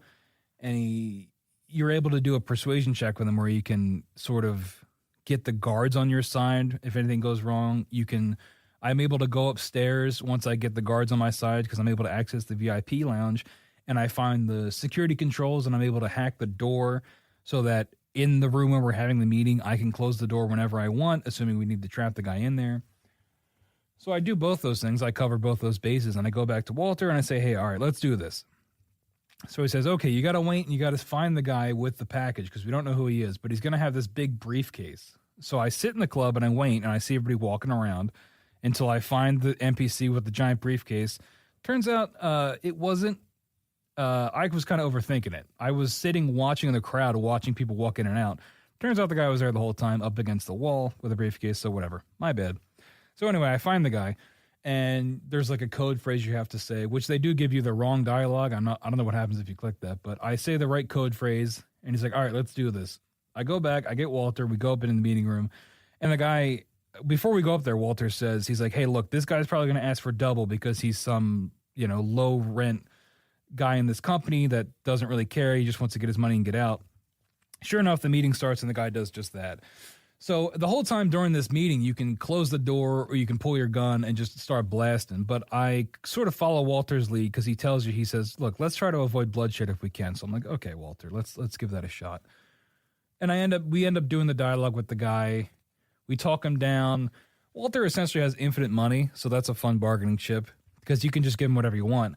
And I end up avoiding bloodshed with this guy, and I get the artifact, and Walter pays him, and the guy leaves. So you walk outside, and all of a sudden you're held at gunpoint by all these guards. And the guards are like, hey, we're from this other company that's competing with Walter's company. And they're like, hey, that's our artifact. And then you're like, okay, well, I guess that's where that guy stole the artifact from. He worked for this competing company, stole it, and is trying to sell it to Walter's company. And because I had the guards on my side from casing the joint before, I was able to sort of have the guards come over and say, hey, this guy's accosting me. Let's, can you break this up? And they're like, okay. The guards back down, but they say, you're not getting off this planet with that artifact. They end up impounding my ship. So Walter and I are now stuck on the planet. And he says, look, Walter says, I know who's doing this. It's this corporate rival that works for this other company. We got to break into his office to stop, get our ship freed to lift the impounding. So I'm like, all right. So we walk over to the other guy's office. We go to the front desk, and I fail the persuasion check to try to just let me in, right, to go talk to the CEO, which understandable. If you walk into Apple headquarters and ask to talk to Tim Cook or whoever's in charge, they're probably not going to let you in. So then Walter says, well, okay, we can find another way in. That involves sneaking. Now, as we're sneaking, Walter's wife appears. I forgot to mention this. Walter's wife is the other co-owner of his company. And she gets on the comms and she's like, all right, well, here's how you can sneak in. It involves crawling up the side of the building through elevator shafts, in ventilation ducts. It becomes like a Mission Impossible corporate espionage spy thing for a second. And I end up getting to the exterior of the building. I end up taking out the guards and getting all the way to this guy's office. And then, you walk in, and of course the guy's expecting you, right? Of course the guy's got guards ready, waiting for you. And he says, all right, you're going to give me the artifact, and then we're just going to kill you. However, Walter, because he has infinite money, proposes that he just absorbs this guy's company and makes it part of his company and allows this guy to just profit endlessly, essentially. And again, at any point you can start blasting and killing everyone. But I'm able to talk this guy off the ledge with Walter's help to have that guy join the company. And the guy's like, all right, well, fine, because, money solves all problems, as you know. And he says, okay, one last thing. We actually caught that guy from the beginning that sold you the artifact, and he's currently bleeding out my office because we shot him and took him prisoner. But if you want to wrap this up, I want you to deal with him. You as in the player character, me. So I walk into this guy's office, and sure enough, the guy's there bleeding on the table. And Walter's like, look, let's go easy on this guy. He's just a cog in the machine. He didn't mean to inflict any harm. And again, I'm deferring to Walter because by this point, Walter's kind of won me over. And so I go and talk to the guy, and he's like, hey, look, please don't kill me, essentially. And I say, okay, look, we're going to let you go. But you can't speak any of this ever again. And the guy says, all right, fine, sure. And that's how it ends. And the guy ends up going free. We get the artifact. That Walter ends up buying that guy's company, and we all live happily ever after. And it was just such a cool quest line of twists and turns and of different environments and there's always this thing where if you peel back the layers or you look at behind the curtains, you can see that this outcome probably would have happened no matter what, right? I probably would have ended up in this guy's office no matter what, talking to him, blah, blah, blah, blah, blah. But it was enough of an illusion for me that I really felt it. I felt like my choices mattered, and I felt like this path that I took fit how I was playing my character. It fit the world. It fit the character of Walter, who I'm sort of learning now because he's part of my team. And like I said, the different elements of it, of the corporate espionage to a little bit of combat, to the dialogue, to the choosing in the beginning to case the club and get those extra benefits, it all felt so great. And it all kind of wrapped up in a neat little bow of being able to let this courier guy go at the end and, show that mercy and to have it all tie back into the beginning of the mission when we met him in the first place. And it was that quest that made me be like, okay, this is really interesting, and I'm very much into this. And that was kind of what got its hooks in me, and I was like, all right, we're gonna keep doing this. Anyway, that was a very long-winded story, but if those kind of quests interest you, or if you like those Bethesda things where you take a side quest and it ends up 2 hours of fun you never thought you'd have, then Starfield definitely has those kind of quests waiting for you. But anyway, during the marketing, I think they described the design of the ships and things like that as NASA punk, which was kind of cringy at the time. But I really do notice that, especially in the base ship that you have, because I don't really care about upgrading my ship or changing it, because there is a pretty robust ship design mechanic, but I'm not really touching any of that. There's a lot of wires and switches and things, lots of analog tech that your ship uses and that exists in the world. I mean, most of the guns that I have currently are still, firearms, regular, they shoot bullets. There are laser guns and stuff, but it's not like super far future where sci-fi is bordering on fantasy where, technology is like magic. There are still those real world tangible things that you can connect with that, you're like, okay, I can see how humanity evolved to this point with where we are in our world now and where Starfield is taking place. And like, for example, this is something that like, it really scratches a good itch for me that I don't know if people even care about. But when you go to do a grav warp, which is like light speed in this universe, your guy like brings out a panel in the ship and like flips a bunch of switches and turns a dial, and then the grav warp happens. And it's like, even that little touch of doing that in first person, it really helps with the immersion aspect of the game. And there's a lot of little touches like that that really help you get immersed in the world and make you feel like you're really, this spacefaring cowboy or whatever you want to be. And I really enjoy stuff like that. I also recently did a mission where I got space powers, which didn't see that coming. I guess it's early in the game, but I never really did the main side quest when I tried to play the game initially. But you go to these temples and you find these artifacts, and each artifact you find gives you this unique space power. And it's kind of like the voice quest in Skyrim, where you're going around and getting different shouts and things like that. And you even activate them the same way by hitting the bumpers. But that's a whole other aspect of the game that I'm like, wow, I did not see this coming, and now I have superpowers. And it ties in the main quest too, because you're discovering these artifacts for your group. And it's like, I just keep finding these little surprises, and I'm like, wow, this isn't as bad as I initially thought. I was so wrapped up when the game came out. I was so wrapped up in its poor performance and sort of barren planets and menus and things like that. And don't get me wrong, pretty much all that stuff is still there except for the performance, except for the frame drops. But the barren planets are still an issue. The menus are still a problem. I was going to get to that in a second, but I wanted to keep raining praise. But I'm able to. I just think there was a lot of hype for this game, a lot of pressure put on this game, and I think that was part of why I was so critical on it, because at the time, it was sort of the make or break game for Xbox, right? Because of where they were at the time, and so there was a ton of pressure put on this, especially for it being a Bethesda game, an Xbox exclusive, all that stuff. And I think that was kind of why our expectations got so high. But now coming off of Fallout 76, Fallout New Vegas, and sort of recalibrating my gamer brain to how Bethesda games work, I think Starfield makes a lot more sense to me now. My expectations are a little bit more metered. They're a little bit more baseline going into this game. And it's making me have a lot more fun than I ever did before.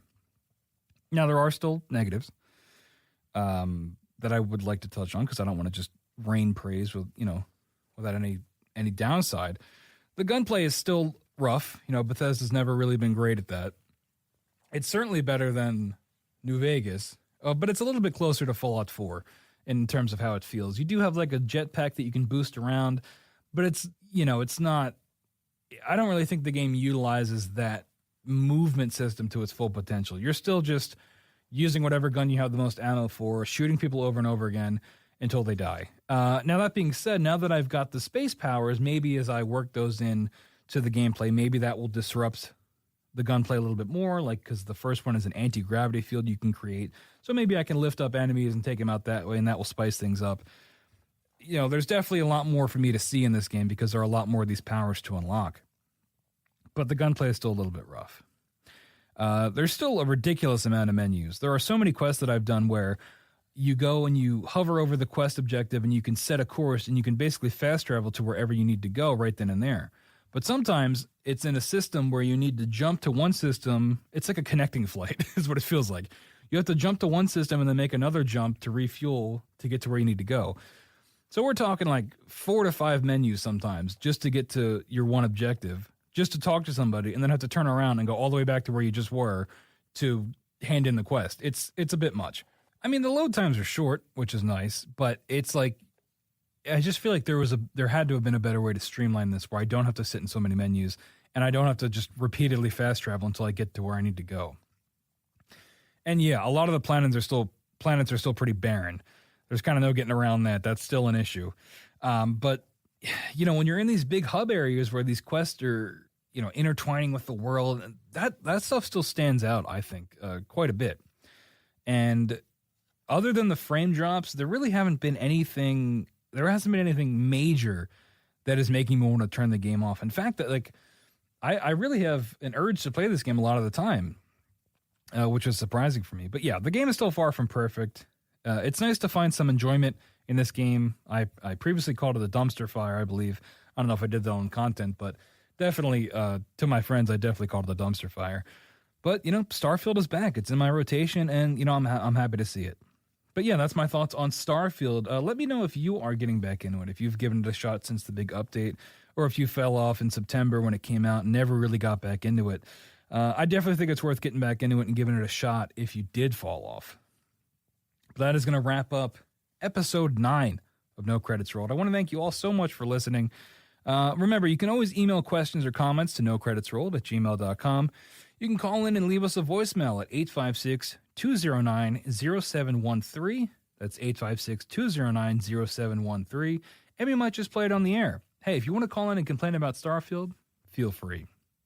Of course, make sure to subscribe to No Credits Rolled on Spotify, Apple Podcasts, anywhere you get your podcast, we will be there for you. Leave a review, leave a like, leave a comment. Anything like that helps get the show into more people's ears.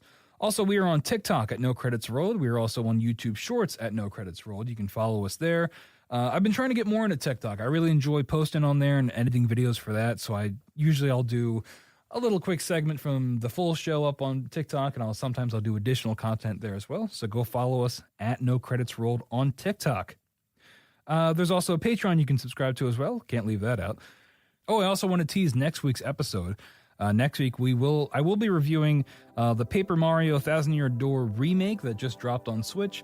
I just got that installed the other day, so I will be talking about that next week for review. So make sure to tune in if you want to hear my thoughts on Paper Mario. And with that, I will see you next time on No Credits Rolled.